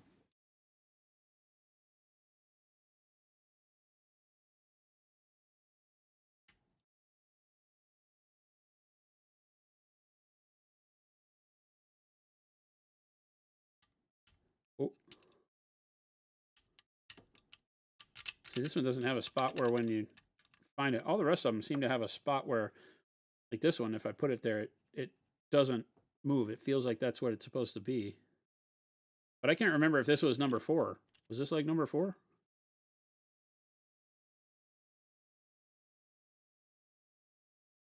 That seems much bigger than that one, doesn't it? Or no? Are they kind of all the same?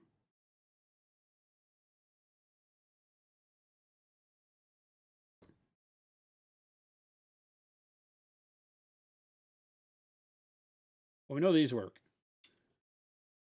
That one's like instantaneously in the right place. So let's just do that. It worries me when stuff like this occurs because some of them fit so well and then others don't fit, like, don't seem to fit at all. That seems troublesome, doesn't it?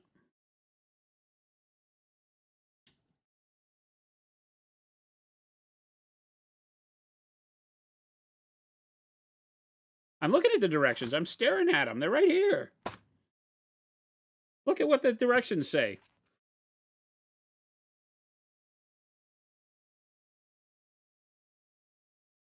Right? It just has lines that say doo-doo-doo, doo-doo-doo. I got the pieces right, but like these lock. Once you get them in the right spot, they lock and don't move.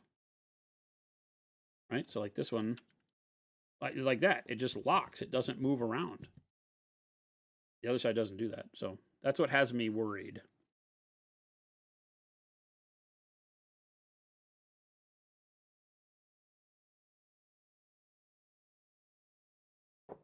I say worried. It's a model, for crying out loud. I'm not worried.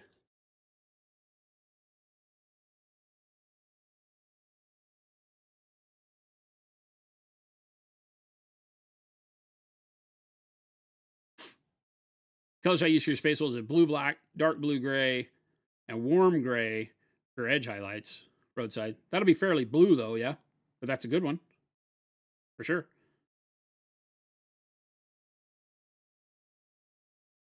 Cover artist couldn't get them to fit either. Oh, really? You like it without the pads? I like it with the pads just because it makes sure that it... I mean, I like that. I like that look. It's actually kind of cool. It leaves enough skin and armor to feel good, but it does kind of look good without them as well. I guess you could run it any way you wanted to. It leaves the seams, though, so I get kind of why they might have done that. So see, none of them... That one locks there. Feels like it. That feels okay. It still moves a little bit, but it feels like it. That is probably correct. And that makes the same kind of sense the other one did. Right? And it makes sense because, yeah, I'm going to glue it that way. But that seems 4. Was it 1, 2, 3, 4? I don't know. We're going in. We're doing this. Who cares? We'll make it work. We'll glue it on there. It'll stick. It may not be right, but whatever. Somebody will laugh at me later on going, oh, you're one of those guys that couldn't get the leg pads on right.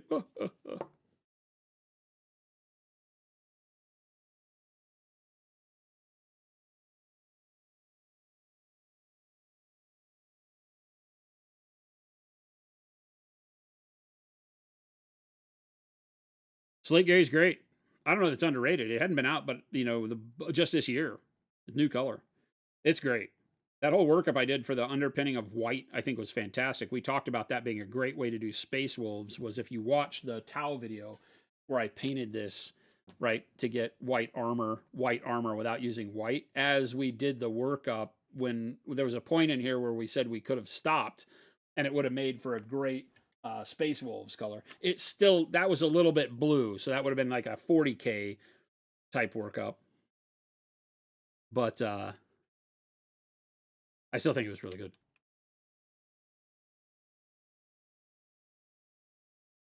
Maybe like that. Shows a lot of the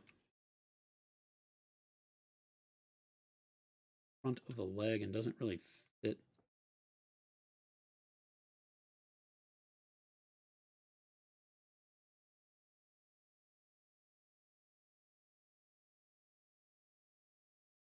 I think that's where it's going to go. This one just isn't as good as the others.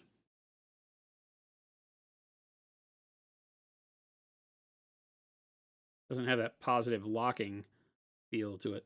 The others did.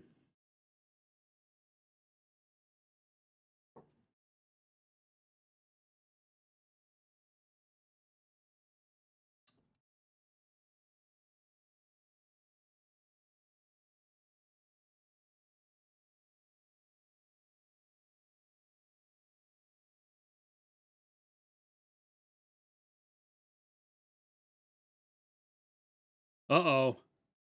What's that guy doing?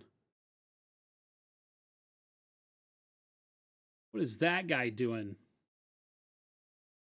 Is it upside down? What are you talking about? No, they hang like that, right? I hope not.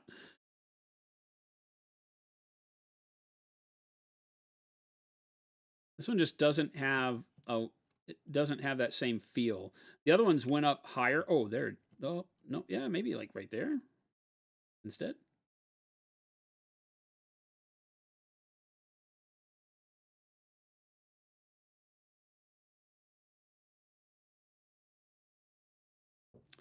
First, I thought it was because maybe this spike was too close, but we'll just go with that. I mean, you won't be able to tell if it's in the wrong spot. I don't think it matters. It's not like they're attached to the arm, not to the howdah. It seems like they would have attached them to like the howdah on a hinge or something, but no.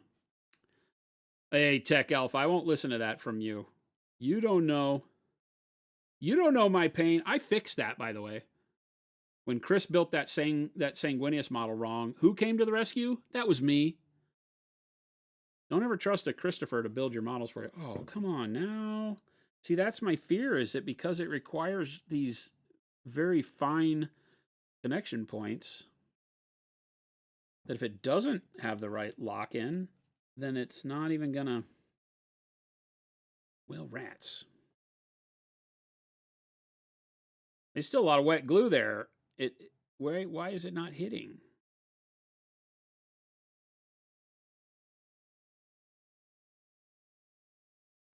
Because now the problem is we'll overload it with glue and it won't stick.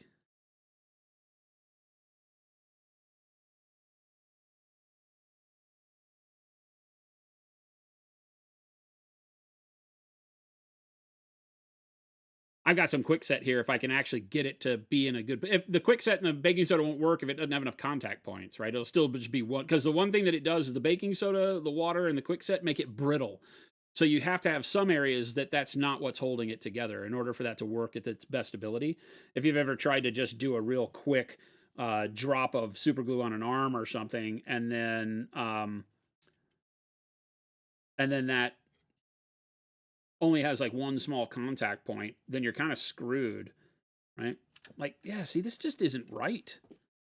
This just isn't right. It almost makes me think like it's supposed... Oh, look at that. Look at that, chat. Now it's perfect. Now it feels like it's not supposed to go in. Now that's it. Okay. All right, now it makes contact everywhere. Look at that. Okay. All right. Okay. I just had to shift that underneath the spike there on the arm. Now it's right. Now it's not going anywhere.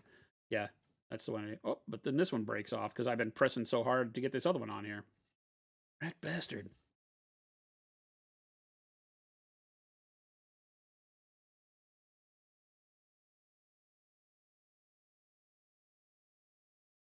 Not a fan of these. This would have been so easy for them to put a dimple in the model that these just grab into and make it line up. Not a fan of this nonsense.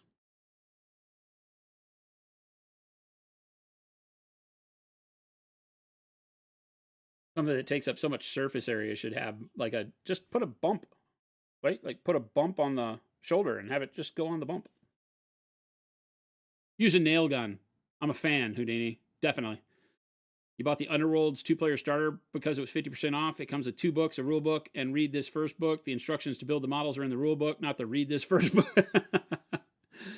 Does the read this first book say read the other book? Is that what it's there for? Yeah, I call it a key, Houdini 7. Something that lets it key on there so that you have a spot that you know you're aligned properly. It's, I don't think, that's not a problem on the back. It didn't leave enough residue for it to be an issue. Okie doke. Now it has 2 more pieces. Well, it has lots more pieces because there's like big ass banners and so. Oh my god, this thing. Oh my god, this thing. Here, more shit that doesn't align right. Oh, that one's good. Right there. Okay, those are perfect. Those lock in place immediately. So again, I'm being overly nasty about this, but the engineering is really good. It's just that's not the way I would have engineered these to work. I would have put a little detente. Maybe they did this so you didn't have to put it on though, right? Like if you like it with the scales showing, you don't have to use these at all. That's fair.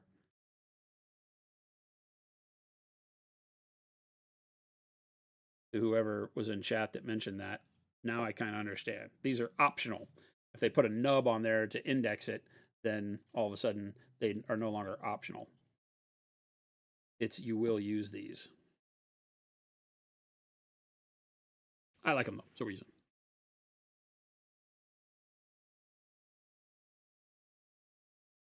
I think it's a really cool model. It's gonna be fun to paint. I don't know what the hell I'm gonna do with it.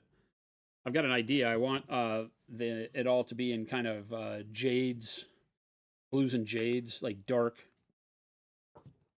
green armor. We'll do all the non-metallics. Listen to me. Like I should probably not be stupid. I should probably paint these with metallics, huh? Don't be stupid, Fuse. How many days of your life do you want to lose to Conquest? Maybe just paint and actually finish them. That'd be great. It is a bitchin' model, though. Even without a head on it. All right. I think I'm at the point where it allows me to put the head on now. Please? Can I play with my toys? Oh, it's not. The head's literally the last thing. It makes me put all the damn banners. Screw you. We're putting the head on right now because it wants me to put all this other crap on here. No way, bro. Head. Time for the head. I don't even care. I'm jumping the gun because I'm an impatient child. Don't judge me. I am an impatient child. I know it. I'm willing to admit it. Don't need you to tell me. I don't know what hits here. Does any of this hit here? I don't know. I like to play with my toys. Oh, I don't think that. Oh yeah, underneath doesn't have a need for anything. That doesn't really work.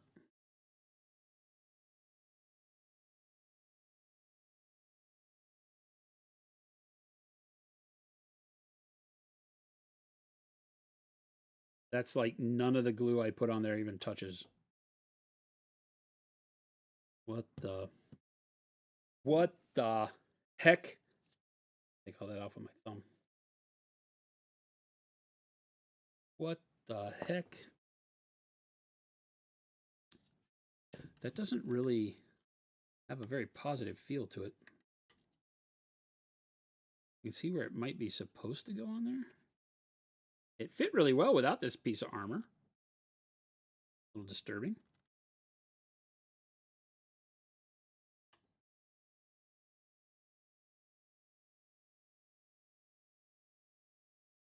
I'm going to put glue on this side then.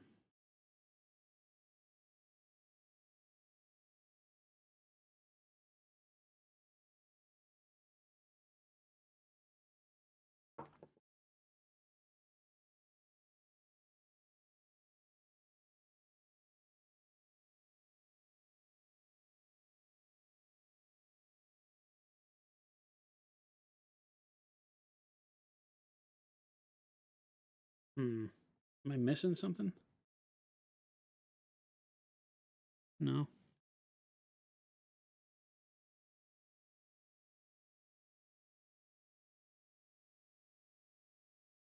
Dead nerve, right? If I'd have just put the banners on his back, this would have. The hole on the top of his neck is for the tongues that go on the other heads. This head has, there's 3 different heads, and this head has a totally different tongue. The tongue fits in there and will glue on right though, so it's just a matter of like, this doesn't feel like it's very secure on there. It has this gap along the neck I'm not happy with, but I mean, it's armor, so maybe that's okay. It lines up with how it follows the spacing on everything else lines up, so.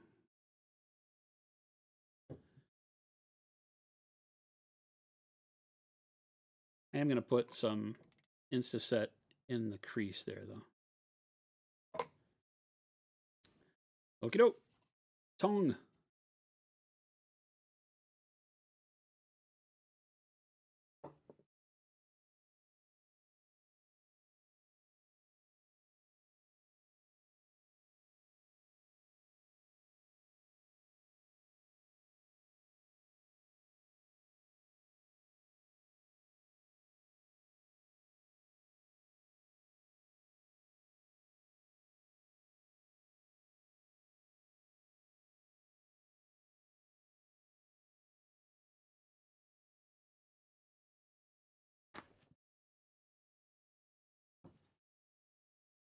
It's a really cool model.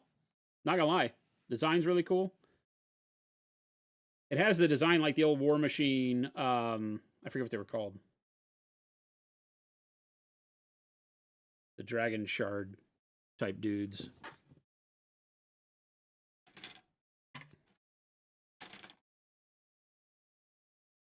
Tech Alpha. This is a Dwegom Iron Drake. It's a dwarf faction model for Conquest.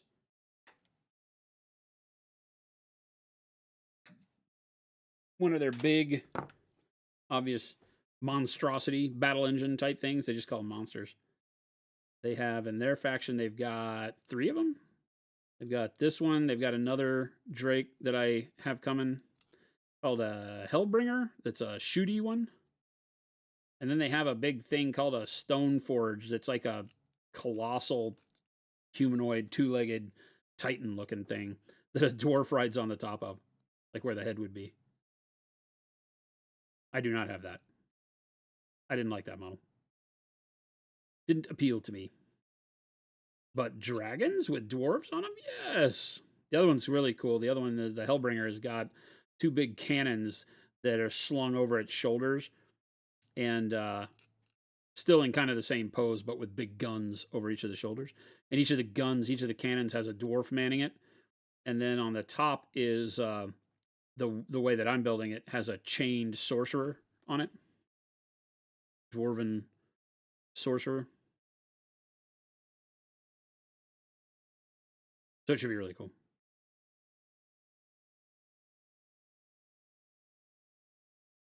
But I got caught up, man. I love some of these models. They really started speaking to me. I don't know if it's just because it's a new day and things feel different today, or it was a couple weeks ago that it really started speaking to me. And then I spent about a week.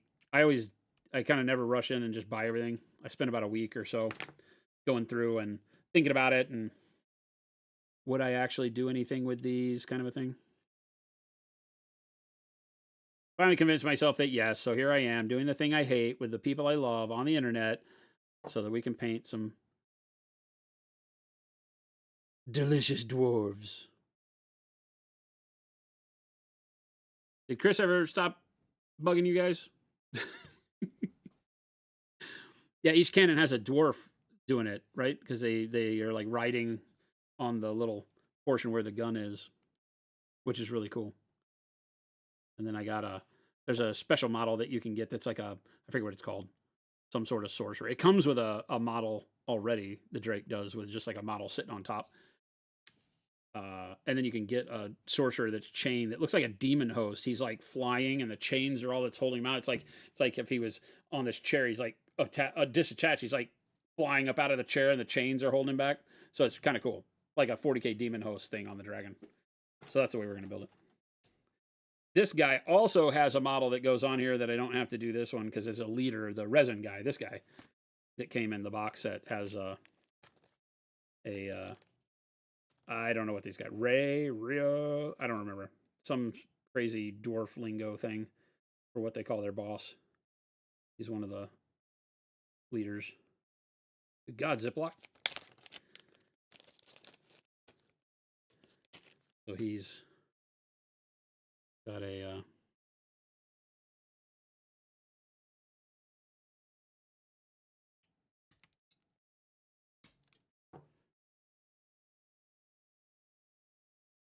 he holds like a chain or something, so he'll be riding on the top. He's a pretty good size. They're 38 mil models, so they are still, you know, smaller than the bigger dudes, but they are chonky and good detail on them. So they still have the artisan series, and the ones that are more limited are in resin, but everything else is in hard plastic, like troops and stuff. So quite a bit.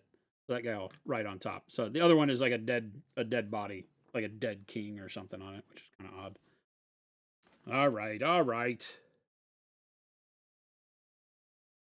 Banners, because the banners are bitching. Not gonna lie, banners are bitching. I'm a big fan of models with banners. I don't know though if I should put the banners on right away.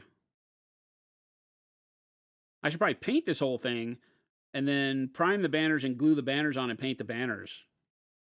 That sucks, but I know I don't normally like to paint things in sub-assemblies, but I think that's better for this.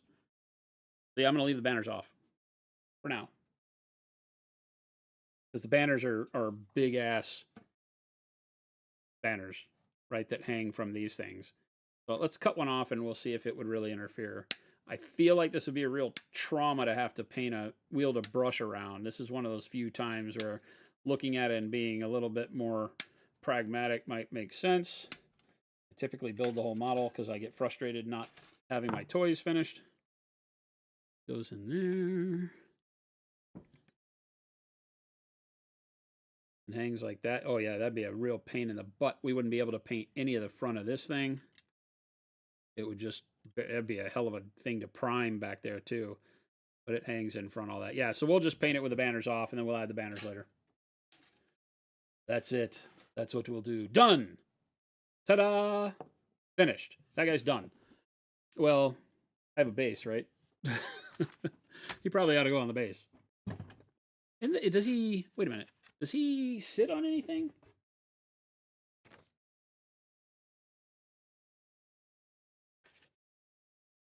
I thought there was like a piece of... I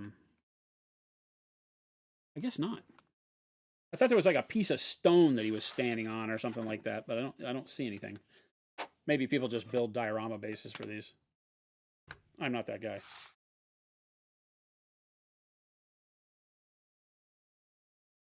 We'll just glue him to the base.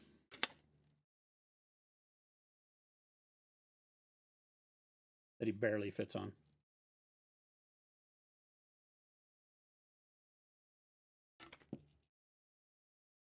Overall, great model. This is probably a bad idea. Oh, but that's how you tell what the legs are this whole time. Look at that. Who knew?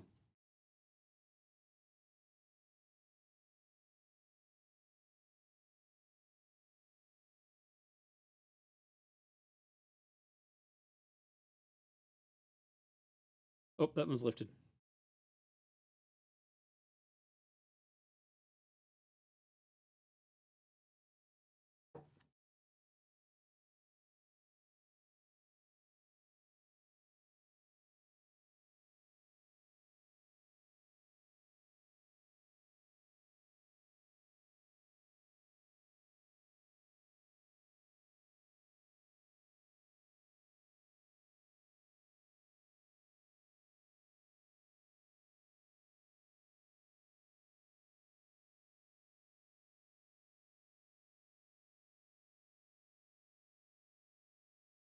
Try to get him centered on here in a way that makes sense.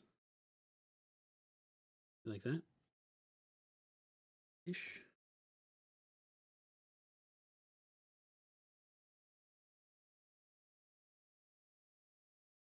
Yeah, the base is from Conquest. It comes with them. It's a big round base that goes inside a square because they're a rank and flank game, so it lets you regiment them up. Um, and I don't think you can regiment this guy, but everything is based off of square angling for facing. So you have your forward, your flank, and your rear for when you're being charged, much like Old World Warhammer. The troops all come on bases that have like 4 guys on a square base, and each unit is usually 3 bases worth of things.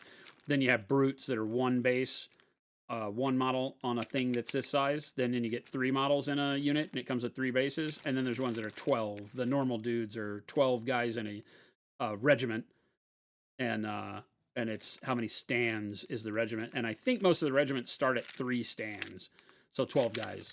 So when you buy a unit, you get 12 guys on 3 stands, or 3 guys on 3 stands if they're bigger things like dreadnoughts. The dreadnoughts, what I would consider to be a dreadnought in this game, are like this guy, you know, like the big dudes that would sit inside this base, right, as 1 model on that square base, and then you'd have 3 of those.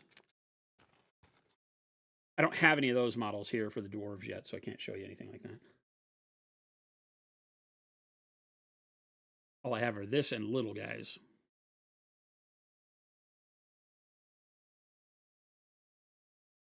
It's done-ish. This is close, right? I mean, this feels pretty good. Pretty good. This is usually where I hit a little bit of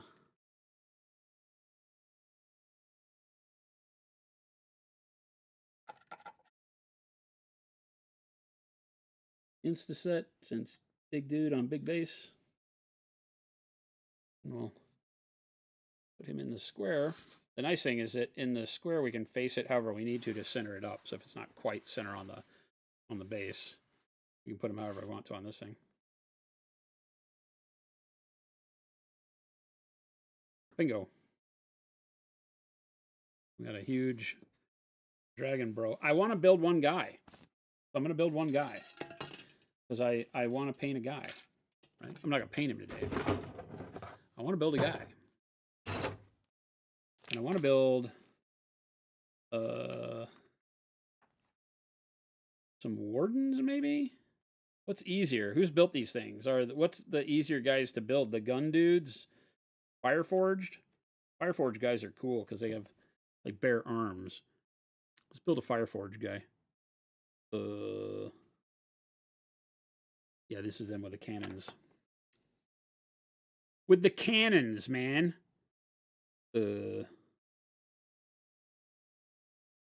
Part 34. Aren't labeled. It says 3. See, this is where everybody was telling me this. It's labeled differently for the sprue, but these aren't. Parts don't have any numbers on the sprue. They just have numbers on here. 3. Okay, that says 3 on the instructions when you look kind of close at it. Oh, these are really bad. I'm going to say these are probably old models. Would I be correct? I think these are old models. Because the place where the sprue connects to the body of the model is horrible.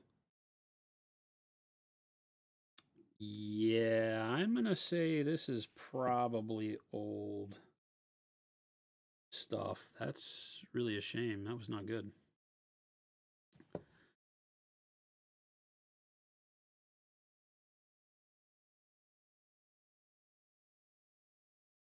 Okay, so I need the legs that say 3 on them. This. Yeah, this is not the same plastic as the dragon. This is a little disappointing right here. Now I can see what people on the internet were saying with, well, get ready to build these guys. That's a shame.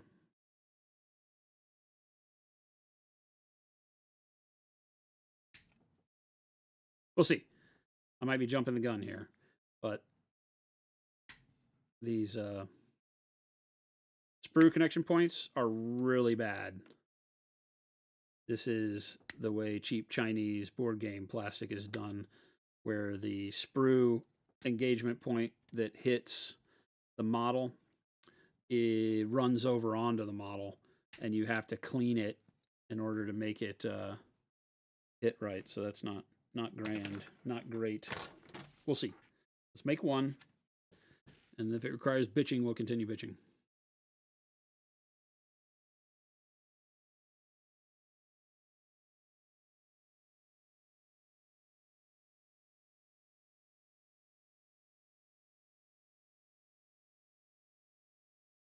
A lot of the dwarves are older models. Yeah, that's what I'm finding here. I think like got big, really bad mold lines here.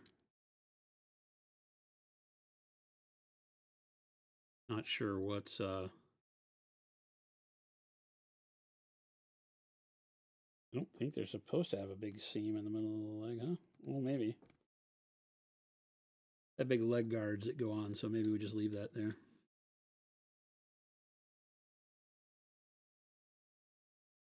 Conquest was a very ambitious game when it came out. I don't know how many of you remember when it first hit the streets, but to release your full game with that many factions, that many models, and the bulk of it in hard plastics like this, very ambitious in today's world, right? Because it wasn't Kickstartered either.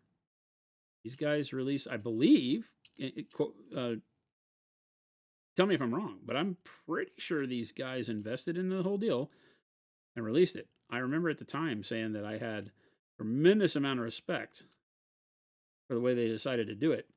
I thought they were crazy because doing a model line like this in all hard plastics from day one is tremendously expensive, but good on them. If they had the investment money and they've stayed together and they're still alive doing it, awesome. But this is a very, very expensive proposition to do. Although they cut some corners with this plastic for sure.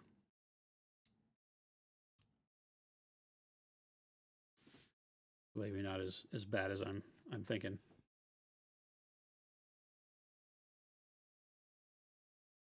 Archon Studios, have they always done them? They've done the plastic since the beginning?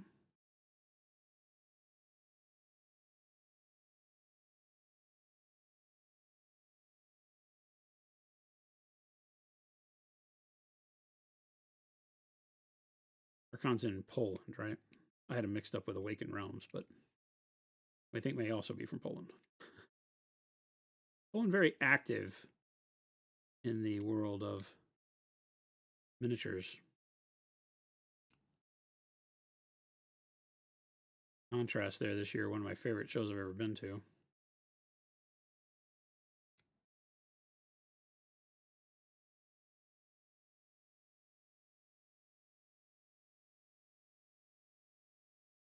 Yeah, see, like that's bad. That sprue just blows that whole shoulder up. There's nothing left there.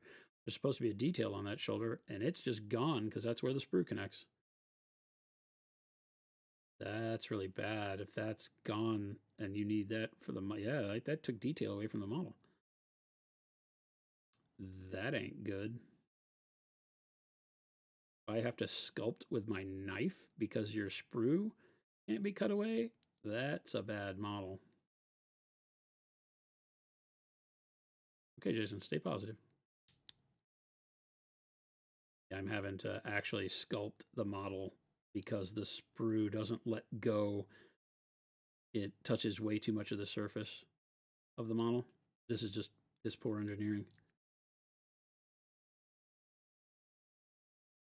I would, yeah, I would be the first to tell this company to redo these models quicker than quick.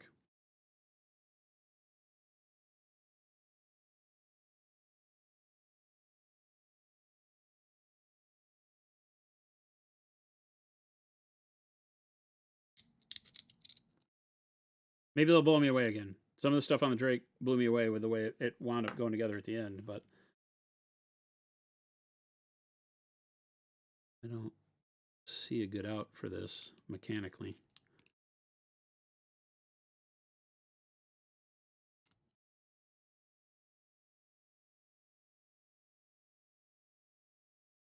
There's no way to cut these well off the sprue is the problem. because they hit on two faces of the model, not just on one. They touch along the edge and then also on one of the upper surfaces. Tough to get them off. The early sprues say US made and the new ones from Archon say Poland. Yeah, they may have been using somebody over here. Who knows? Only people I know of here that, I mean, there's probably lots of plastics manufacturers they could have known and done it with, but the only people I know over here are War Games Atlantic have a operation here in the States.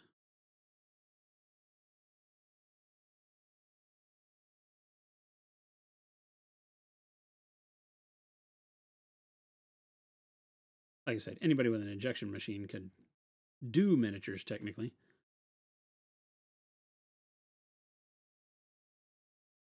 How flexible that plastic is too.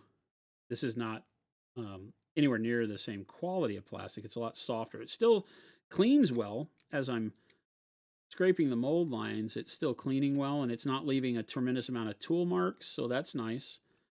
You know, it's not scratching like resin does, like if you use a 3D printer and you try to do what I'm doing right now to get rid of details, it messes it all up, makes it look really nasty where you've scraped the model. This is much better than that. The scraped plastic doesn't remove as easily as the Drake did, but still functional.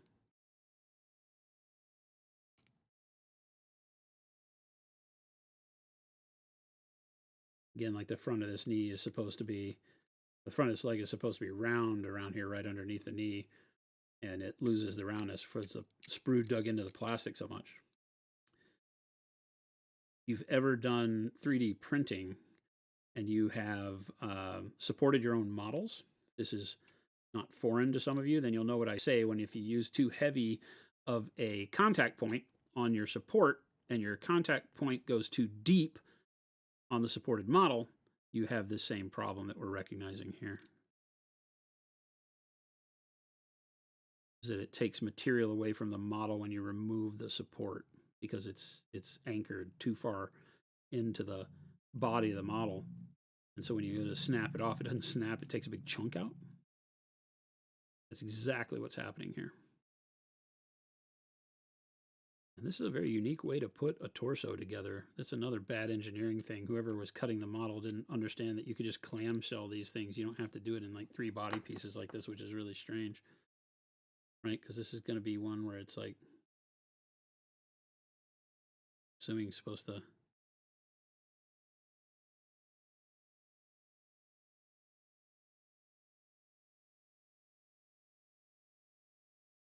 Yeah, like that.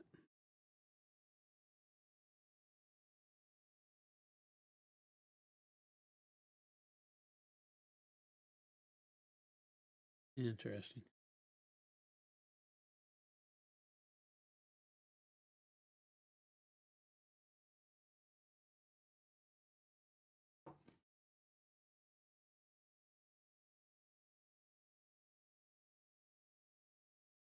There's some part overlap that helps with those areas, but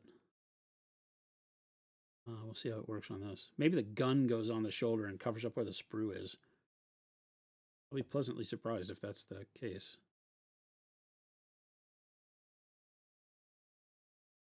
But this is a really weird way to do a humanoid body. Not gonna lie.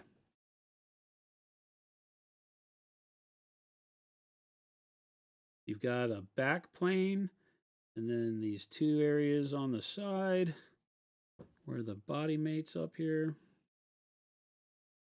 It's really tough to get right.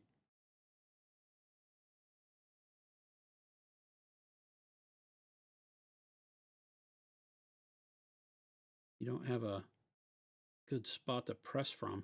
That better be a really good fit for me to drop in the torso on too. Okay, they did. Okay. They did sculpt it to where it overlaps. And look at that. Okay. All right. All right. Okay. I see. I see you, Parabellum.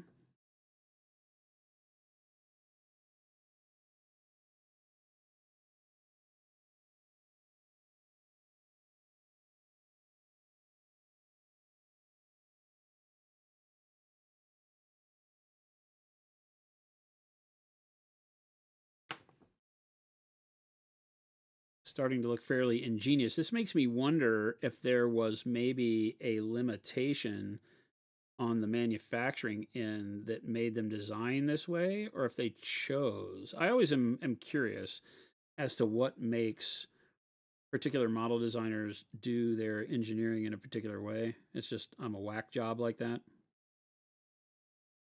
But it makes me wonder who and why. Was this a manufacturing issue or was this a designer issue? Because see, I mean that at the end that goes together, and the places where the I know I can't. I should probably zoom in now since we're done with Dragon Guy.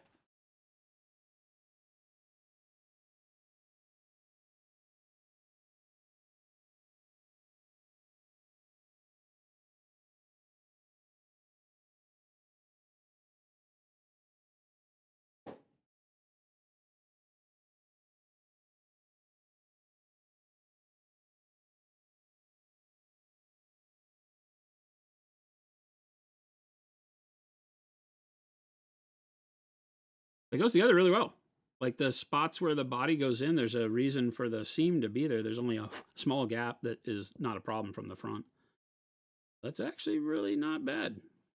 It's dirty. It's not super clean the way it goes together, but I don't like this that it got rid of the little buckle thing is where the sprue hit. So it does lose that. But like I said, the gun goes on here and probably covers all that. So maybe that's not a big deal.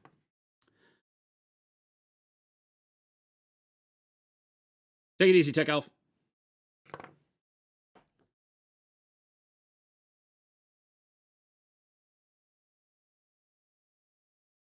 Yeah, like I said, I don't have a lot of history with these models or this game. So other than, paying attention from afar, and we've spoken to them in the past. I know they used our paint for a while in the very early days of their studio, um, doing stuff and working with artists, but it was never anything that took off. I never partnered with them or anything. I think they did War Colors sets with their models at one point in time.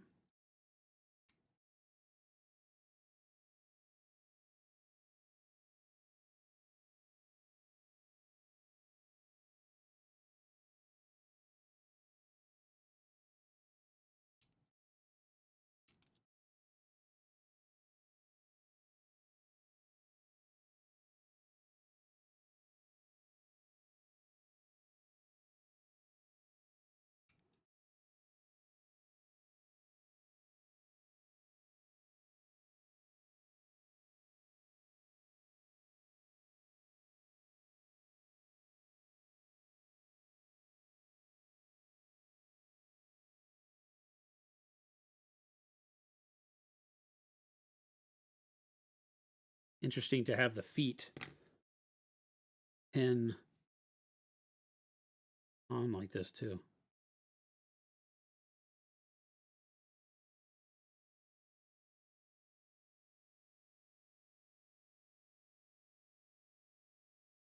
Any of you nerds play video games? Anybody been trying to play Ashes of Creation?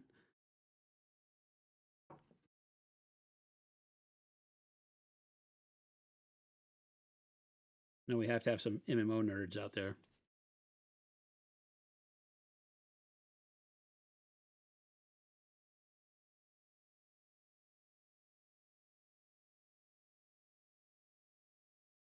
Diablo 4. I played it for a while. It wasn't bad. Very repetitious. I've gotten to where you've not, but some friends are. You've been playing Ashes of Creation for a bit, Gilded?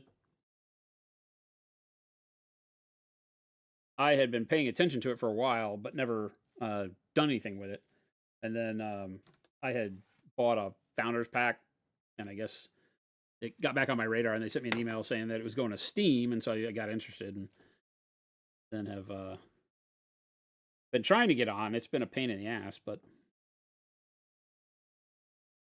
oh god, there's 50 million heads. Which one do you choose? Do you get to pick any of them? It says that I only have one choice. Which is the choice? It says 31. There's no numbers. There's literally no numbers on any of this.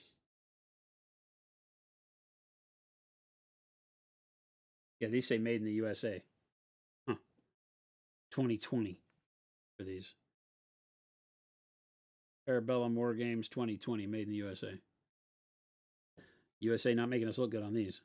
All right, what is this? This is a beard that just has this one.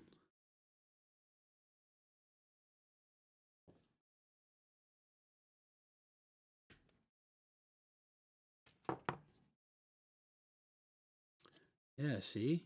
Same thing on the head.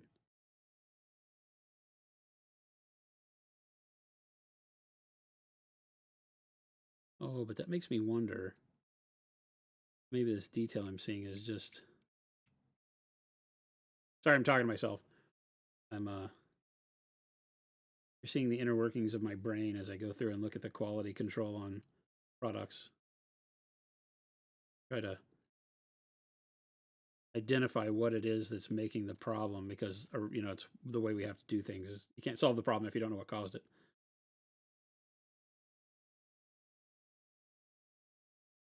Okay, not as bad as I thought. There was a phantom detente or scale on the model that was not really there. It's like some sort of ghosting in the mold made it look like there was a raised detail that wasn't really there. I thought we had to cut the sprue across a raised detail. I don't know if you guys can see that. Can you see how it looks like there's a raised portion along the edge? See that line that makes it look like there's a raised portion there? It's not. That's smooth. That's just a ghosting in the mold, like a stress ghosting. That's all flat. That scared me for a second. All right, back of head. This one? Another back of a head? Two backs of heads. Are they the same? I don't know. Okay, yeah, this is. I can see why people get frustrated with this kit.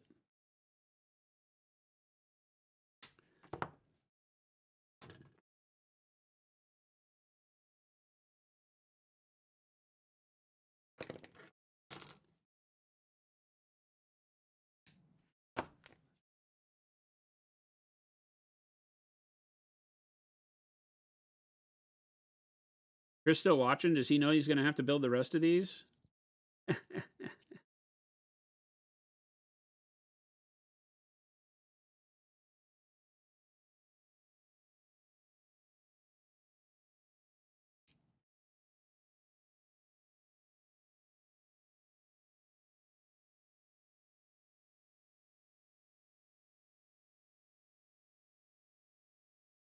The Running Mans? Who are you talking about?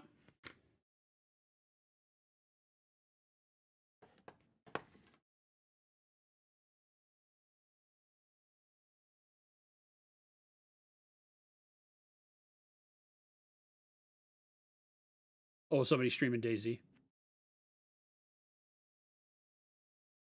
Walter's Workshop. I was just talking bad about you earlier.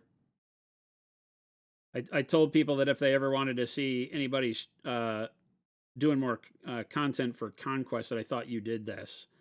I thought you were the man to blame for online Conquest content. So good to see you, man. The older kits they had made in the US were a bit frustrating for sure. They switched to another sprue maker in Europe. They've been so much better. Yeah, this is garbage to work with. Only because I say that. I'm being harsh because it's definitely frustrating and should not be with the technology that was available in 2020. But I also give them kudos for being the company that went to bat right out of the gate with nothing but hard plastics on sprue, which is a feat in and of itself in today's day and age of people doing, crappy Kickstarters, making promises they never live up to, and all that.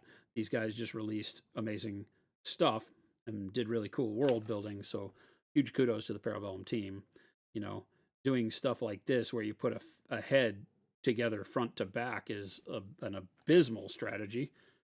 When you have parts on here that have more depth than this head, so you could have just done this whole head as a single piece. The engineering baffles me is the thing.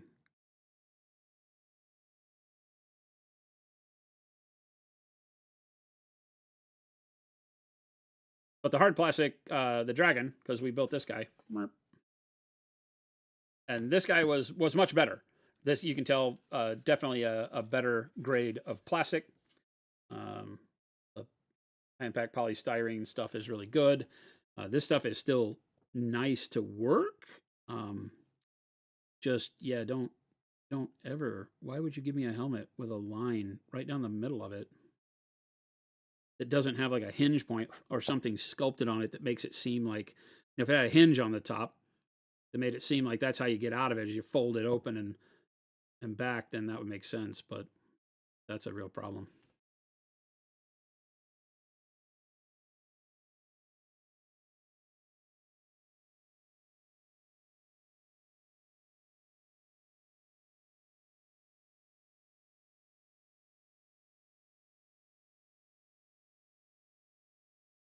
As soon as I said, "Oh, I really like these guys," and then I looked on the internet, and everybody was like, "That kit sucks." I was like, "Oh." There's no better way to have the wind sucked out of your sails than be like, "I'm really all about these guys, these Fireforge or whatever the hell they're called. Models are really cool. The Wardens are really cool." And I'm like, maybe you should pick the newer ones." So I bought sorcerers, Walters. I bought sorcerers and the yokai, the Japanese demons, as well. So I'm excited for those to get here and see. I'm assuming more of those are in the new plastics. Yoroni.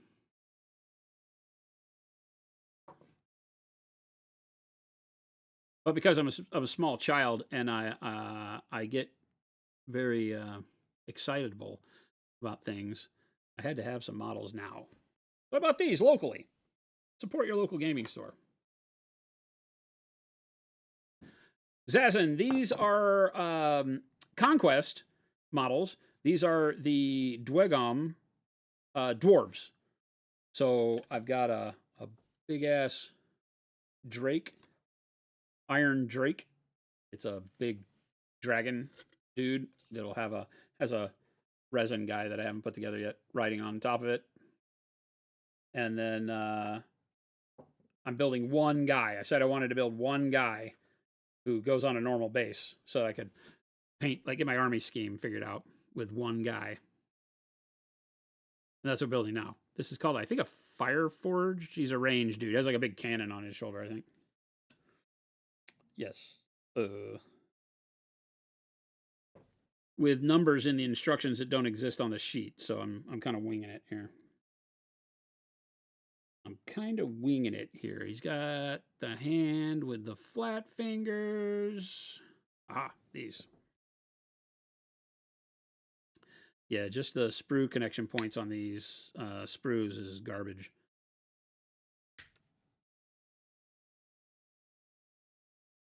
Plastic's good. Like I said before, I think the plastic itself is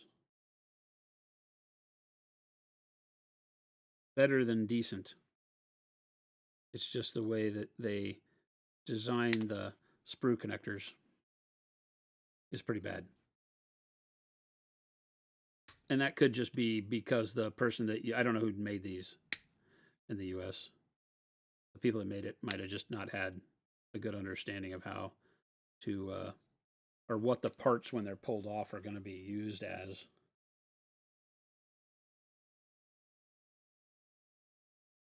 Okay, and I need a gun, right? I need a gun and 2 leg bits. Are all the leg bits? All the leg bits kind of look the same, right? That, right? All look the same. The leg bits all look exactly the same. So I'm going to assume they're all the same. We're going to hope and pray.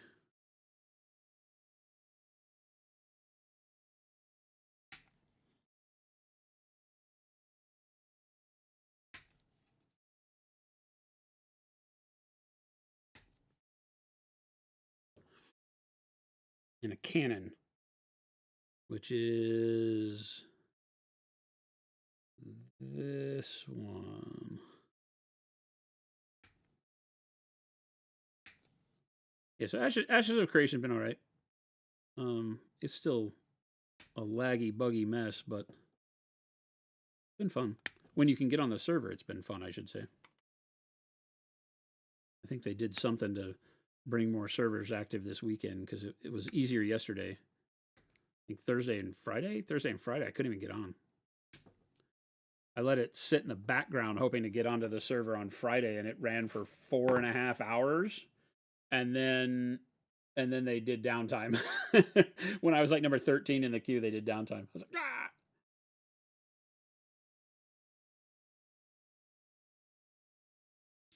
Zaz, you been tempted to get God Hand? I wouldn't for hard plastics, and I mean, I don't know. I've never in my entire life needed a set of clippers that were valued at that level for that. They do okay, right? They do the only one side bladed. I'm a big fan of double bladed nippers because they push less material out of whack. But the God Hands were made for that really stiff Gundam plastic that doesn't deform as bad, right? And if you cut it super flat, it stays super flat.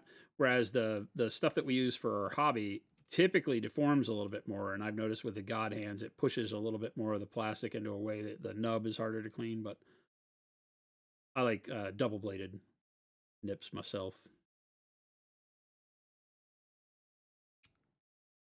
They do a little less pinching since they cut from both sides.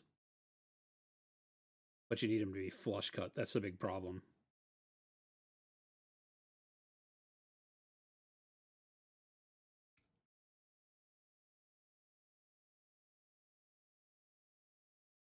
These are reminiscent of the old War Machine plastics.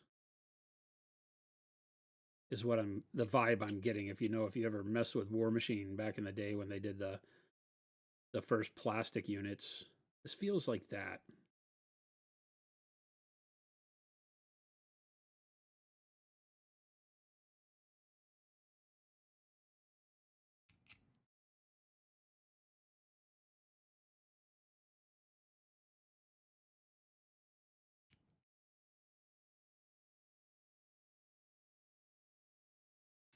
They're getting review bombed by people that played less than 2 hours. What are the reviews? The bad reviews? Is it that they couldn't get on the server, or that it was a laggy, buggy mess? I mean, it's alpha, so I don't care about the laggy, buggy mess.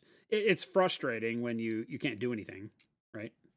Like last night, there was a deal where they took the servers down. I was impressed that they were able to take the servers and reset them without you logging out, so you didn't lose your place on the server. That was interesting. But yeah, it's been kind of nightmarish if you're out trying to actually do anything. And they last night mobs stopped respawning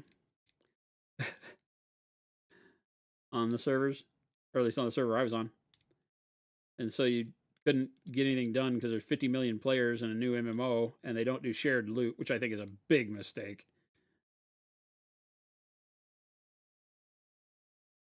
Hopefully they change that. If I can't even tag in on something and be able to loot it, then in the starting areas, it's like just sit around and wait. Everybody, you run around in the game and everybody's just swinging their weapons at open air, waiting for a mob to spawn so they can tag it first. It's just, it like has that horrible reek of the original days in WoW, where you're like, oh, this is brutal. I'll just play at 3 in the morning when everybody else is asleep. That's the first time I got to log in this weekend was yesterday morning when everybody else was hung over from Friday night.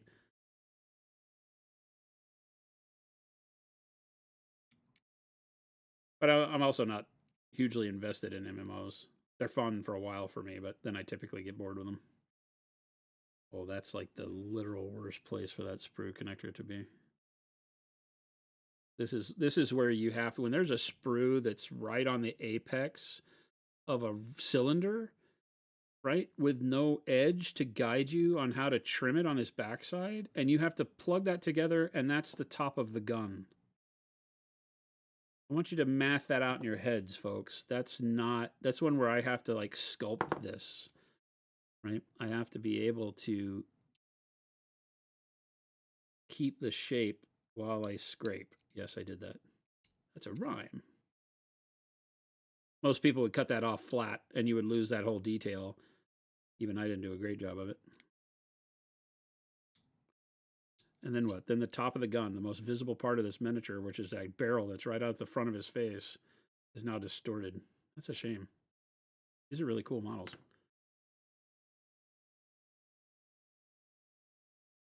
And again, a seam right down the middle of the barrel. It's like when tanks do that. A disaster.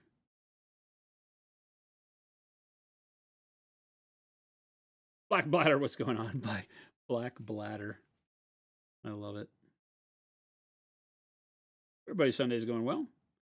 Finish this guy up and then we'll be done around here. I'm doing this right, aren't I? Yes, okay.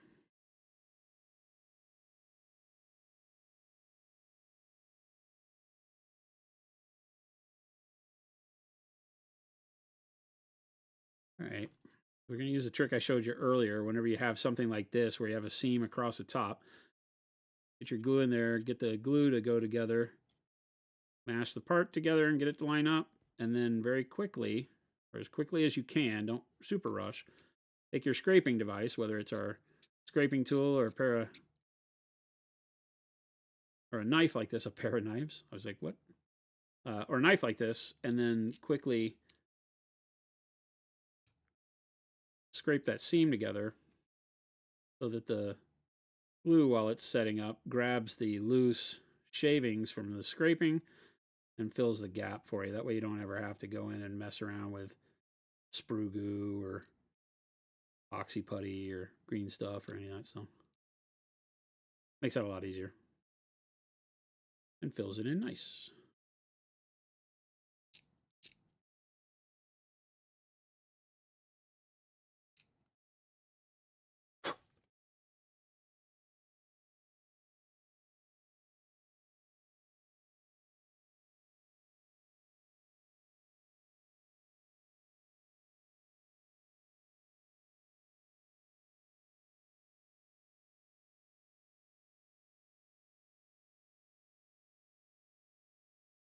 Not much I can do about the seam on the inside of the barrel, though, unfortunately.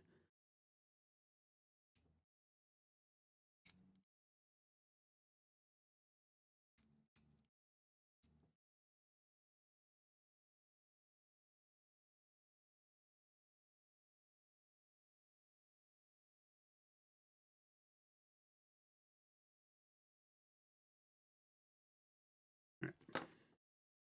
Have a thing. Oh, yeah, like right here. Didn't really cover up the shoulder part I was worried about, but it's close enough, I guess. Maybe? Yeah. You won't notice the missing detail on this where the sprue hit it as much as I thought. The cannon could... It'd be nicer if it covered up more, but probably asking too much. Okay, so this guy has what? A shoulder plate? He's wearing?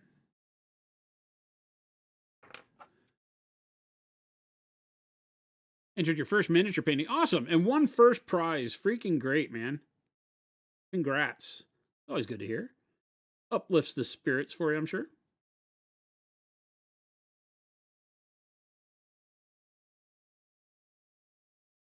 When are you going to sell paints to other regions of the EU? What do you mean? Other regions of the EU? That doesn't track. We ship to everything except for the places that aren't really European nations or aren't there. I don't know how you guys word it, so I'm not trying to be offensive, but like Switzerland, Norway, those places that aren't really part of the EU, they're just part of the financial thing. We are trying to work ways to get that to really the reality is that there'll have to be stores set up in those regions where you can buy from retailers in those regions. The Balkans? I can check and see if that's a shipping zone with our carrier. Island states are really crazy over there for shipping to, but I'll check.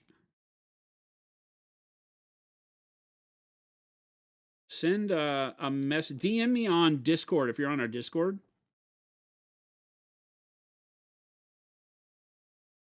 Not in the European Union, but in Europe. Yeah, there's some things that are in Europe, and part of the financial part of I don't know how it works, like Norway and Switzerland, and there are countries that we have a hard time shipping to because they charge a flat customs rate on every package going into the countries of like 20 euros. You buy one paint, you pay 20 euros to get the box into your country. Nothing I can do about it. So I'm like, I'm not shipping to those people.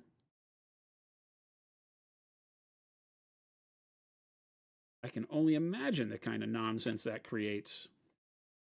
I feel sorry for everybody in those areas. We were sweet summer children when we opened up our office in France. We believed everything in the EU was love and brotherhood. What we see on the news over here in America. The EU. The beautiful tranquility. The place where everything works and everybody gets along. They just talk funny. And then we realized there's no unified postal service. And that if you want to ship stuff, every country charges different VAT, and it's like, aren't you guys a union? Aren't there supposed to be better rules than this? So it was a very big learning experience right out of the gates. We were trying to use DHL right out of the gates, and DHL was like, yeah, you have to have 3 accounts with us in order to do what you want to do. I was like, what? Because to ship inside France, you can't use DHL International. But DHL International doesn't ship inside France. So you got to use DHL Domestic, which is a different company than DHL France or DHL International. Whoa. Different rate cards, different everything. I was like, no. Why we chose Corona Post. France's alternative to the U.S. Postal Service. I guess not. I don't know. They're not national. They're not like federally done, but they've been really good for us so far. We haven't had a whole lot of problems, and they can ship to just about everybody. So I'm sure I can get stuff to the Balkans. They may be the Balkans may be one of those places that has like the instant. Yeah, Switzerland's crazy, dude. Non-EU member states. Okay, Wirehead. Yeah.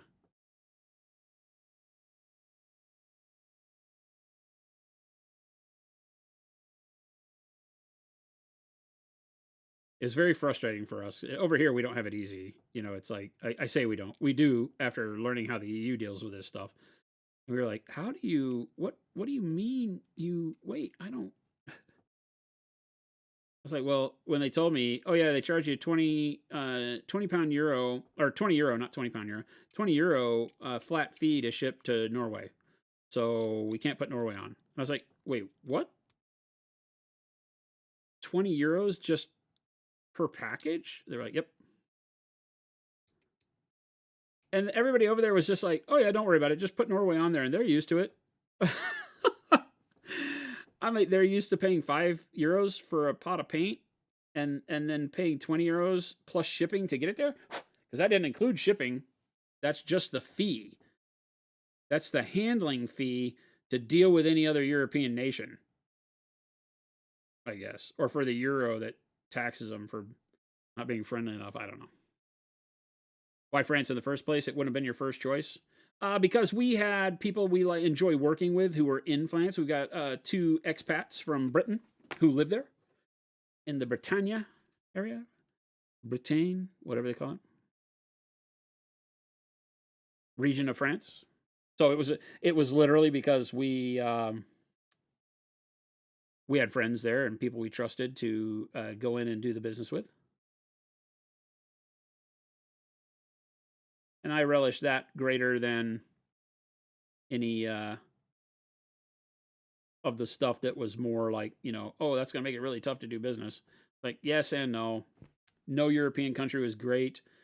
We wound up looking at things that were like, well, I mean, you can get a better tax rate in such and such and so and so. And I'm like, yeah. And some countries were friendlier, supposedly, for U.S. businesses doing business over there. But we really found that France, the Chamber of Commerce, was really, really helpful. Great people, very, very interested in attracting U.S. business over there, even small stuff like us. Very, very helpful in getting stuff together. Got us an attorney, introduced us to everybody we needed. It was fair, cost effective. And Mally and Allie, who run our office over in France, are good people. And that's something money and location can't really buy you. Trustworthy individuals that already kind of speak the language and get a lot done. I feel like this guy's taking as long as the Drake.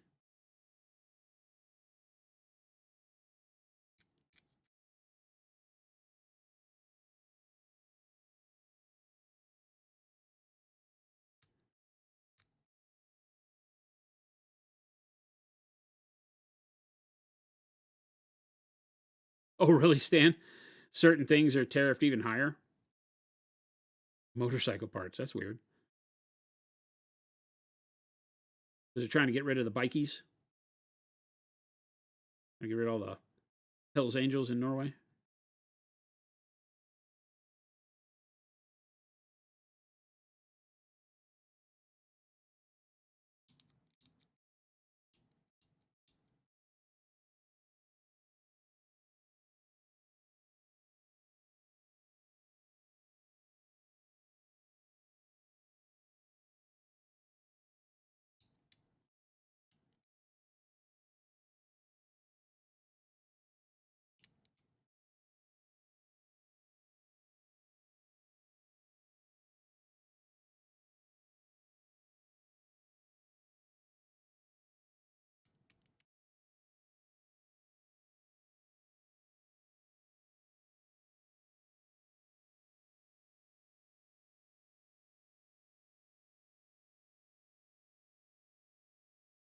All right, I got to build 36 of these guys, so I'm going to need somebody to come on board and do that for me.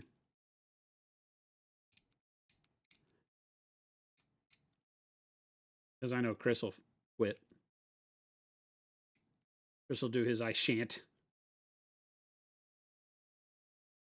And then tell us some nonsense like he's prepared to die. My time. Sit, chat.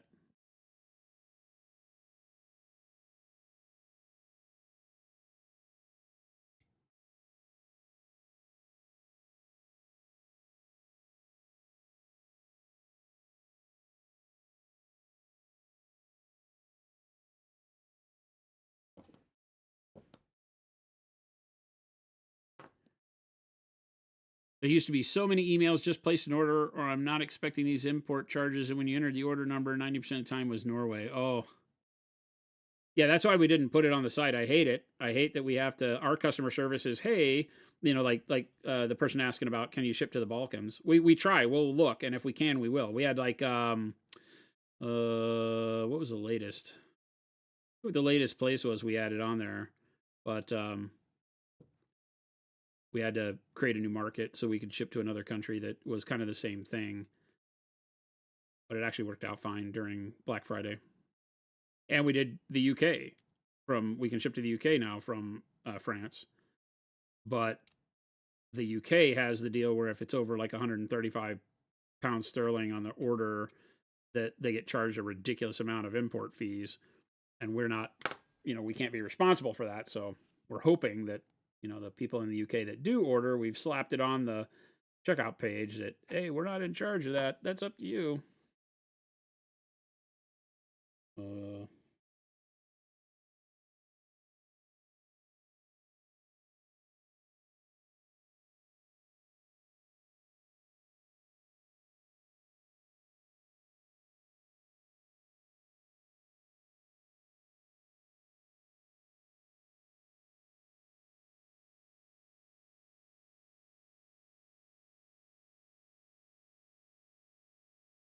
Wish the shoulders went together better. Like, no.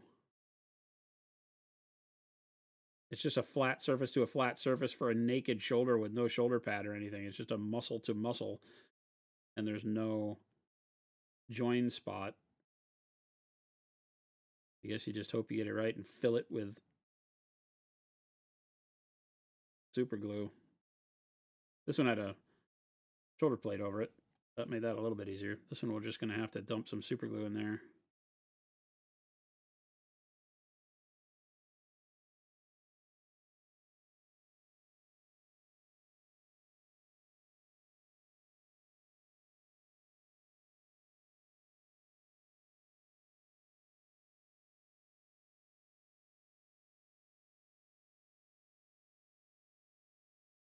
And then just douse it with Quickset. Problem when you hit it with Quickset, it shrinks a bit, so it never fully fills, but it'll get us close enough, I guess. All right, gun.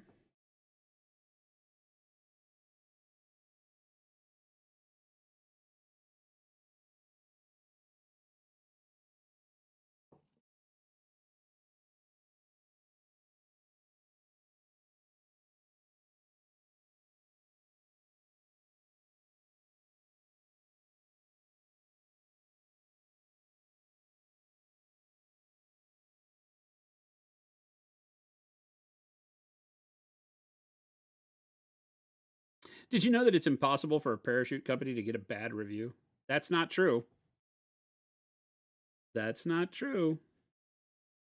Remember, you have a backup chute.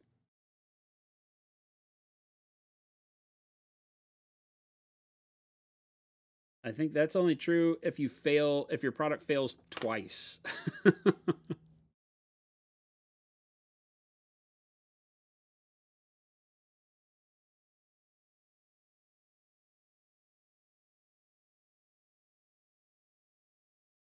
And is it technically the chute company's fault? I don't know how you even know that. Don't you pack your chutes?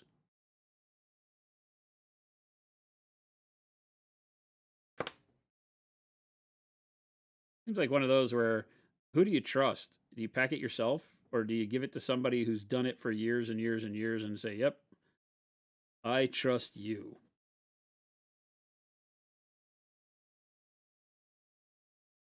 They also made the backup. Well, it has to fail twice then. Even shipping across the border in Canada is getting prohibitive. Yep, it definitely does. Yep, yep, yep. Yep, yep, yep. We've been talking about Canada for a long time. And that's not on the US side, that's all on the Canadian side. That's Canada Post and UPS absolutely sticking it to you guys for no reason. I say no reason. I'm sure they think they have a reason. UPS is, I think, one of the most egregious companies when it comes to nickel and diming you for things that they don't want to spend the time to understand. So whenever a new customs declaration process comes across, they just charge everybody for their time, which I get that they have to remain profitable, but they're literally just tacking on $9 to $12. We've heard, like you said, an extra fee, like a handling fee to get it to you. I'm like, okay. Yeah, we're trying hard with Monument Canada to make it to where these things. I mean, that's why we're doing Monument EU. Monument UK is underway right now. Monument Australia. All of these are happening for this reason because we recognize that the global market is becoming more localized in its legislation for whatever reason. And we don't think that the customer should have to bear the burden of that. It's easier for us as a manufacturer to bear the burden of things like tariffs and all that on the import side than it is for the customer. So trying our hardest. It's not easy. We're not by any means pros at understanding international corporate logistics, but we're getting better. Trial by fire.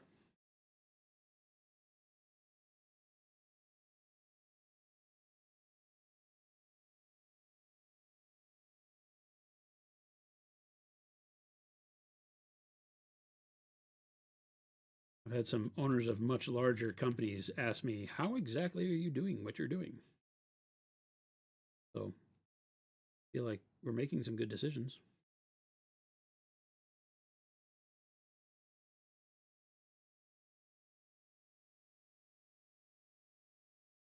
Now we just need Europe to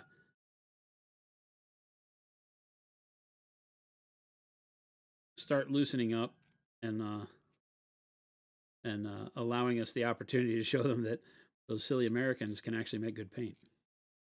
I think our biggest thing in Europe is that they've been very lucky that all the major paint manufacturers have been on their back door forever, and for the first time we're coming in and they're like, why would I buy paint from the United States? All right, let me see if I can figure out how this goes. This on here, how does it even attach?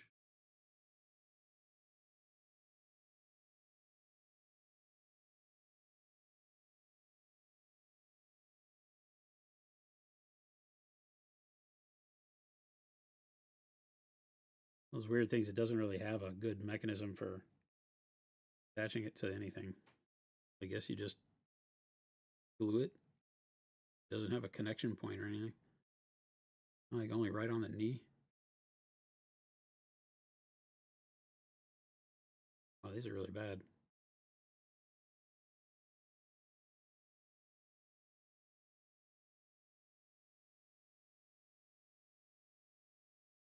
Hmm.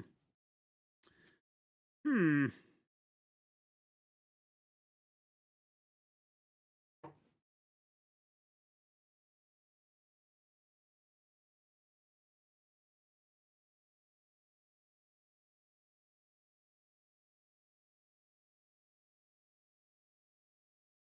Stan, yeah, that's our. I mean, that's why we've been doing this for. This will be. Oh God, this is year 10. Can you believe that? 2026, not this year, but this will be year 10 coming up. Um, of the stream. How crazy is that, gang? And that says something, right? It's number one, it's what we love doing. But number two, it shows that the community is really rallied around our belief that sharing the love of the hobby is more than just selling you products and telling you, yeah, you love to paint. It has more, for me at least, to do with spending this kind of time with you. This time is not exactly what we do every day. We don't build dwarf models every day, but it just goes to show that I think this kind of interaction is what works so well.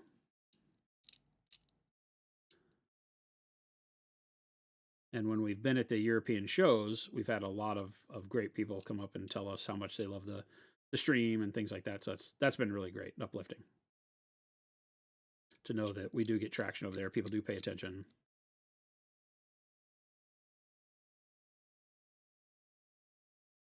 Very messy model once it's done. But it is pretty cool. He has a shield too. Is that necessary? Really? It probably is in the game, right? I feel like having a shield is probably a good thing. Better defense. The rules kind of appeal to me because everything makes sense that I've read so far. I don't know that I can say that I have it all figured out, but I haven't played any games. But the rules I really think are intelligent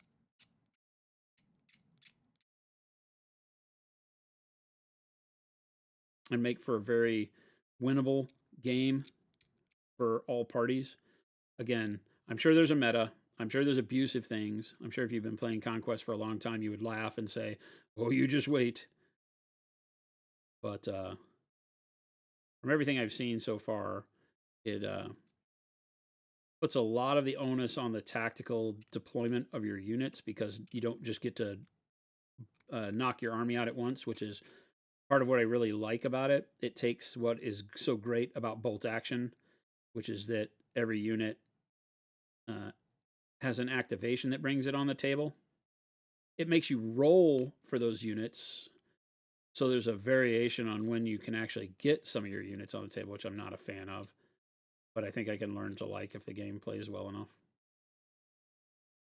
But I like the idea that, you're gonna it's up to you to make your army powerful because every army is probably pretty powerful on its own.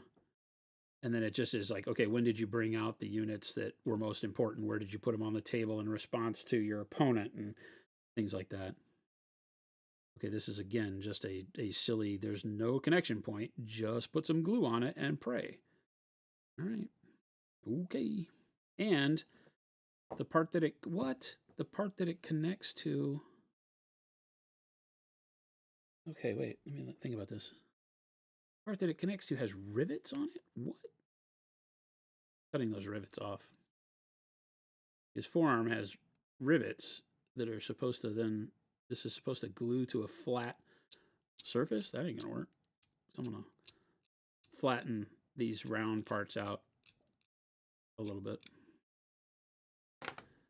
So that I can, oh my God, seriously? Come on, leg thing. All right, that's gonna get annoying if that keeps happening.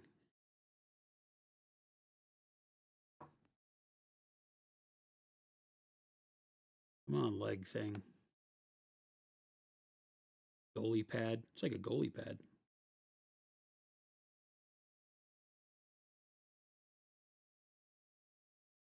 There you go. There you go. Stay. Right.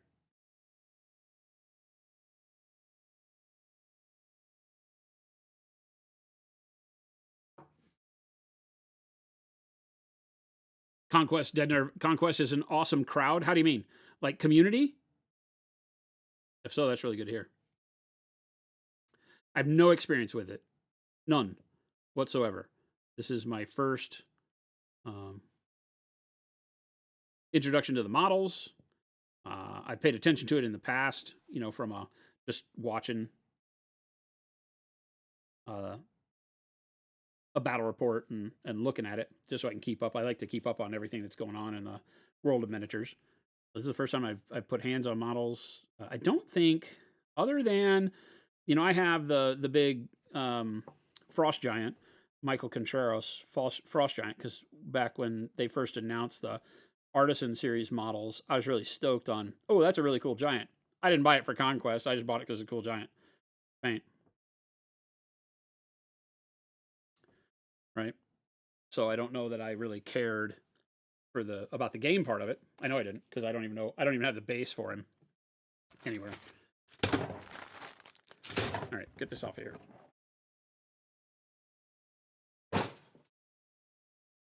But they've always had cool models, and Jordan was into, what are the undead looking guys?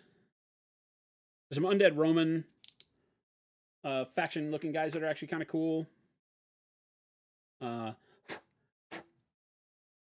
He painted up a couple of things for them, I think. And then we talked about it quite a bit on stream at that point, because I was very adamant into, you know, I just am not, the aesthetic of the Greco-Roman thing doesn't do it for me.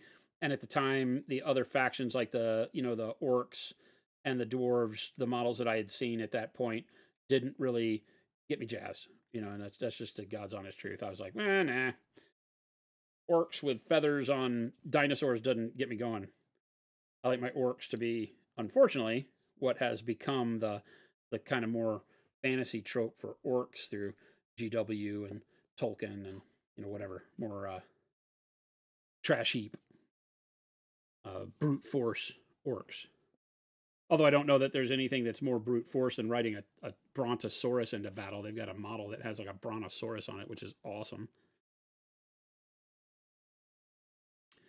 When I'm done with my glue, I always just make sure to take the tip of the knife and scrape out anything that might be building up. Give it a good squeeze, let it fill back over there, and then put the top on.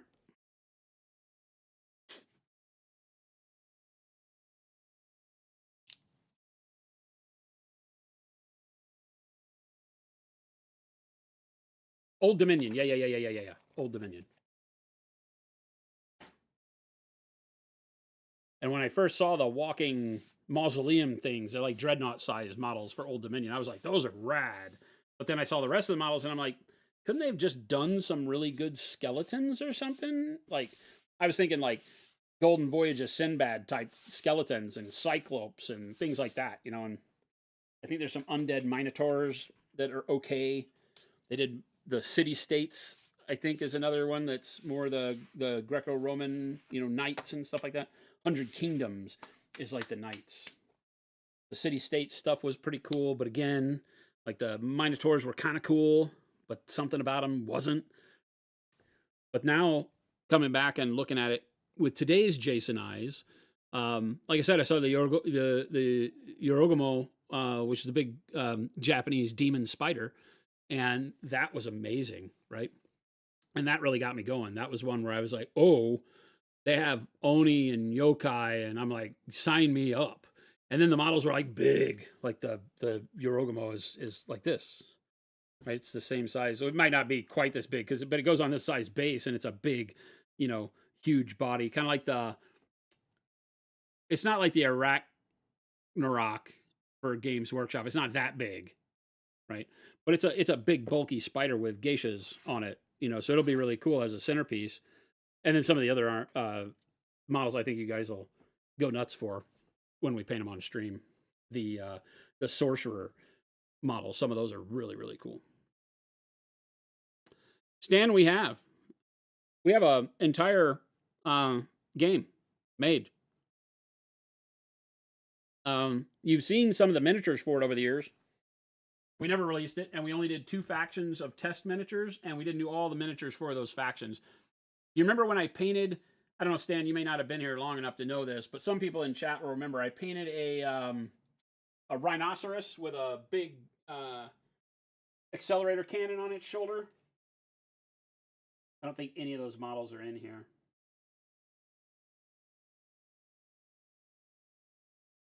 But I think a lot of chat will remember. It was a rhinoceros with a big cannon on its right shoulder.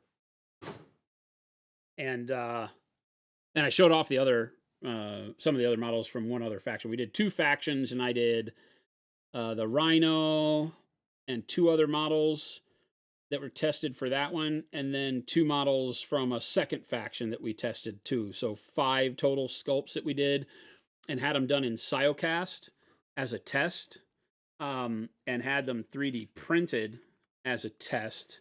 Obviously, we 3D printed them for the masters, but then we ran them in Siocast to see if we could get away with doing the whole thing in Siocast, because some of the models are dreadnought size, which Siocast doesn't like.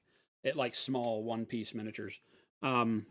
Or it can be multi-piece, but it likes smaller miniatures. And we didn't like the Siocast, so we decided we weren't going to do that. And then it kind of stalled because of the cost of molds to do hard plastic, because we decided we kind of either wanted to do hard plastic or really high-quality PVC miniatures. And we finally found some partners here recently that could do the PVC miniatures, but it's not really where our focus is. As a game development studio, we put out game like Age of Angra out there to test the waters and see if people thought about us that way. And I know Age of Angra didn't have miniatures. It wasn't a miniature combat game, but it showed us a reality, and maybe you guys can change our minds over time, that people don't come to Monument Hobbies to buy games. They come to Monument Hobbies to buy paint. And only in the recent past, in the last 2 years, have come to Monument Hobbies to really even look at miniatures. And those miniatures have been our lower cost texture trainers and framables. Those have hit a real good stride. But when we did like the Mineworks and the Journeyman stuff, it just didn't work. And I think it's because, like I said earlier, I don't think that the US market is really built for artistic miniatures yet. There are people that love them. A lot of you have bought a lot of them and painted them, and they look great. But it isn't big enough to commercialize it the way and I say the way it is in Europe. In Europe, they don't sell a ton of artistic models either, but they sell more. It's largely based around gaming stuff. But we just don't have a way to tell our story as Monument Hobbies as a game company yet, right? And so we're very afraid, be honest with you, to do, $250,000 in molds for 7 factions worth of models, to then release a game and then have it gather dust on the shelves because nobody trusts us to make games. So that's tough. Sorcerer Kings and Euroni. Yeah, that's what I bought. I bought Sorcerer Kings and Euroni. Or, yeah, is it Euroni? Yoloni? Whatever it is. Yeah, Brandon paints. Yeah. Weaver Courts are kind of cool, too. They're a little too bug-looking. I like the tree guys. And there's some really neat, like the flying ones. They have a really neat look because they're almost like, they're not bugs, some of them ride on bugs, but they're kind of like plant, right? So it gives you the feel if like elves were part of I say part of nature, like we're not all part of nature, but like they were made out of leaves, you know? So it has a really cool look. Some of the models have been really cool. Telemachus, did you win one of the railgun rhinos? We gave some away. There are a few people out there that actually have in their hands some of the models from our game line. Building Infinity models in Siocast, yeah, I'm not a fan of the material. It pills up too much. It doesn't accept tool work very well. They have different versions of it, and some are better than others, but it's not, I don't know. Avian, yeah. Yeah. They just don't sell well in the US. Self-contained board game with miniatures would be safer at the beginning. It's kind of what ours is, Perceptron. It's not a board game is the wrong term, right? But it's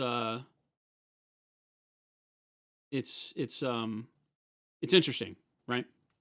Because I think you won 3 of the proof models on a July 4th stream. Nice.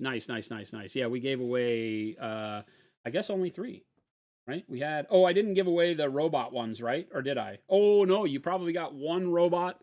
The dude holding his sword over the back of his head. Did you get that one? The One Piece guy? That guy is like one of my favorite. I need to get him and just paint him. That's a great sculpt. The Rhino. And then what was the third one that you got? Have I been streaming? I have for 5 hours. That's crazy. Usually when I do these by myself streams, it goes for a long time. I forget what the other one was that you got.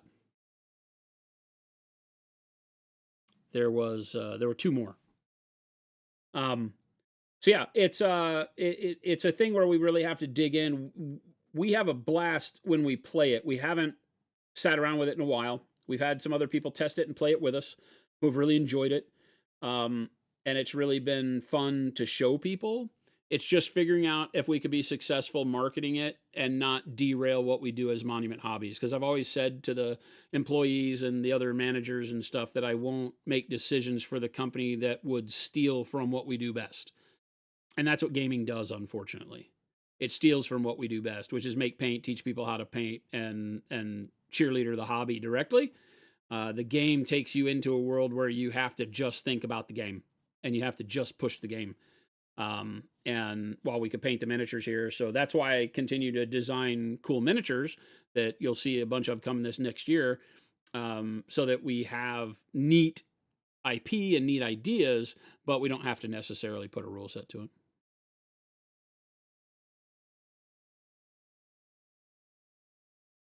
James, have a good one, man. Thanks for hanging out with us. And thank you for that.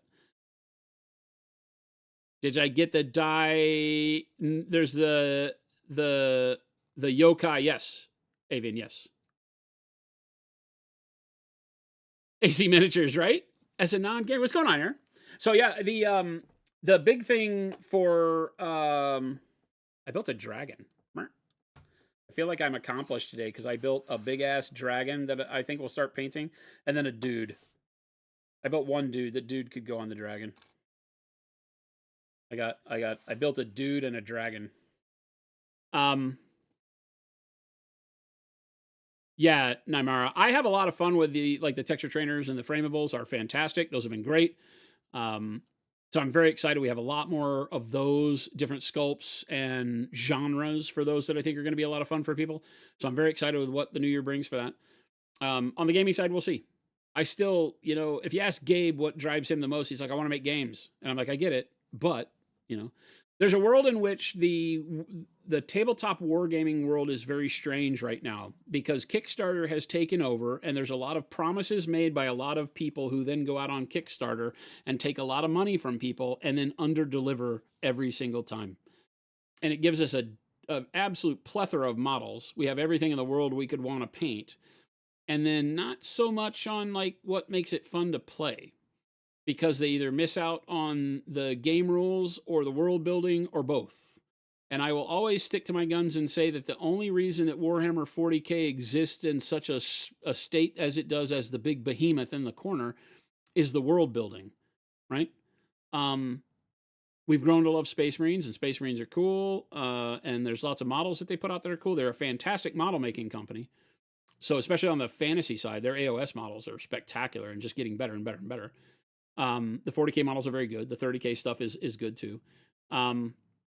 But the only reason they have the power they do is because of the world building and the immersion and the emotion that it creates with people who take a part in it, who pick their army and really love their army and immerse themselves in their army and think about their army when they're not playing the game and read about it in books. And their world building brings you in a state where you care more about it. Like, I listen to the books and read the books and might never play the GW games, but I will build the models, paint the models, read the books, because the immersion and the lore and the escapism around it is so important to me. And so that's where a lot of games miss. There's a lot of space for games to exist in a very small but dedicated group of fans. You know, Malifaux, we talked about, exists there. It's still worldwide, but it's a very dedicated group of fans. It doesn't have a whole lot of breakout anymore. It kind of had its breakout and didn't survive.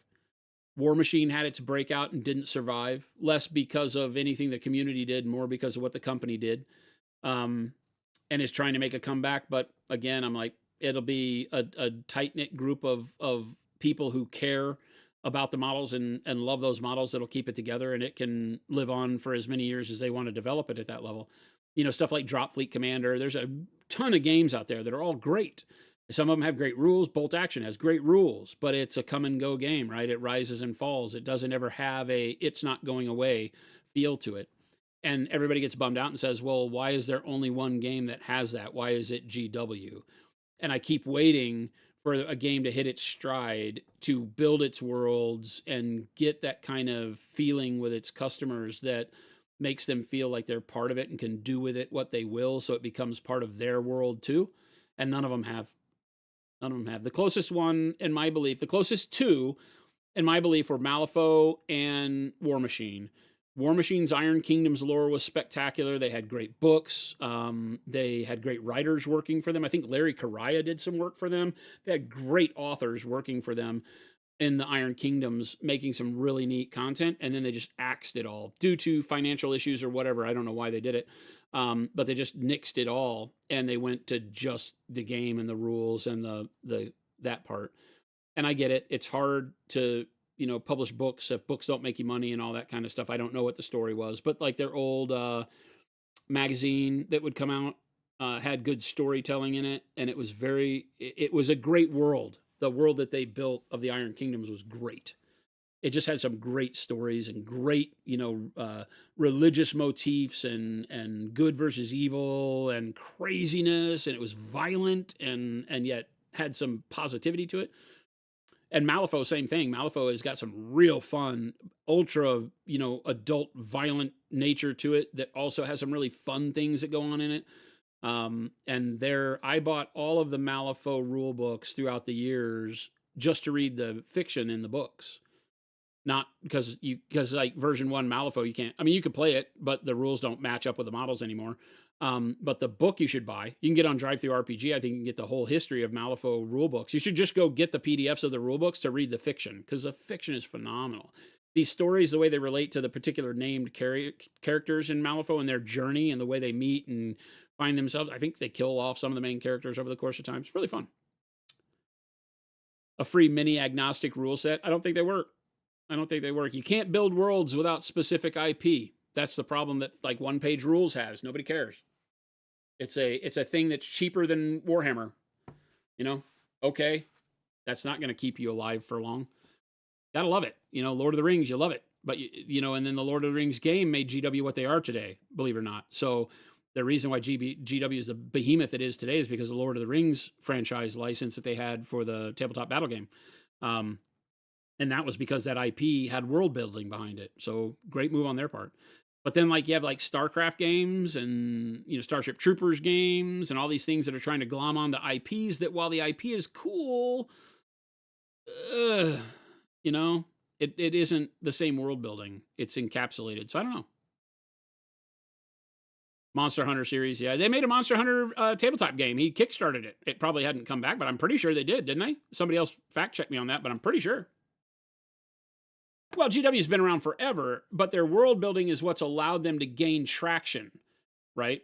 So when you say they've been around for decades, they were struggling and not going to be around until they decided to really invest in the lore and make it their story, right? Um, and that's a fight me comment. That's just a thing that it just does, right? When you do that stuff. Why Age of Sigmar falls flat compared to 40K in general. The IP is just so strong. Yeah, Age of Sigmar has no IP. Their stories suck. The books suck. There were two of the vampire counts. What do they call them now? Soulblight Gravelords. There were two Soulblight Gravelord books, and one of them I thought was really good, and it got me to buy into another one, and it was garbage. And all these stories were just flat out garbage that I've been trying to read, so I just shut it off. I was like, one out of like 10 books that I tried to read for Age of Sigmar was good, and the rest of them were just not my style. So for me, it didn't click. It didn't take off. The models are super cool, but again, it's just, I'll play Conquest, right? I'll play Conquest because these models are cool too, and they're larger scale. There's more work to be artistic with them. They've got some really big, cool, behemoths. And when you look at the way they are in the game, I think it makes them more playable. So I don't know. We'll see. See if anybody else at the office is crazy and wants to get into it. But and we always say in the world of GW that what it is Space Marines, and there's truth to that, because the reality is that Space Marines allow you to make your own chapter, write your own lore, who's the leader, why do they exist, where they come from, and then you got a good and a bad version of it, or in between gray area if you want to make, like Black Shields or something that, warp touch like the Soul Drinkers, but they're trying to be good, but are they good? So you have this whole flexibility because GW didn't ever finish telling the story. So it's interesting that they're finishing telling the story with the Horus Heresy now, and they were looking like they were closing up some ends and big storytelling in 40K, and then they shut all that off. And a lot of people speculate as to why. It might be because of the Amazon deal, going to tell the story there, who knows. But it also could be because if they finish telling a story and close the bookends, then it stops making the game so approachable for people that want to write their own stories inside the world, right? How hard is it for you to go write a story about a game? Okay, so the Lord of the Rings RPG stuff exists, and you go and you have to create a character and tell your story of what happens while the ring was being taken to Mordor. And you play an RPG game where you go through and here's my character, and maybe along the way you cross paths with the Fellowship or something, or members of the Fellowship and something. And there can be some really cool something there, but how much do you really write when you already know the outcome of the story, right? So when you don't put the bookends on the story, as a lore hound, I'm like, finish the damn story, GW. I want to know. I want to know what happened to Rogel Dorn. I want to know what happened to Layman Russ. I want to know what happened to all these people. And by not telling us is almost better, even though it's frustrating as hell, because now we can go make our own thing. We can make an Imperial Fist chapter that is a subchapter that's just the hunt for Dorn, and in your head canon, you're writing that story yourself.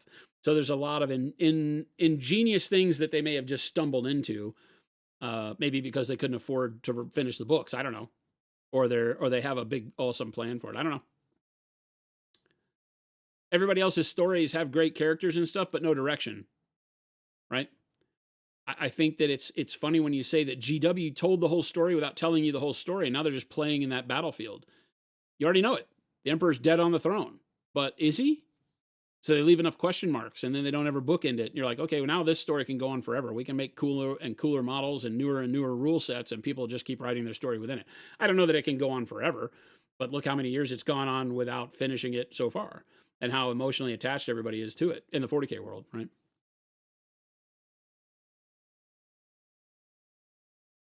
Yeah, exactly, Avian. Exactly.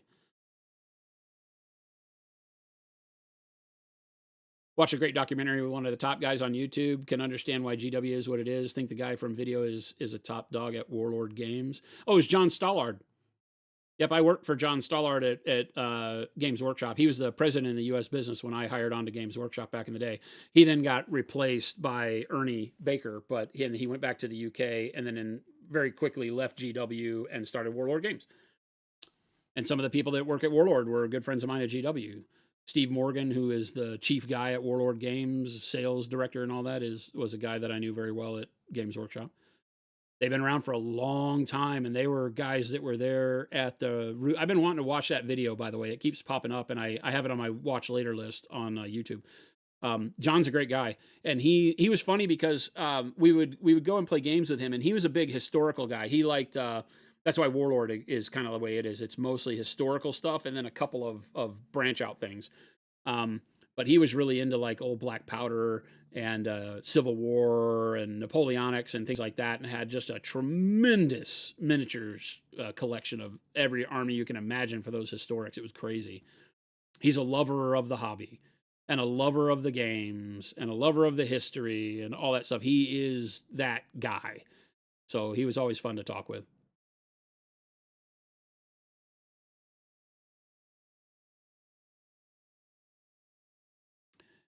If it's open, they can also do anything they like and make it canon. Yeah, true, Craig, Sean. It can mold to what it is, what they need it to be at any given time. Of course, every time you make a decision like that, you close the door a little bit more if you're not careful. And then Primarchs mysteriously come back and sell more models. Yeah, exactly. Didn't GW discourage fan fiction? No.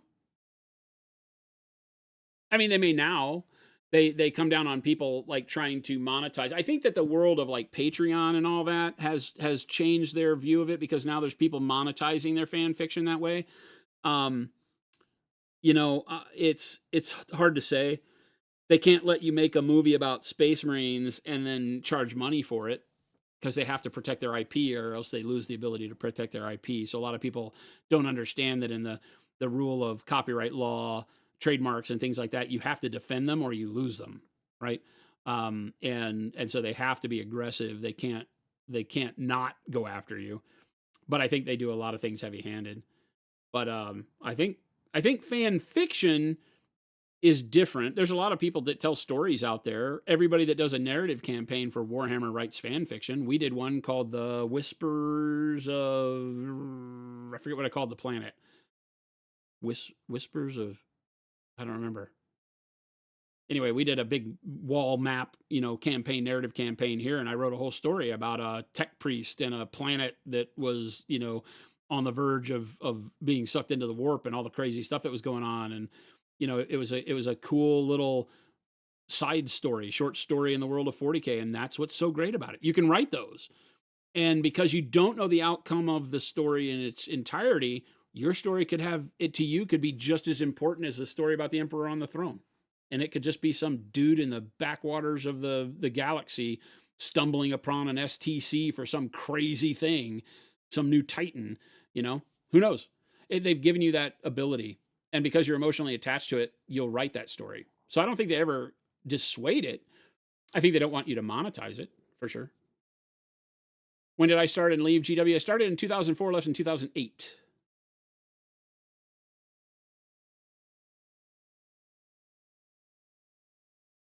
The grim darkness of copyright law. Yeah, fan fiction is part of. I mean, that's the thing. If they were to shut it all down, they die on the vine. Maybe not now because they have Amazon deals, but they're not where they are. And somebody mentioned Space King. Oh my God, those guys crack me up.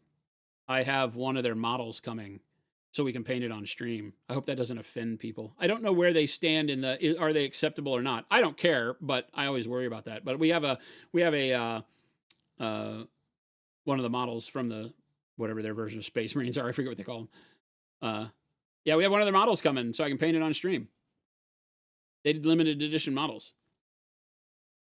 I think you should buy them. They're like vinyl toys. They're not supposed to come out till like May next year, though. So who knows if we ever get it? I don't know. It wasn't a Kickstarter, though. You go to their website, and FlashGit's website, and you can buy them. They do shirts and stuff too. I just love what they're doing. I think it's fantastic. The whole Kingsmas and the fact that it's the testicles that make the Marine, and it's hilarious. Absolutely hilarious. The Kill Looper Cal animation isn't a bad watch. They have some good stuff there. They've had some great stuff in the Warhammer Plus or the Warhammer TV thing. I like it's not Inquisitor. It's whatever the Inquisitor's henchman is a good series. I'm not going to remember what it was, but it was pretty good. It was kind of Aeon Fluxish, So they've got some neat animation that goes on there. Nothing will beat a Starties, right? There is a deal on YouTube that I can't remember what it's called. It's almost has some stuff in it that you can tell is like a direct rip from that Astartes movie, and the way it's shot frame by frame has some things that look almost exactly like it. Does anybody know what I'm the Psycho Warriors, right? Does anybody know what I'm talking about? It's done. I don't know if it's done by the same guy, but it's an amazing video. I need to find it. It's not Space Marines anymore, but it is big armored dudes. And Space King sounds like your kind of thing. Craig, Sean, go look it on YouTube. Don't stop. Do not pass go. Go look for Space King. I think there's 4 episodes right now. 4. They're like 20 minutes long too. They're awesome. They're awesome. Brent, you know what I'm talking about? Yeah. It may be the same guy. Perceptron, have I ever considered publishing educational hobby books? Yeah, I just don't have an editor or anybody who could write it. I'm not going to write it. If I had somebody that was willing to come work with me to develop them and produce them for a part of the proceeds, then I would do it. But I'm not going to pay somebody to come do it. It'd have to be something where somebody that believed in it would come and take a risk with me to make them, and then we'll put them out. But I would be very strict. It would have to be somebody that had a pedigree of doing, writing in a way that was good. We don't have anybody in the industry that really does it, and that's not to be a dig on Dave Taylor or anything. His books are neat, but it would need to be something more. Age of Slow Fuse with Dan Tell, says Dave Taylor. I love Dave, and his books are great, but they're not really about that, right? They're not teaching books. Secret Level No Fear was amazing. It was great, right? It was great. I think he worked on it. I think that was what he worked on them with, but I think he's no longer at the company, was what I'd heard. But I never know what to trust in the world of the internet. I think people just say what they want to believe. Roadside, that'd be great if he's interested in the miniature world. It has to be something. See, it's a tough thing because it has to be somebody that really is interested, right? People have talked about doing like a short film with me, and I'm like, are you super interested in the hobby so that your passion shows through in your work? That's a guaranteed necessity. I couldn't just go hire a company to come shoot a film about Monument Hobbies or something. That's not something I would do in the first place. But if you're going to contact me, you have to have a love of it. You have to have a drive that is equal to or better than mine. And then on the other thing, are you also really good at what you do? Right?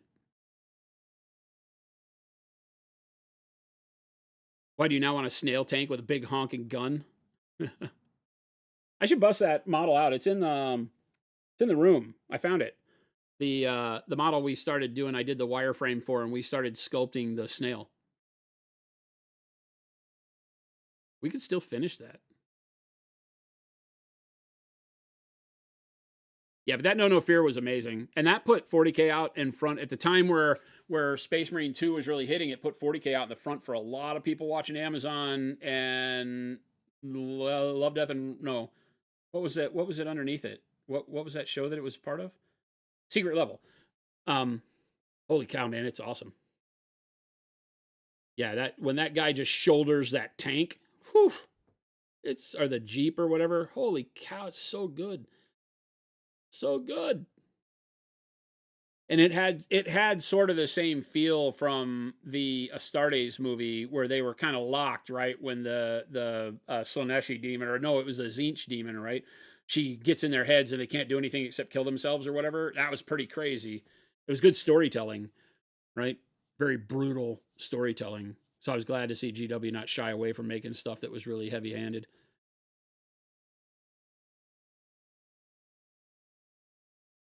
Yeah, we always fight in the 40K world with Space Marines that never live up to their potential in the game. You couldn't though, right? I mean, could you? I feel like you could. It would be very asymmetrical. It's like if I play Space Marines, I get 3 dudes and you get 50, right? And that might not even be enough. And I don't think they're risky enough to make that game. Yeah, Space Marines have 1 or 2 dudes. You couldn't bring squads. You couldn't bring a single squad. You know, I heard that Neil Blomkamp is going to be making that's his name, Blomkamp, the guy that did District 9, right? He's doing Starship Troopers. Did anybody else hear this? Oh my God, the mech pilot from isn't that the wait a minute. That's the thing from the video game, right? Yeah, but they say they're staying true to Heinlein's book. So it will be real Starship Troopers, not the campy movie. So if Blomkamp does Starship Troopers according to the book, oh, watch out. That could very quickly rise to the top of my sci-fi boner kind of love triangle there. Like that's like Blade Runner levels of interest from me. I'm like, because you know when we talk about Space Marines, they came from Starship Troopers, right? The whole idea of the ability for a squad of dudes to take over a planet came from Starship Troopers because that's what the book was, right? Yeah, dude, they had mini tactical nukes on their backpacks, and hopefully we get to see the skinnies. And somebody said there was something in the digital movies that went back to being more like the and I saw one of these where in the digital movies it was like that it started looking more like the book and not Rico's Roughnecks.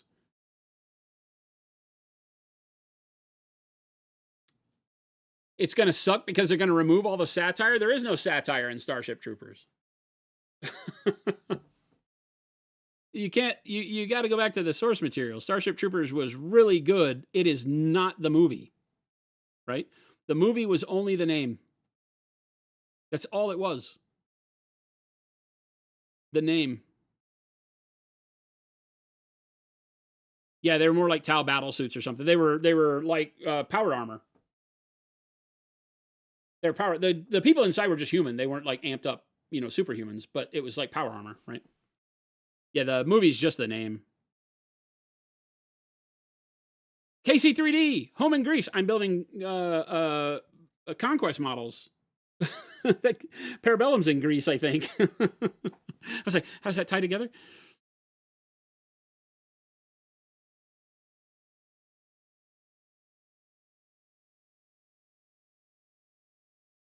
Well, and the Starship Troopers movie is great. Don't get me wrong. I love it. It's just one of those where you have to disconnect the name of the movie from the source material because other than there being a race of bugs you're fighting and warriors, it was a movie about the Imperial Guard, is what it felt like. It feels like Imperial Guard versus Tyranids in a sort of a comic relief sense. And that's great. I'm down for it. I would watch Starship Troopers right now if anybody wanted to sit and watch it. It's great. Right? But from what I know is that Neil Blomkamp has signed on, and I don't know who owns the rights, if it's 20th Century or I forget who owns the rights to the book stuff. Whoever did the original Starship Troopers movie, but it's supposed to be true to the book. You can imagine with Blomkamp, he does that stuff very well. So yeah, the audiobook is good, Alex. Very, very good. You're right up speaking my language now.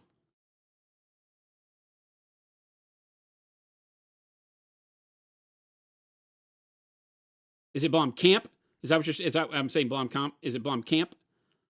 Is that why you keep putting a capital A? I'm like, you can't spell. Capitals don't go in the middle of the word, but you're trying to tell me to accent the other letter. Neil Blomkamp. Is his name Neil Blomkamp? I'm stoked to see it. Let's just cross our fingers that it isn't just a dream. So many things we hear get our hopes up and then they get shot down. Or they come out and it is just a junk movie. Who knows? You named your dog Johnny Rico. Nice.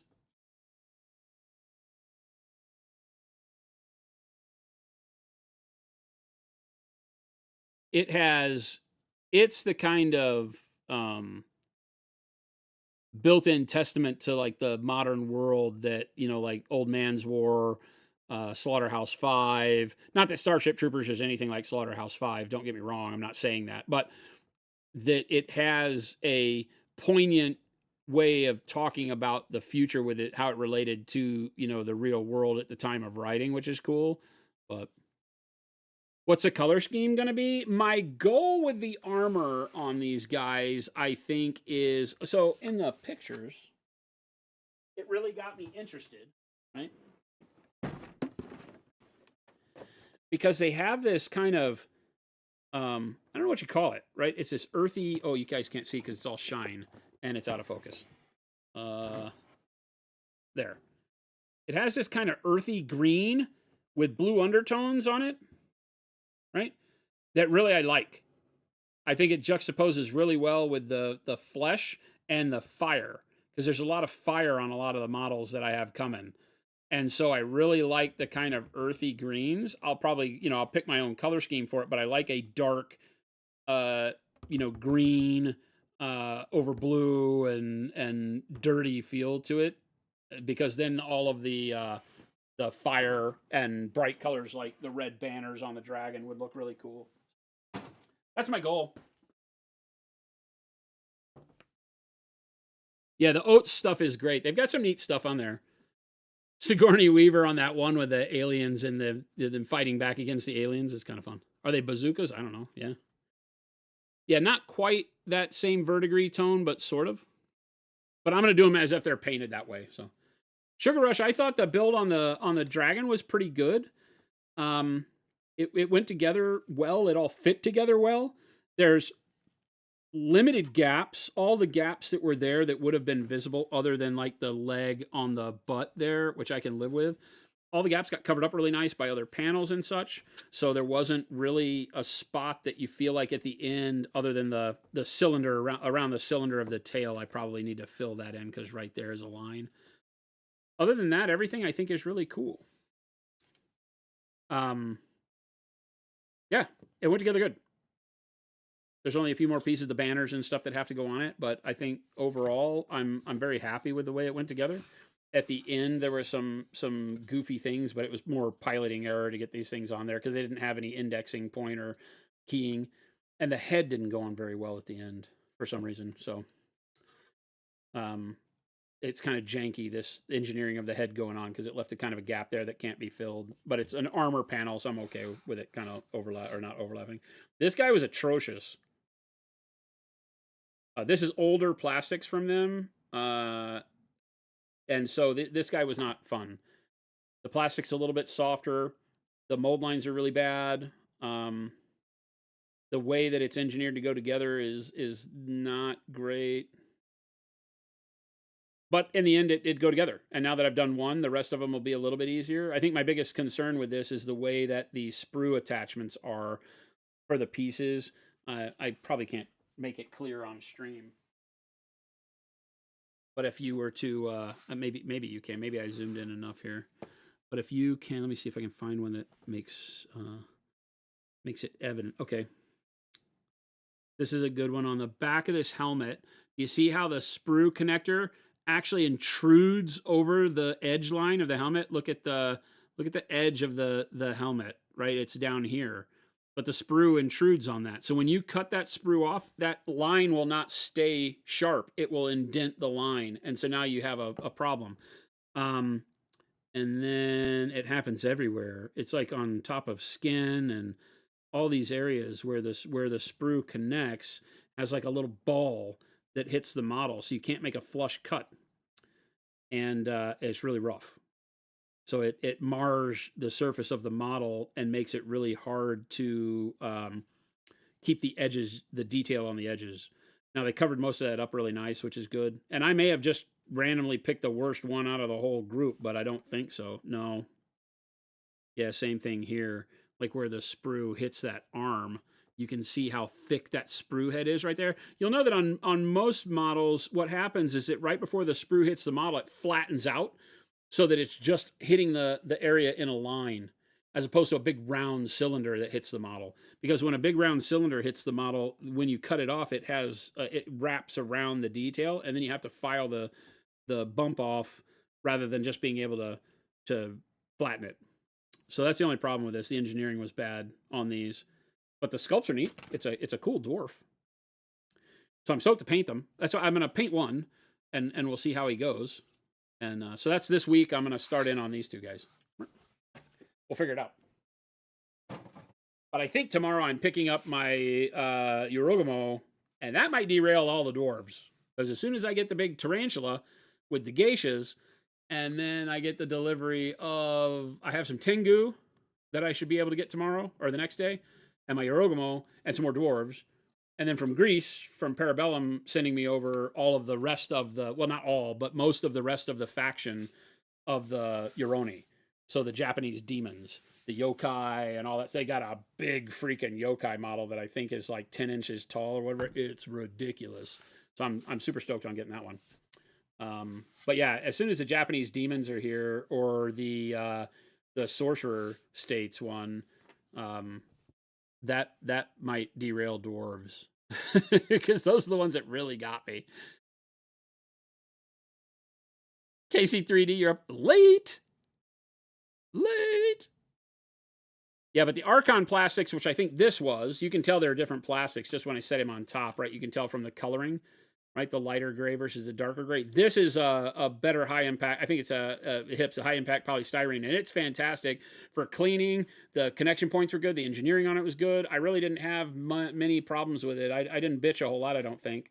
I only poked myself with the knife once and got one little blood spot. So yeah, it's good. I'm a fan. And I'm hoping that most of the Yoroni and the Sorcerer models that I get are in the new stuff, which I think they are, because they're newer models. These guys have been around since the beginning of Conquest in the early 2020s. So, because I think 2019, 2020 is when they came out, right? Because they just had their 5th anniversary for the game. I did die, Craig. I did. I don't do things with only one butt cheek, right? I go a little crazy. Jen and I were talking. This is the Iron Drake. I think it's called an Iron Drake. Iron Drake. Sorry, I zoomed in and I can't zoom out without going around to the desk again. This is the Iron Drake. Then there's the Hellbringer Drake. The Hellbringer Drake has 2 big cannons on the shoulder and a different howdah. And it's pretty cool too. So, and they both have characters that ride on them and stuff in the game. So they're cool. Sorcerer Kings, that's what it is. They're all Archon. Nice, Brandon Paints. I'm excited for those. The Sorcerer King stuff is awesome. When I was up, I went away to Illinois to hang out with Hank and the gang from Adepticon for their Christmas party, or not their Christmas party, but their celebration party after Adepticon. And Wapple was there. James Wapple was there, and he had painted up some of the Sorcerer Kings, and I didn't know what they were. I think he probably told me, but I was like, whatever. These are just rad models. He had some of the gin, and the way he did the fire and stuff was pretty cool. And so I was like, those models are really cool because, of course, the scale is really nice. They're like our Angra models, right? So the scale of them is really nice. You've got, I mean, as a matter of fact, the gin could go in my my Sorcerer King's army. Maybe I can replace her and use this figure in there.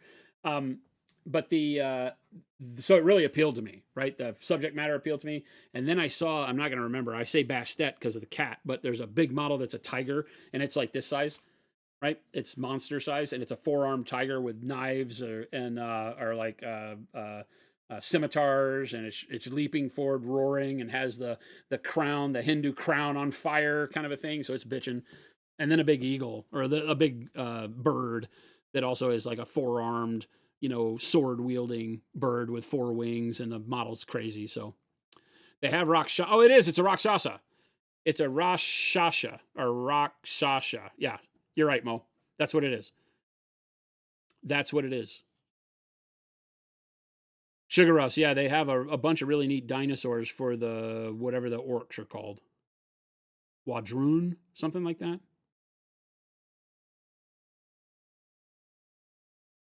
Did Vince paint the Jin? No. He may have painted one. Jordan painted that one, and I painted the other one that's up here.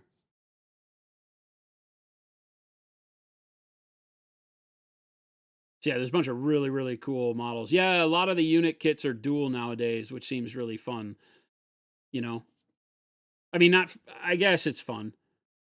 you're still going to build a lot of the same model, right? So yeah, so I'm going to be putting all those together and painting up some of them on stream. So we'll take a ride through Conquest late this year and early next as we do different color schemes. It gives me 3 armies to do color schemes on, and enough armies to have people play around here and get excited about it. So we'll see. We'll see. Roadside, great. Contact me either on Discord or by email, and we'll talk about it. That's it for me, gang. I'm going to stop the stream here. We've built 2 models in 5 hours. That's a storytelling all its own, right? I built a little guy and a huge guy, and it only took me 5 hours, Mom. I'm getting better.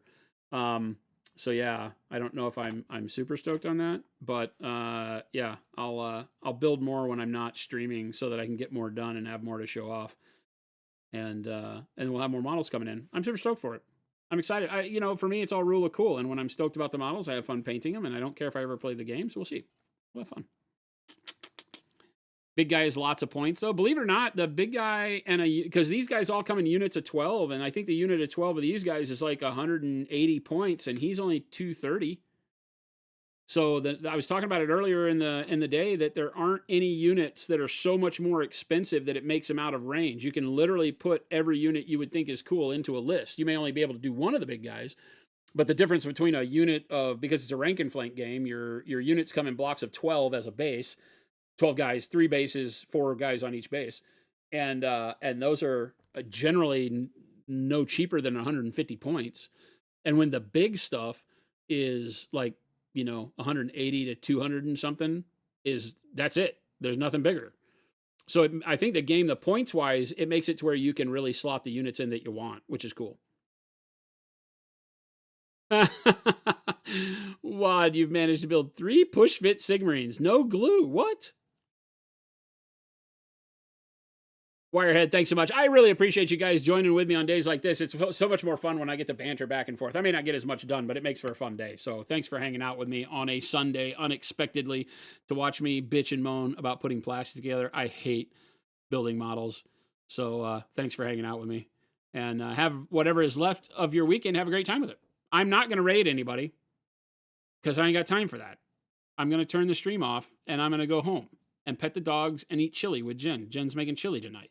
So have a wonderful evening. If you're new around here, hit the follow button. We will be back again tomorrow for the normal paint jam with my producer, Chris. My good friend Christopher will be here. Fake Gabe, as we call him now. And we'll get back into the swing of things. I'll get these primed up, and we can get a good start because I'm going to think about how to prime them. But we'll get them all primed up and ready to go, and we'll start throwing some paint on them tomorrow. So thank you so much for hanging out with me. Have a great evening, and we'll catch you back here tomorrow. Adios, gang. If I can get the mouse to work.